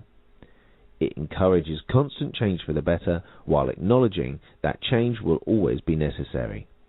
This is the truest description of an RBE that I could possibly give. So, is an RBE a utopian society? No. It is the complete opposite, in that it is a society which recognizes the need for constant change, something which goes against the very foundation of a utopia. Question: this whole thing sounds a lot like a cult. Are you trying to convert me to something? This is one of the most interesting assertions regarding the RBE idea that I've ever heard. Is this a cult? Are the people who support the concept of an RBE just a bunch of brainwashed cultists? Well, a cult is generally an organization, usually with some kind of religious overtone, that seeks to force people into adopting a certain set of ideas or practices that society at large deems abnormal, and almost always restricts members' ability to seek outside information. The concept of an RBE is built on the principles of science and logic. A set of ideas based on science is by definition always changing. There are no accepted truths or ideologies to cling to, and nothing which is considered sacred. Like the claims of utopianism, the truth regarding an RBE is that it is literally the opposite of a cult. A cult implies a fixed worldview where certain ideas are deemed right and true. This is exactly the opposite of what the RBE concept is trying to achieve. The entire purpose of the RBE is to establish a society which is constantly improving and changing. The concept of an ever-changing set of ideas forming the basis of a cult makes very little sense. One might still argue that this is a cult in that it encourages the spreading of abnormal ideas. However, if that is the case, then literally every person who is attempting to change the world in any way is some kind of cultist.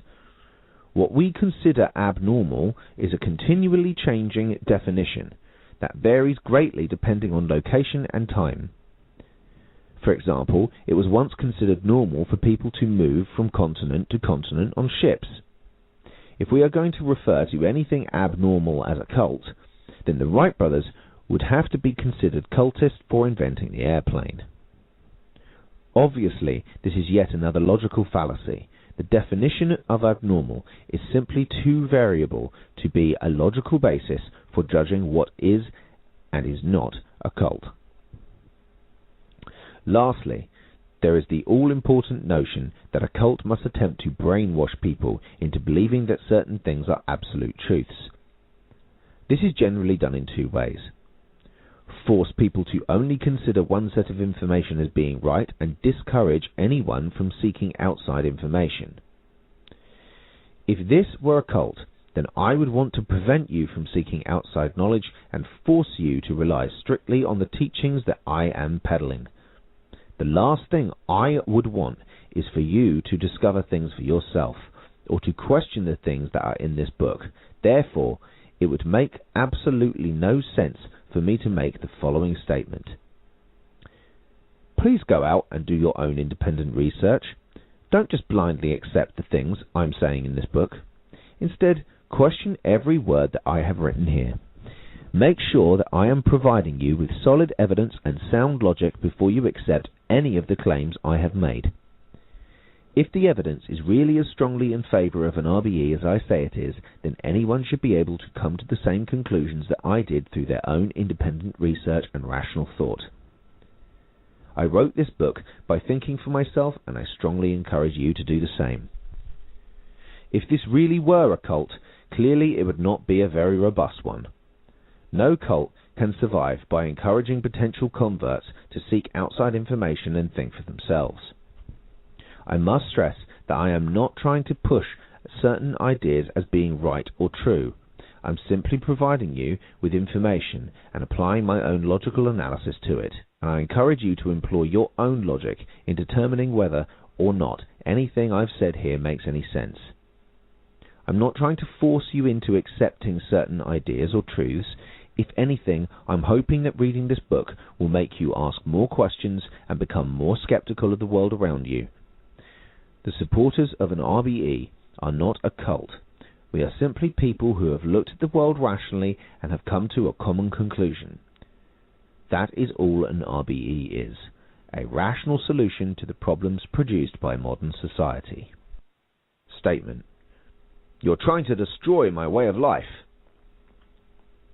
Of all the assertions I've discussed in this chapter, this one has the most truth to it. An RBE is in fact an attempt to change the way the majority of us live. I must stress once again that it would only be the majority and not the whole population, as an RBE is a voluntary society. Since it accepts the formation of small, low-tech communities, it would not be necessary for literally every person to alter their lifestyle. Otherwise, this is, for the most part, a suggestion to change your way of life. Note that I said suggestion to change rather than force you to change. The question to ask is this: is our current way of life actually worth keeping? Let's think about it for a moment. Our current way of life brings suffering, war, poverty, hunger, social stratification, violence and stress to essentially the entire world. Even someone who is succeeding in our current system will often have to spend much of their time performing socially pointless tasks they'd rather not do, while contributing to environmental destruction and slave labour in developing nations. The new way of life that an RBE advocates would bring sustainability, global prosperity, health and freedom, where every person is able to pursue fulfilling tasks without worry. Is our current way of life worth keeping in the face of this new way?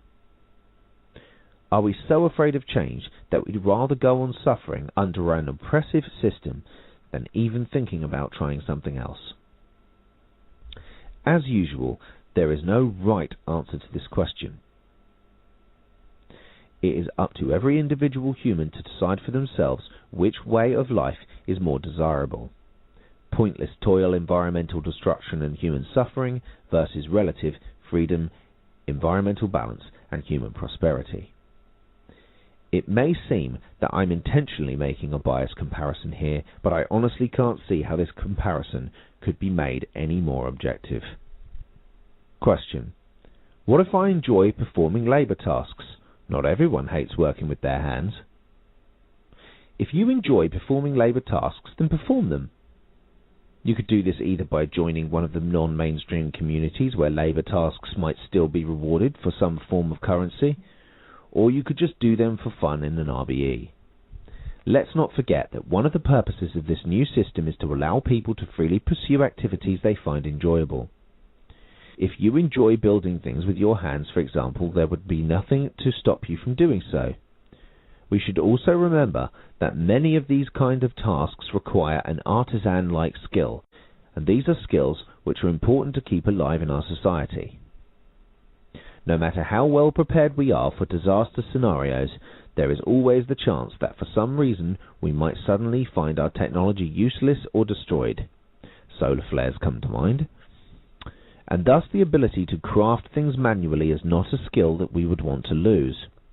It would be very wise for us to include lessons on such things in the general knowledge database, so that they would always be available to curious humans. Our species evolved as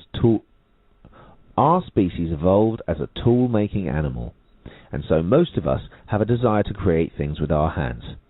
This is a desire which will likely always exist, so I have no fear that the ability to create things manually will ever be lost to our species.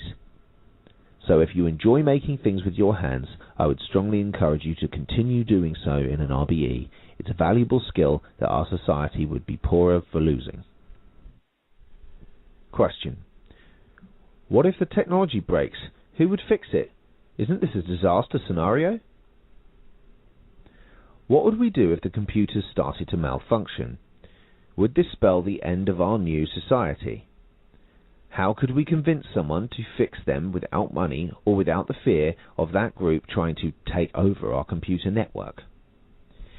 If there is one thing that modern computing has taught all of us, it's that computers malfunction. Granted, the computers being used in an RBE would be the highest quality computers that could possibly be created, but there is still always the chance that there could be some kind of breakdown. Fortunately, an RBE is innately set up to prevent the disaster that might stem from such a situation. All of the global databases would be distributed throughout the world's computers without being connected on a single system, much like the Internet of today. This is why the entire Internet doesn't go down when a single computer or website goes down. The network is distributed across an entire planet's worth of systems.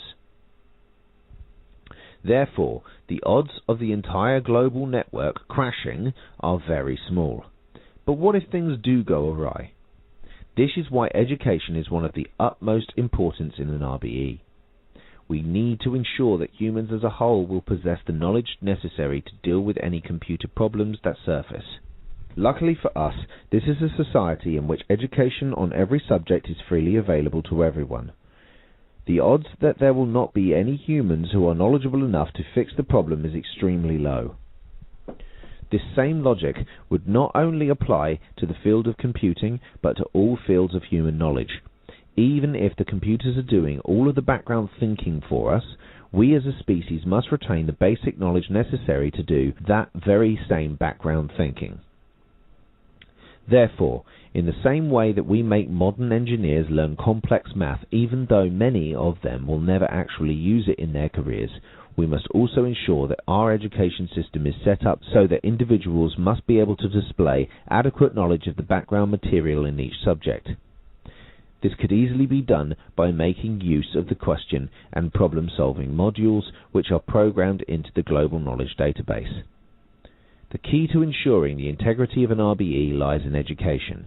It is also through education that we would ensure that no group would be able to take over society by taking advantage of computer malfunctions.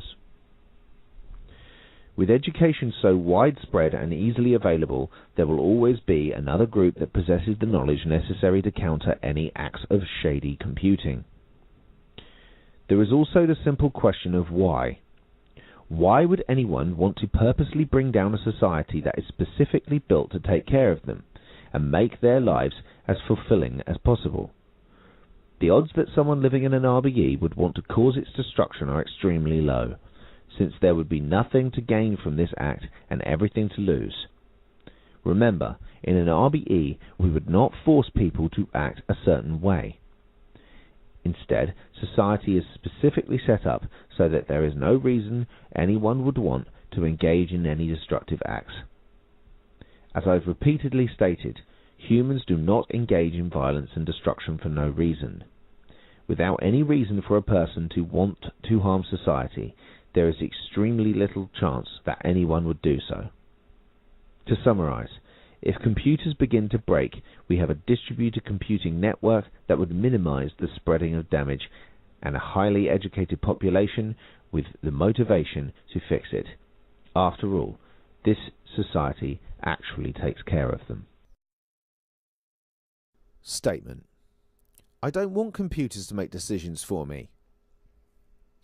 I find it interesting that so many people seem to have an irrational fear of letting computers make decisions for them. You already do. Every phone call you make, every electronic product you use, every calculation you punch into a calculator all require that a computer make a decision for you. The important thing to remember is that these decisions are not based on any kind of subjective or emotional interpretations of how something should be done. They are simply algorithmic calculations based purely on numbers and logical rules. A cell phone does not engage in a moral debate with itself before it connects you to the person you're calling. Also, consider the fact that we currently rely on computers controlling traffic lights to guide us safely through intersections without smashing into each other. In fact, if you decide to not listen to the decisions of traffic lights, you are much more likely to smash into someone than if you had followed the traffic lights' advice. The idea of computers making simple, menial decisions that ultimately keep society running is not something new. It's already happening right now. And of course, even though the system in your phone might decide how to connect your call, you are still the one who chooses to make that phone call. This is precisely why an RBE is set up to be as open to human input as possible. Even if computers are making the background decisions, it is still up to humans to make the executive controlling decisions that dictate what the computers will ultimately do. The purpose of the computers is simply to take care of all of the menial background work, while the overall course the computers take is completely under human control. Therefore, computers might run society, but humans would still run the computers.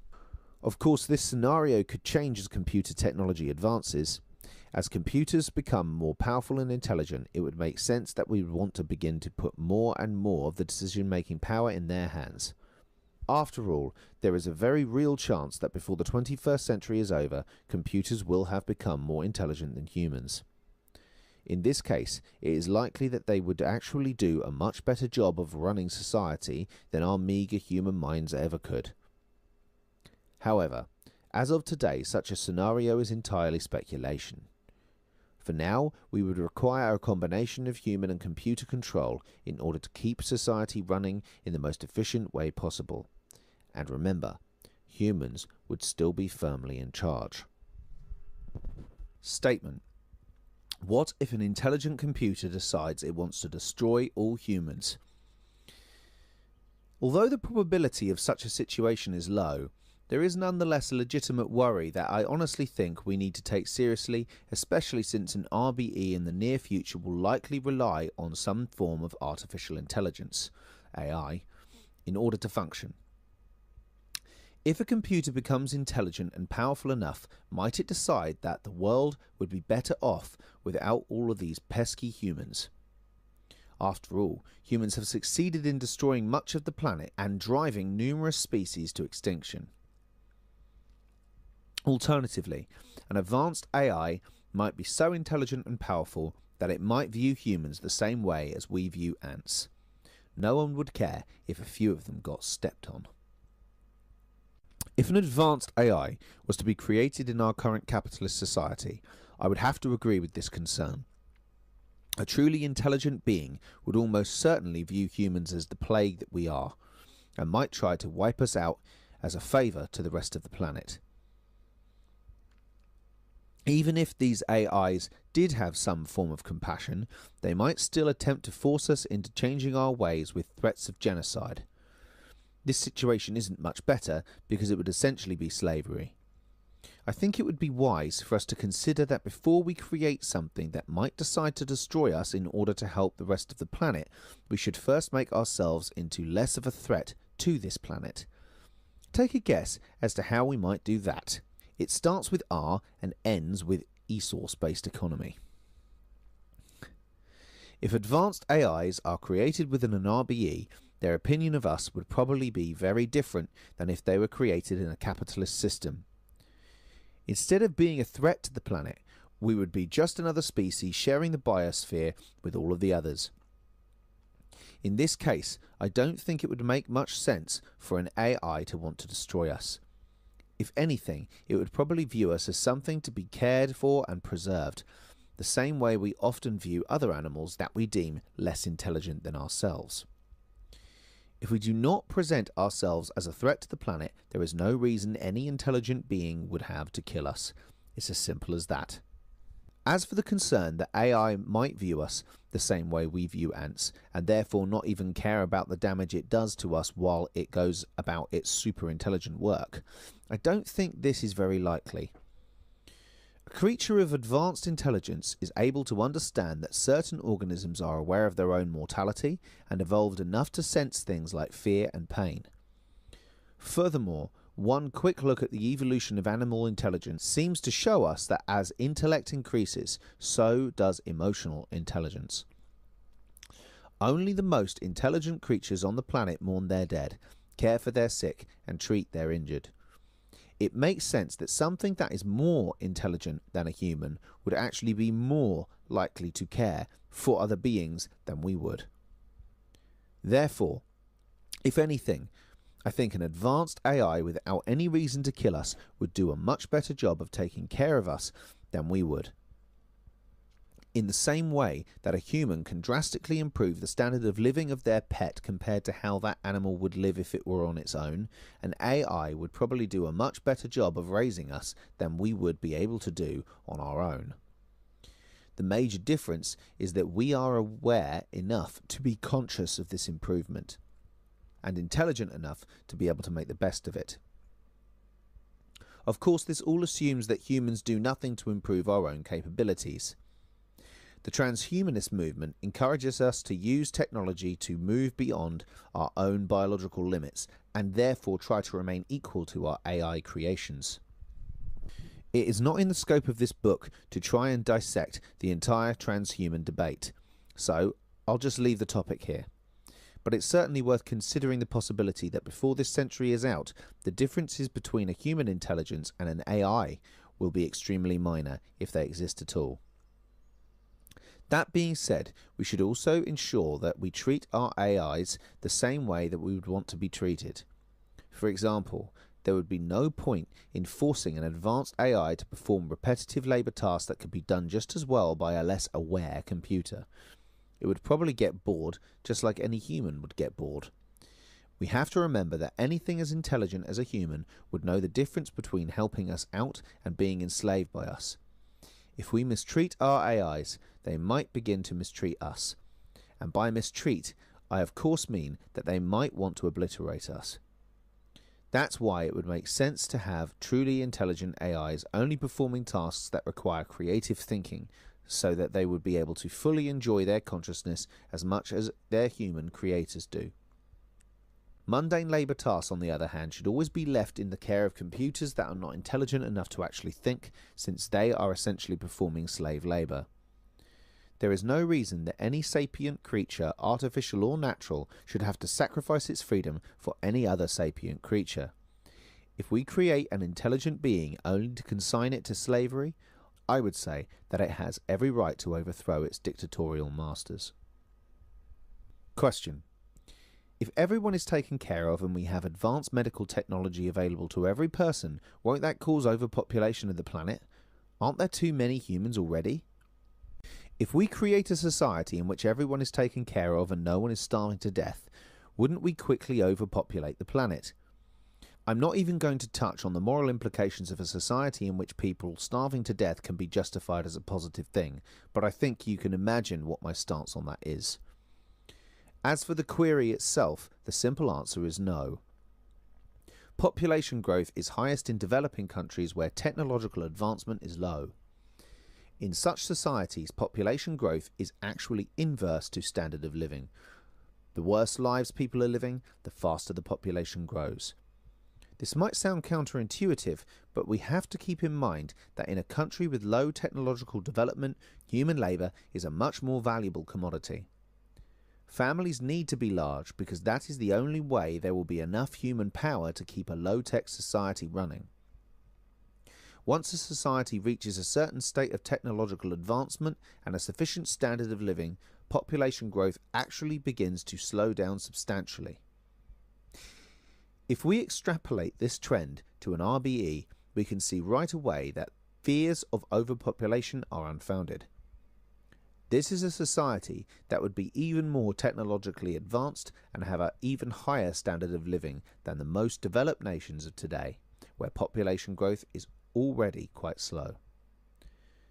Therefore, it would make sense that population growth in an RBE would be even lower than in today's developed nations. As for the assertion that there are already too many humans, this is only from the perspective of a monetary system. There are more than enough resources for every human on the planet, plus at least several billion more. We just happen to be stuck in a system that cannot distribute those resources in a rational manner. In short, what might subjectively be seen as overpopulation is in actuality just a failure of our current system to make optimal use of the staggering abundance of resources available to our species. We have plenty of open land for settlements, but our current system forces most of us into cities so we can be in close proximity to our jobs, where huge amounts of potentially useful space is occupied by parking lots and the like, thus creating unnecessary overcrowding. We now have the technological capability to produce food with only a fraction of the land and resources required by primitive agricultural technologies, along with an entire atmosphere's worth of clean water. We have the ability to provide abundant goods and services using entirely clean energy sources through a system that requires very little human labour of any kind. Overpopulation is entirely dependent upon the properties of the system we are observing, and clearly our present system does not possess the properties necessary to manage our current and future population, despite the fact that it is technically feasible. Of course, what if human settlements were not confined to land? What if we were able to expand whole cities onto the ocean, which covers the majority of our planet? Wouldn't that vastly increase the space accessible to us, as well as make the wealth of resources in the ocean available to us? Once again, I'll leave you in suspense until the next section. Question: what about precious or rare materials? How do we prioritize their use? This is basically a question of superficiality versus practicality. For example, let's look at a rare material such as gold. For much of recent history, humans have enjoyed decorating things in gold as a sign of wealth or status.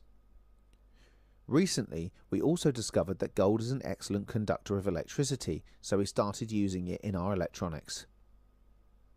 When it comes to the question of superficiality versus practicality, practicality would always be prioritized in an RBE. After all, what's the point in decorating things with material that indicates wealth or status if these terms are no longer relevant? As for the physical appearance of gold, there are numerous substances that could be used to mimic its colour and shine to an extent, and people could simply use these less rare materials for decorative purposes. So in the case of gold, it would make practical sense that priority would always be given to its use in electronics and the like.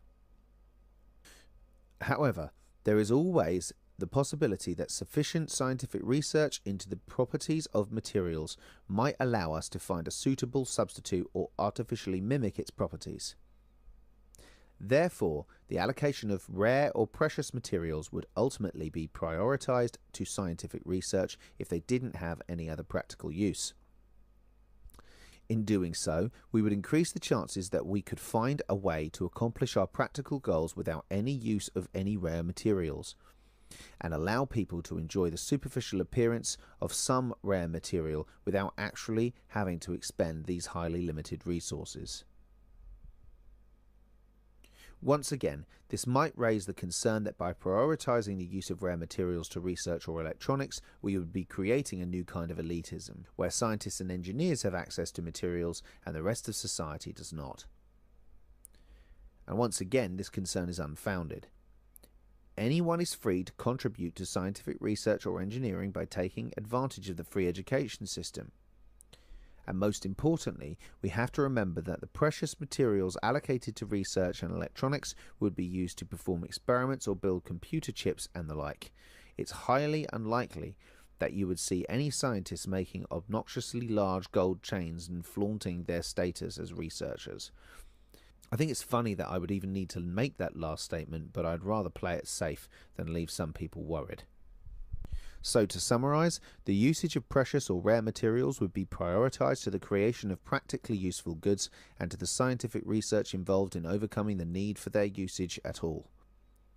Superficial and decorative needs would be filled by using less rare materials, since there is literally nothing to gain by displaying one's ability to afford rare materials in an RBE. Question: what would happen to the entertainment industry? What about movies and video games? As I've stated a few times now, some form of relaxation is required for the production of a healthy human being. Therefore, some form of entertainment will probably always remain in society. However, with the addictions built into us for certain forms of entertainment, there would be a massive decrease in the almost constant saturation of entertainment that distracts us today. With the freedom to pursue so many different activities, time spent purely on entertainment for the sake of entertainment would likely decrease substantially. Nonetheless, some forms of entertainment would probably remain for the foreseeable future. Something similar to television shows would likely still exist via video uploading websites, which have already begun to replace television for many people who regularly access the internet. The recent flood of smartphone applications has shown us that simple games have the ability to provide a huge amount of entertainment despite being well within the reach of a single person or small group to make. These kind of open-sourced entertainments will likely become the dominant forms of pure entertainment in an RBE. However, thanks to the Global Skills Database, the idea of enough people pulling together to make more complicated video games, movies and alike is certainly not impossible. Let's also keep in mind that an RBE would have a vibrant arts community that would also provide a wealth of entertainment in addition to teaching lessons and raising consciousness as art tends to do. Theatre, music, literature and various other forms of artistic expression would not only exist, but they would be able to truly flourish. Basically, the need for entertainment in this kind of society would be so low that there would be no reason to waste vast amounts of resources on a spectacle that does nothing but keep people's minds occupied. Basically, the need for entertainment in this kind of society would be so low that there would be no reason to waste vast amounts of resources on a spectacle that does nothing but keep people's minds occupied, as is the case today. As long as the internet or some equivalent remains, I imagine that humans will have no difficulty in finding ways to keep entertained on the rare occasion it is needed. Of course, if full immersion virtual reality becomes readily available, as it almost certainly would in a technologically advanced society, this would make all other forms of pure entertainment obsolete anyways. So in summary, an RBE is a society in which there is almost no need for the incredibly wasteful forms of entertainment which saturate our senses and continually distract us from more important things today. What entertainment remains will largely be from the arts community or from the ever-evolving patchwork of the internet, fueled entirely through open-source contributions. Question: what about professional sports? The concept of professional sports is an extremely recent development for our species. For the majority of our history, the purpose of sports was to provide a leisure activity, encourage physical fitness and allow for social interaction, rather than to act as the money-making distraction that it is today. In an RBE, it would make sense that people would go back to playing sports for fun, rather than worrying as much about the spectacle of the event. Over time, recreational leagues of various skill levels would likely form through the use of the Global Skills Database, which would also be an ideal platform for the formation and management of teams. This means that high-level sports would probably not disappear completely, although they might become rarer. You might think that, given all of the evidence I've offered against competition, I would be opposed to the idea of competition in any form.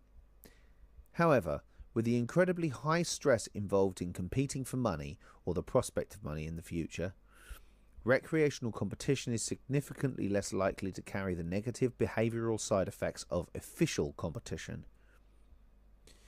In addition, playing sports has been shown to have a positive effect on emotional well-being. In the end, a sport is just a game, and it would likely be treated as such. People could finally stop worrying about their sports career and just get back to having fun. And as the ultimate bonus, never again would a child need to suffer from the trauma of hockey dad effect. Question: what about religion? You never really mentioned it at all. Religion, that touchiest of subjects, where every sentence must be carefully crafted in order to avoid offending people over the most trivial of matters. What would happen to religion in an RBE? Well, this would be a society built on the principles of science and logic. It would be run in a secular manner, and therefore religion would receive no special treatment for good or ill. As with other human enterprises, the global knowledge database would contain information pertaining to the various religions and mythologies of the world. Anyone who wanted to learn about them could do so. There would be no restrictions on religious knowledge, and all humans would be free to believe in whatever they want to believe. However, in a society where practically everyone is educated and information of all kinds is freely available, it seems unlikely that the lure of traditional religion would be very strong.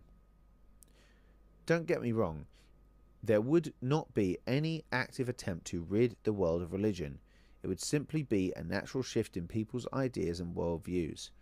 So the practice of learning and questioning one's beliefs becomes more and more acceptable. Nonetheless, I predict that within even just a few generations of an RBE's inception, traditional religious believers would likely become a minority of the population, being replaced by adherents to other forms of spirituality and philosophy. Of course, we must also be open to the possibility that an enlightened society might actually discover that some religion was right all along. However, I think the first scenario is significantly more likely. Question: what would we do with all the old cities? Since an RBE requires the creation of almost entirely new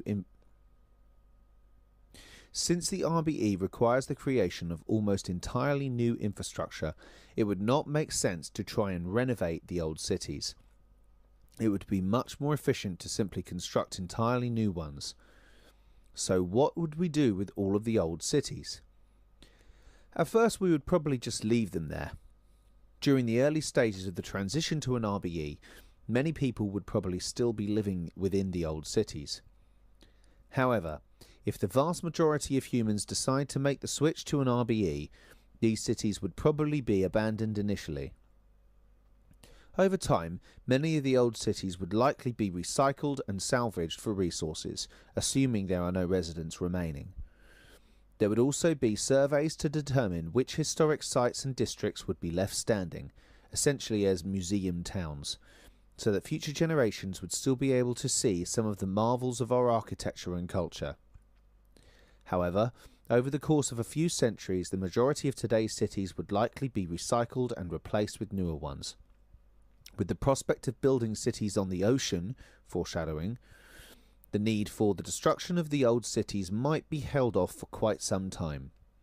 But eventually, much of our old civilization would be replaced.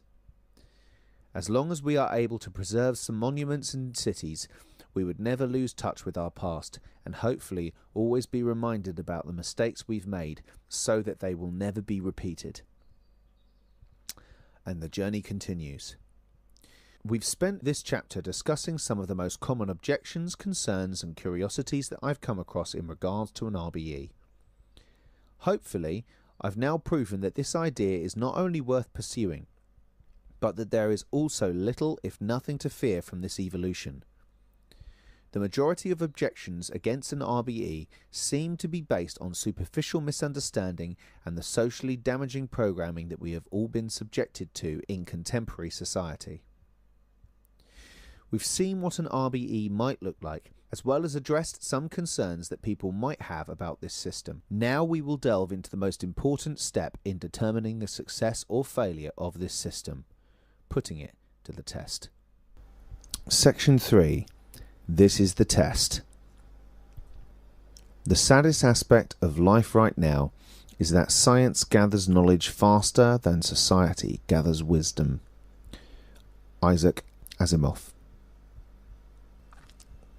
We now have some idea of how an RBE would function, and we've gone through some objections and queries in order to show the logical strength that underlies this idea.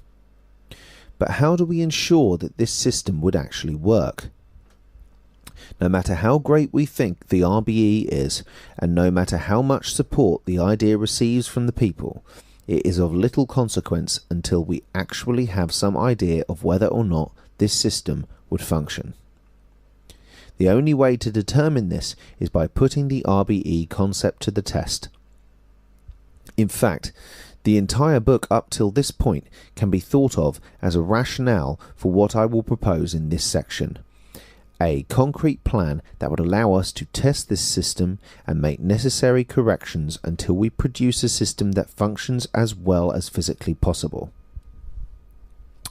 Here I will outline a general plan consisting of 6 major steps that might give us the key to changing the face of our entire global society.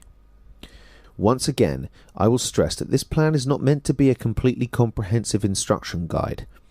Instead, what I have done is create a kind of skeleton that could be used to form the general structure of a testing protocol. As with my actual description of an RBE, this outline is not set in stone. I fully expect that it will be replaced in part or entirely by better ideas and superior plans that I was not able to think of. My purpose is simply to show how the testing of an RBE would ideally occur, by presenting an example of a testing procedure. The basic premise is to engage in a series of experiments that would allow us to test the RBE concept while simultaneously paving the way for its implementation. It goes something like this. Gather the knowledge, test the technology, test the basic concept on a small scale with very few variables, slowly increase the scale while adding variables and complexity, test the concept on a larger scale, and use this as a platform for further expansion and implementation. The ultimate goal of this plan is to create at least one fully functioning self-sufficient automated city or colony which would serve as an example of this new system. From this, we would have a much stronger platform for getting the RBE idea recognized and implemented on larger and larger scales, thus giving us a solid foundation from which to push for global implementation. However, it would be wise for us to avoid making the same mistake of times past and thinking that our theoretical system will function perfectly well when implemented. We will instead proceed with extreme caution. The true strength of this plan lies in its flexibility. We need to be able to give ourselves enough leeway to adjust parameters and experimental procedures as needed, rather than planning each phase in isolation. Every step takes future steps into account and is dependent upon previous steps for guidance, thus allowing us to take advantage of success and adjust for shortcomings. This process of careful examination has given us all of the scientific wonders of the modern world, from sandals to satellites. Now let's see what it can do for society. Step 1. Assemble. We begin by holding some kind of conference or other large meeting in order to bring together technical experts along with other scientific and artistic minds who are interested in pursuing the RBE system. The purpose of this meeting would be to allow for direct communication between the groups who will ultimately be responsible for designing the experiments and building the technologies that will make an RBE happen. In other words, we need to start doing some serious planning. By holding an annual conference or meeting, we would ensure that there would be a forum for all interested parties to present their ideas to each other and facilitate intergroup learning. This would also be a good opportunity for the minds behind various technologies to begin integrating their ideas together. For example, the vertical farm people could talk to the evacuated tube transport people to discuss how the farms and tube technology could be combined to allow for efficient shipping of food. The folks behind the bit car may want to have a word or two with groups working on autonomous automobiles. Basically, everyone will want to learn more about additive manufacturing, since they'll need to know if and how their specific technologies can be built using this fabrication technique. The list of possible technological collaborations is a very long one. It would also be advisable for this conference to be open to the public as well, so that it could become a platform for those involved to directly engage and educate the public about their ideas and the progress being made towards having a concrete plan for the RBE experiment. Transparency to the public is extremely important, since we're ultimately trying to get the public to support this idea. After a few meetings, perhaps even the first one, we would be at a point where we could begin organising task groups to plan out specific aspects of the test community. For example, one group might focus on energy generation, while another focuses on infrastructure for water and waste, and a third group might get to work on the experimental design itself. There are two major goals that need to be accomplished here before we can proceed to the next step. 1. We must have comprehensive computer models, and at least small-scale physical models, for every piece of technology and every aspect of the test communities. This is critical, because additive manufacturing requires computer models to build from. By having these models created at this point, the actual experimental process will be much smoother and more efficient. 2. We will need to begin planning the actual experiments, including the creation of the first wave of surveys that will be used to run the test cities. At this stage, it would be too early to have a concrete plan laid out for the entire process. We must ensure that we remain flexible in the event that necessary changes must be made. But the first stage, at least, should be well defined, and a general idea of how to proceed following this stage should exist. We should also have a good idea of how we will recruit subjects and what the inclusion and exclusion criteria for selecting subjects will be. By ensuring that we must meet these two major criteria, we could smoothly move into the testing phase when we are ready. This would also be the time to take care of the mountain of bureaucracy and paperwork that will need to be overcome before this kind of large-scale experiment can begin. This is going to take a lot of time and energy, much of which will detract directly from time and energy spent working on the actual project, as anyone with experience in research will be painfully familiar with. Unfortunately, this is an unavoidable reality of scientific experimentation in our current system, and it will have to be dealt with. I cannot even begin to fathom how large this mountain will be, or what endless forms and files it will consist of, but we have no choice other than to climb it. An optional addition to this step would be to form task groups who are specifically pushing for the implementation of systems other than an RBE. In fact, the meetings themselves could be orientated towards exploring a variety of alternative socio-economic systems, with an RBE simply being one of them. This is not to encourage competition between the systems, but cooperation and mutual learning. By having a number of systems being tested simultaneously, it would be possible for each system to learn from the triumphs and shortcomings of the other test systems, thus increasing the chances of creating at least one highly functional and stable socio-economic system. Testing multiple systems is not 100% necessary for this testing plan, but there are certainly advantages in proceeding that way. This plan is written out assuming that we only test the RBE concept, but the logic used here could apply to the testing of many experimental social systems, particularly any relying heavily on technology.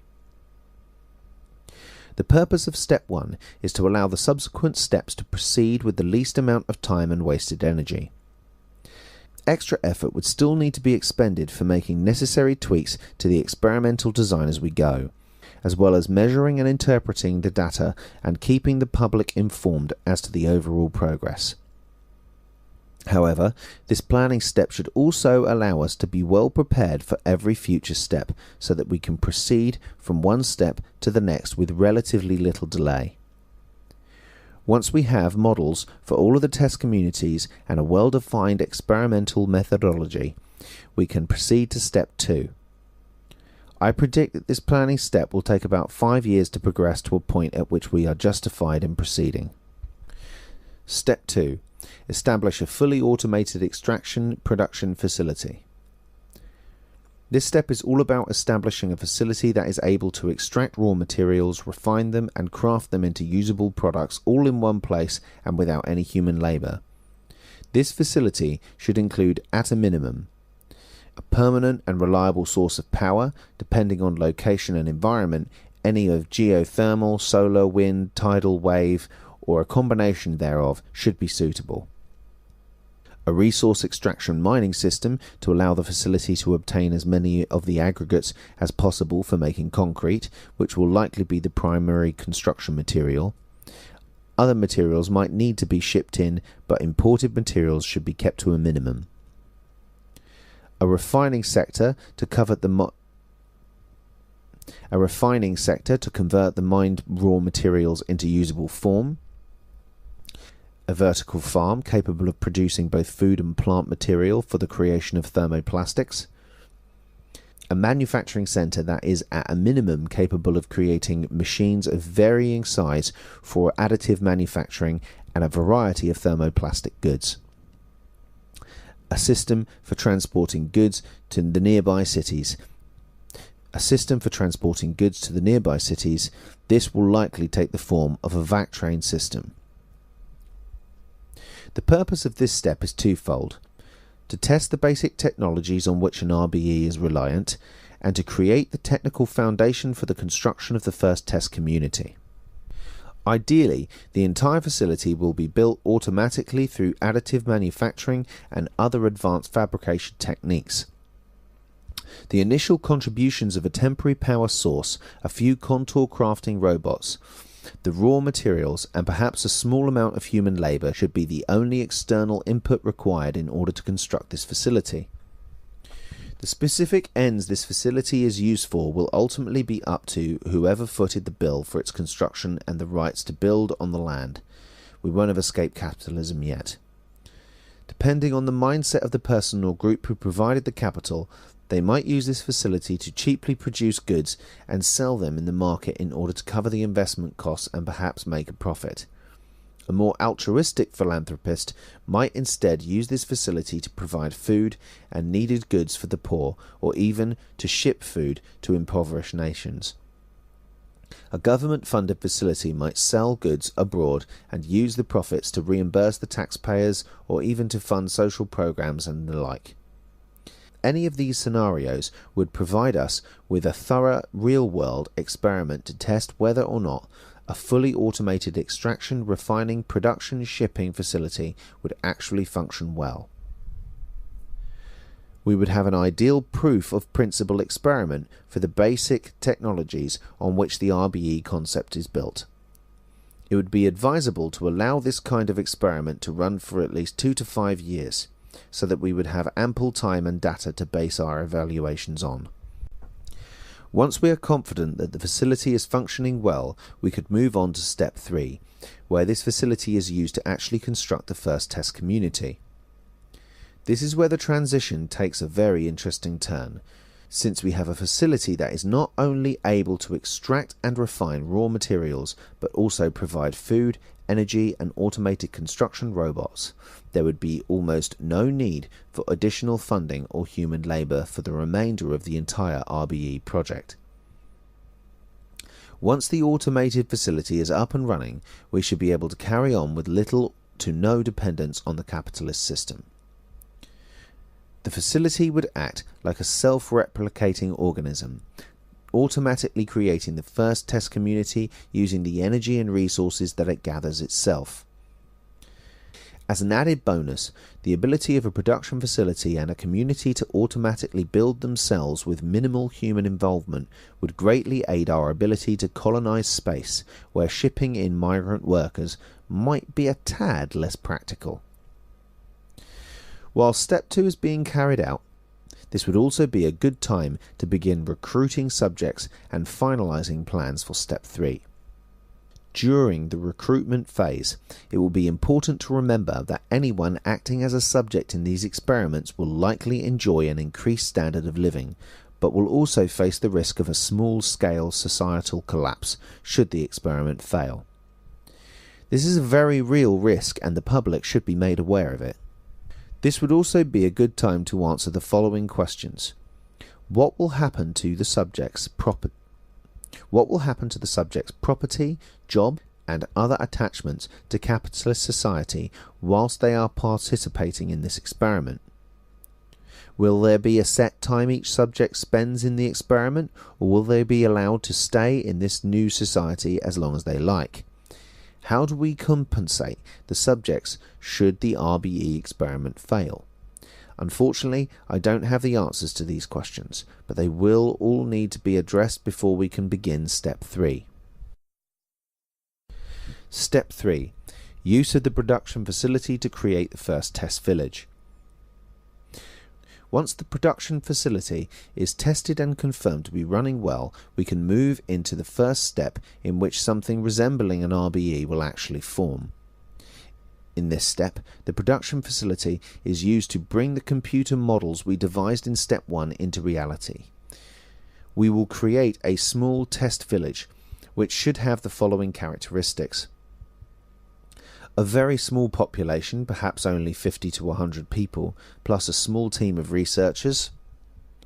During this step, only adults without violent criminal records or a history of untreated violent behaviour would be taken as subjects. Children would not be a part of the first round of experimentation and would not be taken as subjects.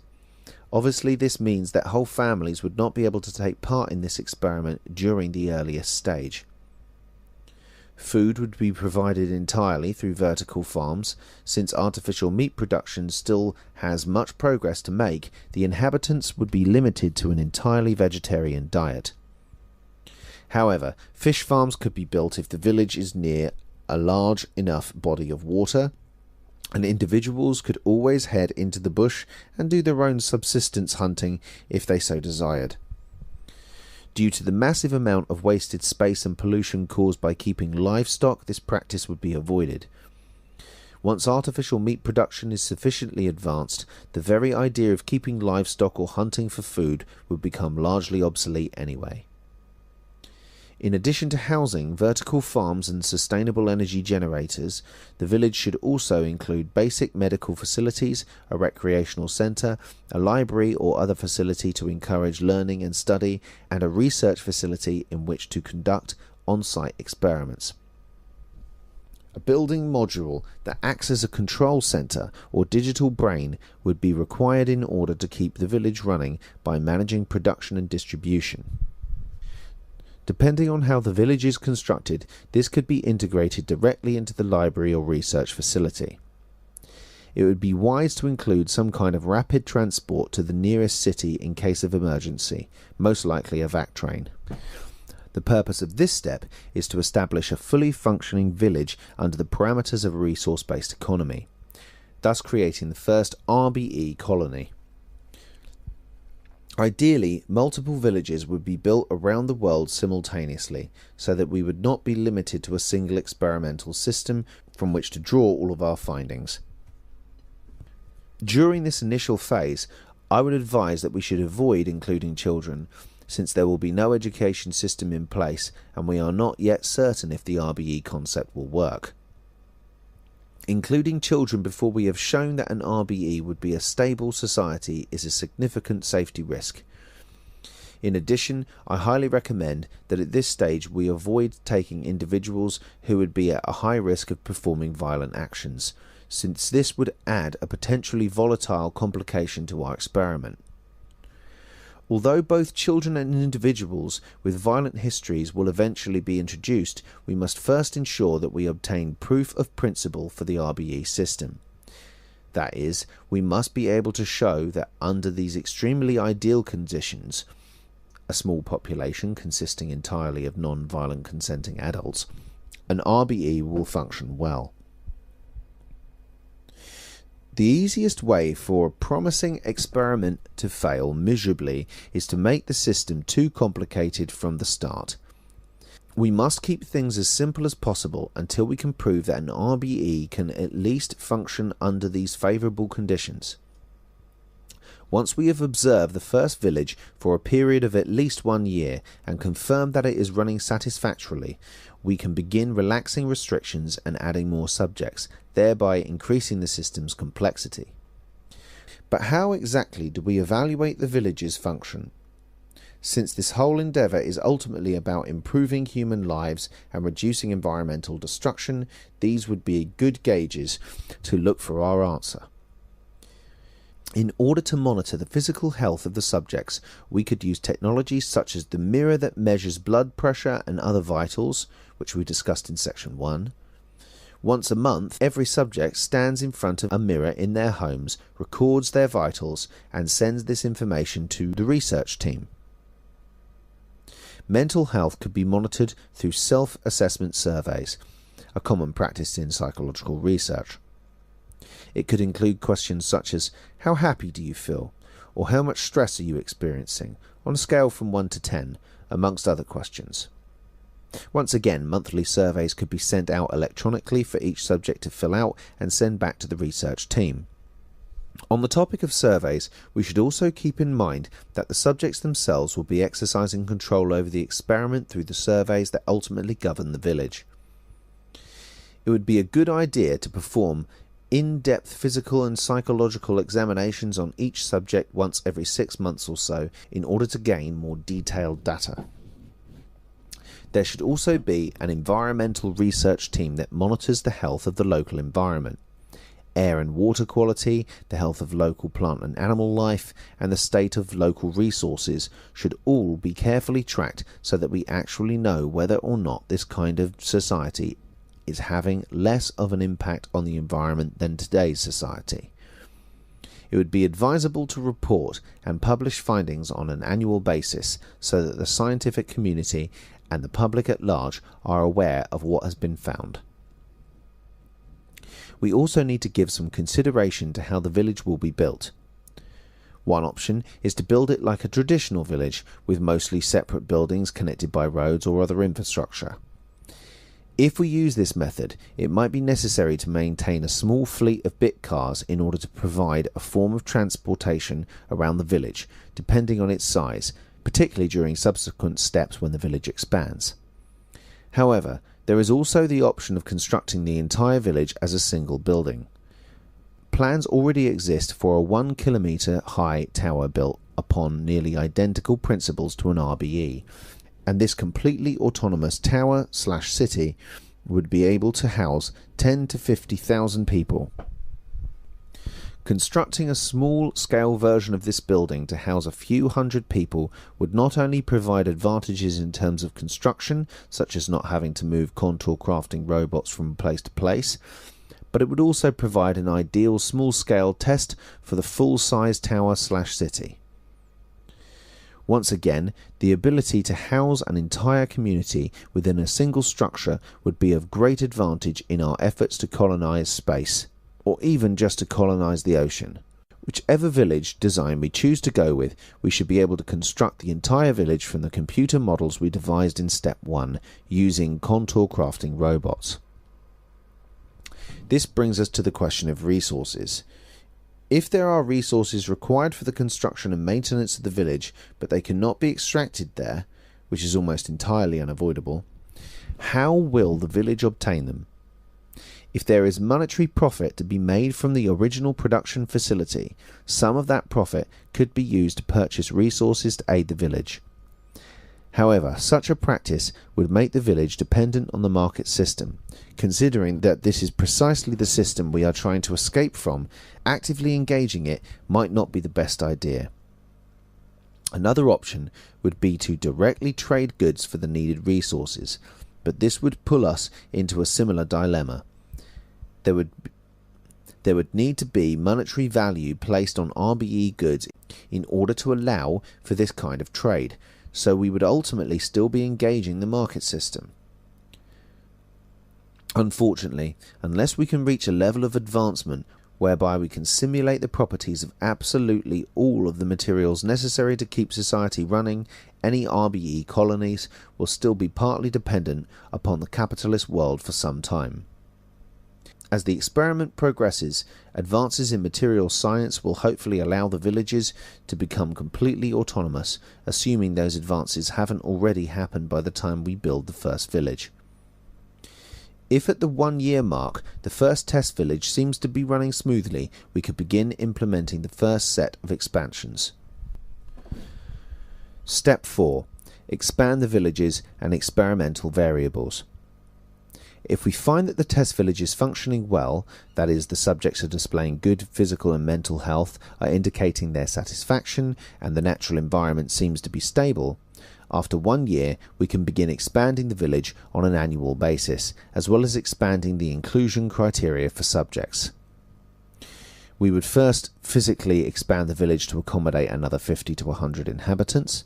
Depending on the village design, we could either construct more homes, traditional design, or construct another tower and connect it to the first one, tower design. Every year, an evaluation of the gathered data will be made so that we can decide whether we are safe to expand further or if we need to make changes and tweaks to the system before further complicating it by adding more subjects. By the start of the second year of the test village, we should be able to add a full education system and begin including children and families. Each physical expansion of the village should be accompanied by another digital brain or control center. By networking all of the computer control centers and distributing the computational load amongst them, any expansion of the village would always be accompanied by an expansion in the computational power of the whole village, thus ensuring that the systems responsible for running the village will never be overwhelmed. Once children and families and the education system are fully integrated, this would be a good time to start opening the village to public tours.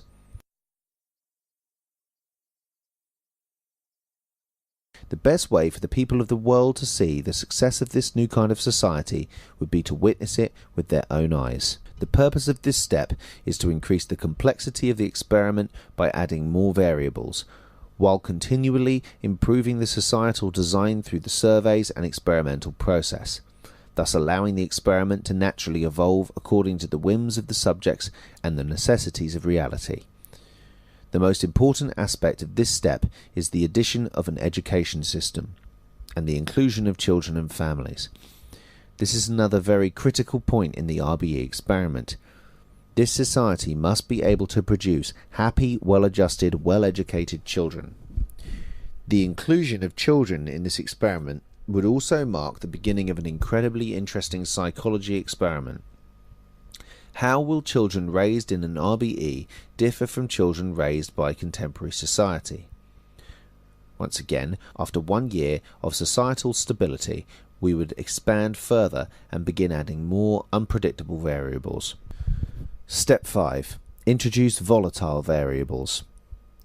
The second set of expansions should be accompanied by the purposeful inclusion of individuals who would have previously been thought of as being a threat to the stability of the RBE test village. The inclusion criteria would now be open to individuals with histories of violent behaviour. Ideally, by this point, numerous test villages will have begun to spring up around the world, thus allowing for us to gather more data and giving the public opportunities for direct access through public tours and the like. This is the final test we must overcome before we are justified in moving to full-scale experiments.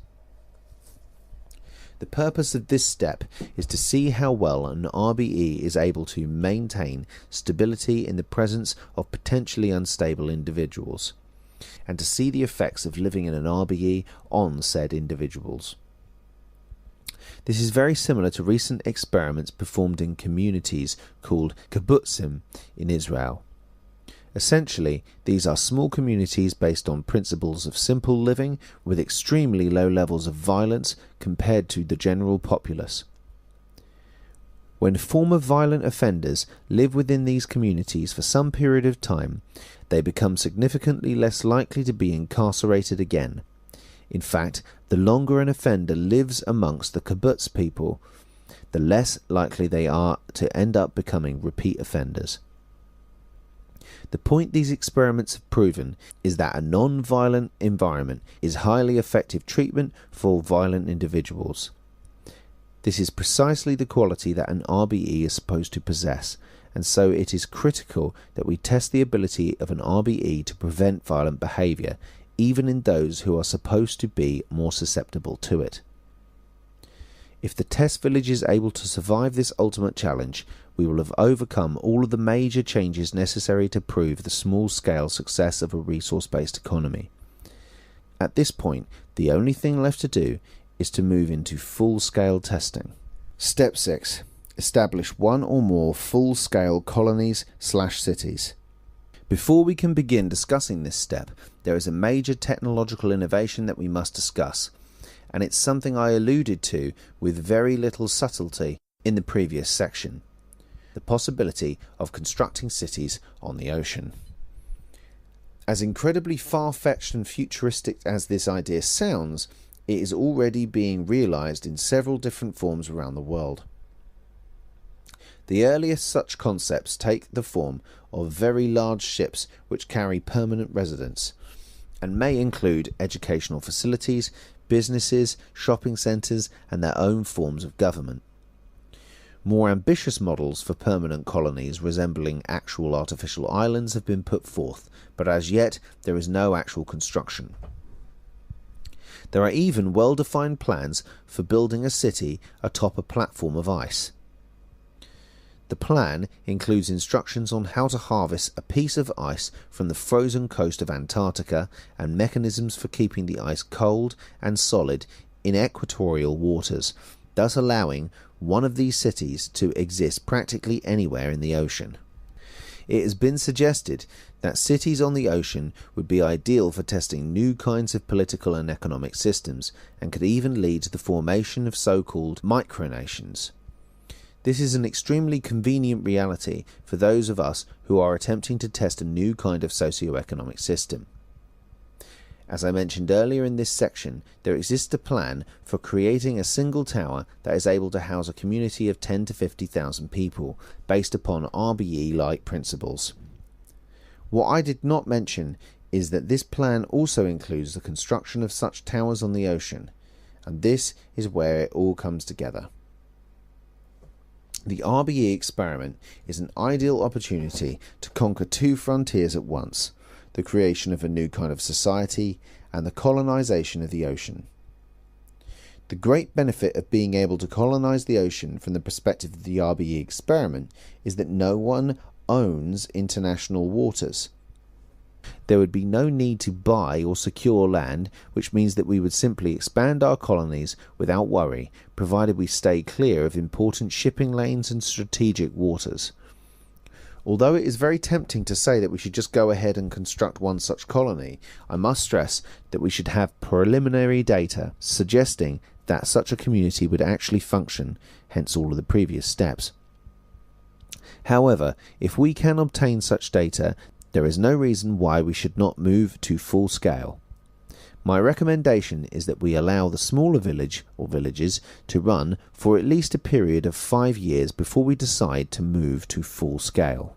The first tower would be constructed as much as physically possible from resources gathered to an established RBE production facility, therefore reducing or even eliminating the need for any additional capital. For all intents and purposes, the way this city is run would be identical in description to the test village, only on a much larger scale. After we have observed the first tower for a period of at least 2 years, additional towers would be built using resources gathered by the first tower, thus allowing the community to expand and take on additional inhabitants. At this point, whether this is still an experiment or a real colony is debatable, so I will stop referring to the residents as subjects. Networks of cities would form on the ocean, thus giving rise to one or more micronations. The purpose of this step is to establish a completely autonomous full-scale colony that will set the stage for the formation of a micronation, thus giving us the best possible test of the RBE system we could have, other than actually implementing it on a global scale. Once we have an established large-scale RBE society that is able to maintain itself with a happy, healthy population, we will finally have the evidence we need to begin pushing for global implementation of a resource-based economy, which of course is the seemingly impossible task that ultimately awaits us. Leaping into the unknown. The purpose of the RBE experiment is twofold: to thoroughly test and refine the RBE concept until we have a well-functioning, versatile system, and to provide us with a physical reference to show the merits of an RBE in order to begin the transition. And this, of course, is the big scary question that has yet to be answered. How do we transition from our current system into an RBE? We can certainly speculate about how a transition might occur, but it's essentially impossible to plan a transition without having a concrete idea of the political and economic climate the coming decades will bring. Nonetheless, some general speculations can still be made. Perhaps one or more RBE micronations will form and thrive on the ocean, attracting new residents and inspiring the citizens of other countries to rise up against their current system. The wave of global protests which began in 2011 against the corruption and greed of contemporary society may very well be the beginning of such uprisings. Regardless of the scenario we find ourselves thrust into, we will inevitably face the same final task: convincing essentially the whole population of Earth to abandon the way of life that has dominated our planet for centuries and change to a system that is totally alien and strange to the majority of people. As difficult as this sounds, there is evidence that points to its plausibility. A recent study suggests that once an idea becomes a strong belief in approximately 10% of the population, that idea suddenly begins to spread rapidly to the majority. It seems that few people are comfortable holding an unpopular idea, but once an idea is touted by a decent proportion of the population, it becomes much more socially acceptable and so begins to grow in popularity very quickly. In other words, the notion of the RBE concept becoming a popular idea is not impossible. It merely needs to gain enough acceptance to hit the threshold of social acceptability, much like the popping of one's collar. So how do we go about ensuring that this happens? As I have stated a few times now, one of the best ways to convince people that they would benefit from a new idea is to show them concrete evidence of that idea's effectiveness. Displaying evidence has been one of the focal points of this transition plan. The constant stream of scientific information, the public tours, and the lives of the residents themselves are all ways to display to the public the qualities of life in an RBE. The information necessary to encourage the spread of this idea is very much present in this testing protocol, and so it is no stretch to predict that successful RBE experiments will encourage the public to adopt this idea. Remember, there is no need to directly convince every single individual in the world to support this idea. Once a reasonable minority offers their support for it, acceptance of the idea should begin to spread very quickly, all with the constant stream of evidence from the RBE experiments to provide support. However, even if we do reach a point where the RBE idea becomes very popular amongst the people of Earth, there is still the issue of overcoming the power structure that is already in place. Ideally, this would require nothing more than petitioning governments and organisations such as the UN to begin enacting reforms that will push us closer and closer to an RBE until a complete transition was completed. However, the notion that groups in power will so willingly give that power up is not very likely. Instead, resistance to change will almost certainly need to be met with resistance in turn. This is where actions such as boycotts, mass bank withdrawals, protests, occupation of public spaces, and other disruptive forms of non-violent resistance could be used to influence stubborn governments. Although I cannot give any explicit instructions as to how these tactics should be used to encourage the adoption of this idea, the combination of an established RBE micronation, scientific evidence supporting the benefits of living in an RBE, and the civil disobedience of an indignant population should be enough to encourage a very gradual transition to a resource-based economy. As I pointed out in the previous section, it is critical that this transition be gradual.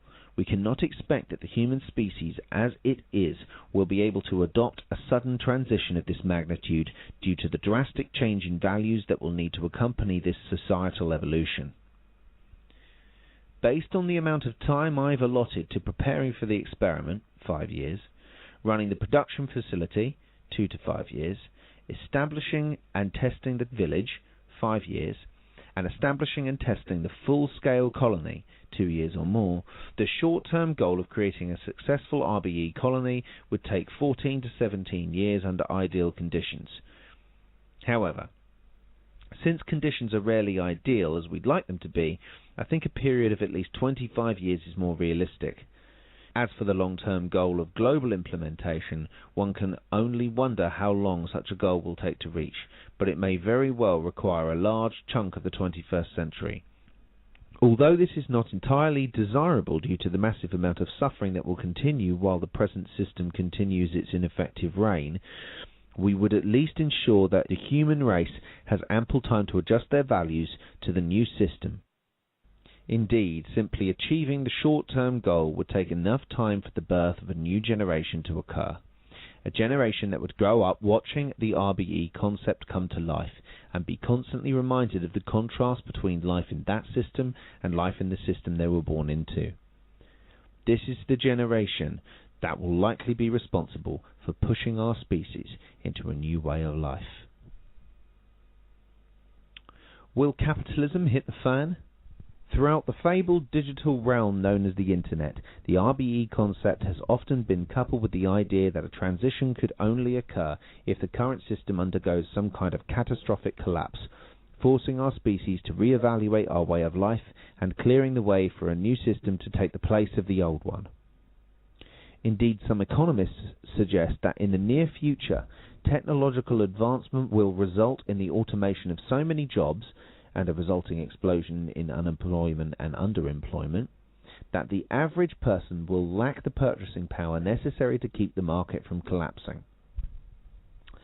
Others maintain that the market will quickly adapt to such a situation by creating new kinds of jobs that did not before exist, much like we've seen with previous technological revolutions.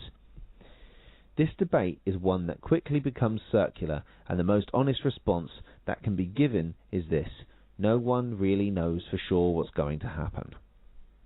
Therefore, rather than argue one way or the other for a systemic collapse, I will instead ask a question of much more fundamental importance. Is the market system actually worth holding on to when technological advancement can render it obsolete? Let's think about this for a moment.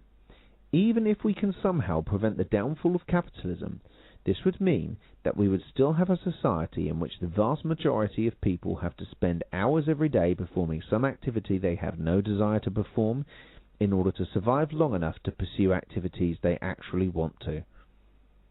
Is this system really worth keeping in the face of one which people can pursue the activities they want to without sacrificing their time and social relationships? Does it make sense for us to continue forcing people into stressful competition with each other, thus encouraging the deterioration of personal and social health, when we have the technical capability to escape from this artificial battlefield? As usual, I will leave you to come up with your own answers to these questions, but all of the questions pertaining to this topic can really be boiled down to this: do we want to take full advantage of our increasing technological prowess, or do we want to continue compromising our use of technology in order to hold up an obsolete system? Whether a systemic collapse is imminent or not, it is in the best interest of our species to test the RBE system. If a collapse does occur, we might just have an example of a functioning system to fall back on and rescue us from whatever collapse occurs. If a collapse does not happen, we might nonetheless have created a superior system that can rescue us from the inadequacies of capitalism. If the RBE concept does turn out to function, and the evidence seems to indicate that it will, then it is critical that we have this idea at the ready as soon as possible. After all, even if we can somehow force capitalism to work, that is no indication that it will be a superior system to an RBE. Once again, I'll bring up the comparison of the horse-drawn carriage and automobile. Diligent effort, the horse and carriage might be able to get us to our desired destination, but we'll need to deal with a lot more horse crap than if we just took a car. The beginning of the beginning. Despite the fact that virtually all major advances throughout human history have been made through some form of scientific testing, this concept has never really been applied to the running of society. This is essentially what the entire RBE concept is. We identify a problem, scientifically determine the cause, come up with a hypothesis that addresses these problems, test said hypothesis, and then adjust the experiment repeatedly until we have found the parameters that result in a society that functions in the best way possible.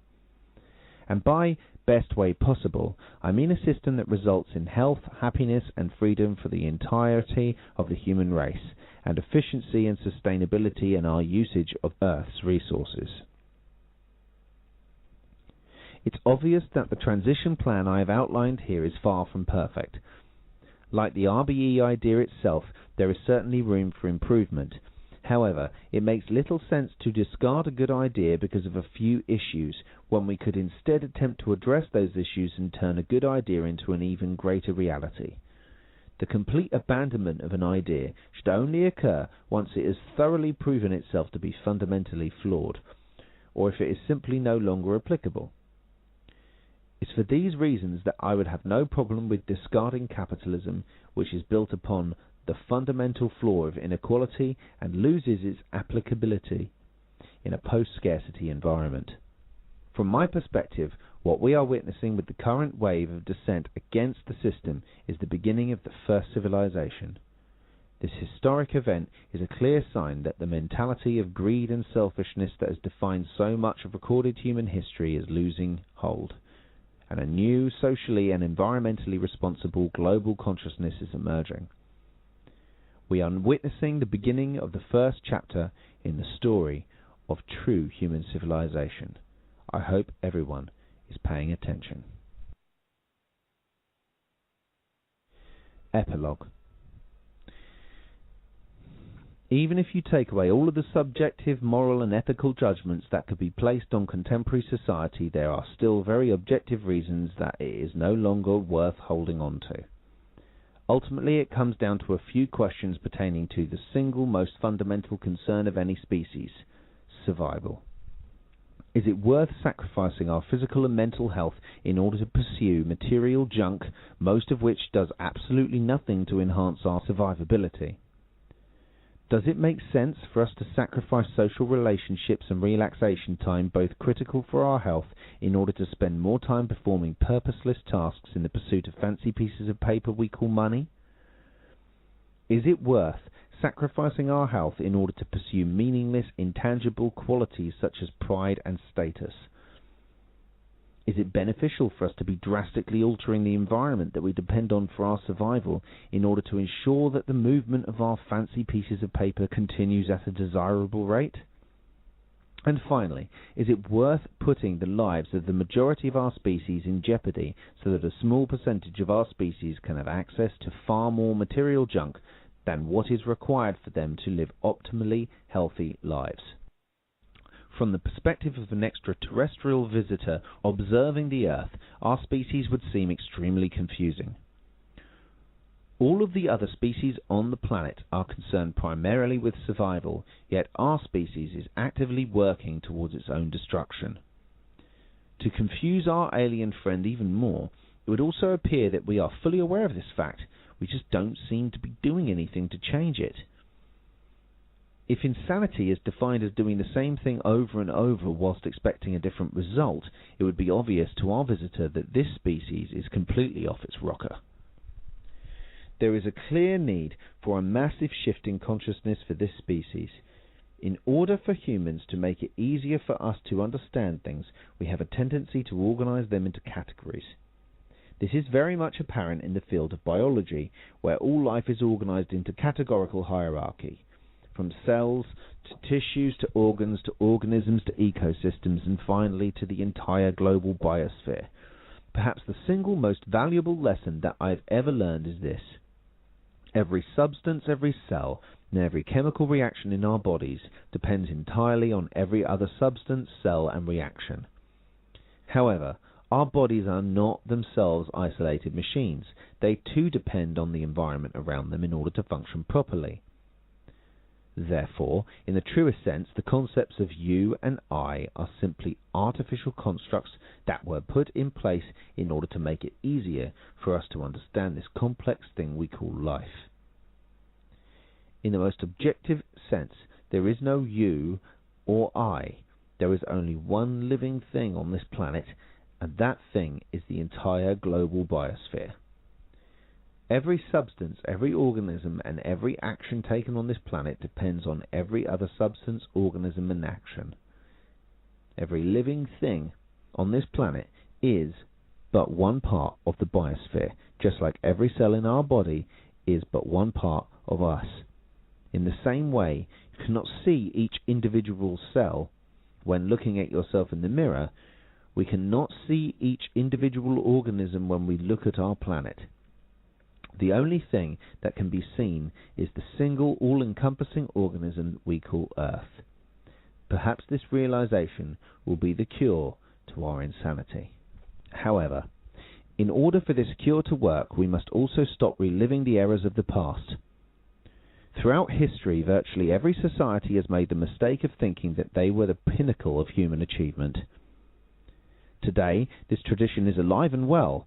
Most of our species cannot even fathom that there will be a time when modern society is considered primitive. Yet this change in thought has reoccurred throughout history. What will our descendants think of our current system 150,000 years from now? You might think this is a pointless question to ask. After all, what are the chances that humans will still be around by then? Well, consider the fact that modern sharks have been on this planet largely unchanged for about 100 million years. This is 500 times as long as our species has even existed. There is no reason why humans, in some form, could not also be around for a similar length of time. When we consider this, we realize that the time our species has existed thus far is incredibly short. What makes us think that we are even close to being as advanced as we could possibly be? How can we have the nerve to believe that today's civilization is anywhere close to what will one day be called civilized? What will be considered good or evil 1 million years in the future? How will we define success 100 million years in the future? One of the greatest hindrances of human progress throughout history has been the false assumption that the system presently in place is the best system that could possibly exist. In truth, there will always be an infinite number of ways to improve human society. This same logic applies to the resource-based economy idea as well. No matter how good we might think the RBE idea is, there is no reason to think that this system represents the end point of human progress. However, this is the area in which an RBE differs from all of the societies of the past and present. By taking full advantage of our increasing knowledge, we can create a system that recognizes its own shortcomings and the need for constant improvement. In an enlightened society, change would be embraced rather than feared. What we consider to be truth would continually evolve, along with the ever-evolving knowledge of our species. In order to become an intelligent civilization, we must first be able to accept our own stupidity. In doing so, we might at last be able to open our collective mind and actually start to learn something. The true potential of our species is still so far off that we cannot even begin to fathom what humans will ultimately be able to accomplish. There was a time when having a conversation with someone on the other side of the planet would have seemed impossible. Then we invented the telephone. We once thought it was impossible for humans to fly. Then we made airplanes. It was once considered impossible for a human to walk on the moon. Then humans walked on the moon. And now many of us think it's impossible to solve the problems of hunger, suffering, war, and human need. I think you can see where I'm going with this. If there is one thing that history has repeatedly taught us, it's that the word impossible has almost no meaning for our species. The more we have learned, the more the impossible has been proven to be possible. All it has ever required are two things: knowledge and the willingness to act on that knowledge. If I were to summarize all of the knowledge contained in this book, it would essentially boil down to this one statement. It makes logical sense for us all to love each other as equals, to live in peace and harmony with nature and with each other, and it is physically possible to accomplish all of this right now. There are no longer any logical reasons for us to delay the creation of such a world. Unfortunately, there will likely be many excuses. So what happens next? You've read this book, and you've heard my arguments. What do you do now? Quite simply, anything. Remember, you have knowledge of your own, and there is no reason for you to completely rely on this book. Whether you support the resource-based economy idea or you oppose it with every fibre of your being, you must act in order for change to occur.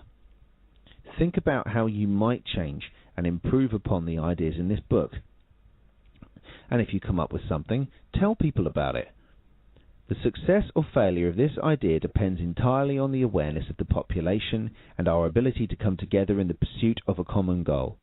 Organizations such as the Venus Project, www.thevenusproject.com, the Zeitgeist Movement, www.thezeitgeistmovement.com, and the New Zealand Project, www.thenzp.com, are all dedicated to pursuing this new kind of society and might be good places to start looking for information and connections. However, the organization or group is not of any real importance. What's important is the RBE idea itself. It doesn't matter if you choose to join one of these groups, choose to pursue this idea on your own, or choose to start your own organization. All that matters is that something is being done. The best way for a great idea to fail is for people to fail to act on it. And so I'll leave you with this final statement from Mr. Fuller. Quote, "If humanity does not opt for integrity, we are through completely. It is absolutely touch and go. Each one of us could make the difference." Close quote. R. Buckminster Fuller. The future of our species is in your hands. What do you plan on doing about it?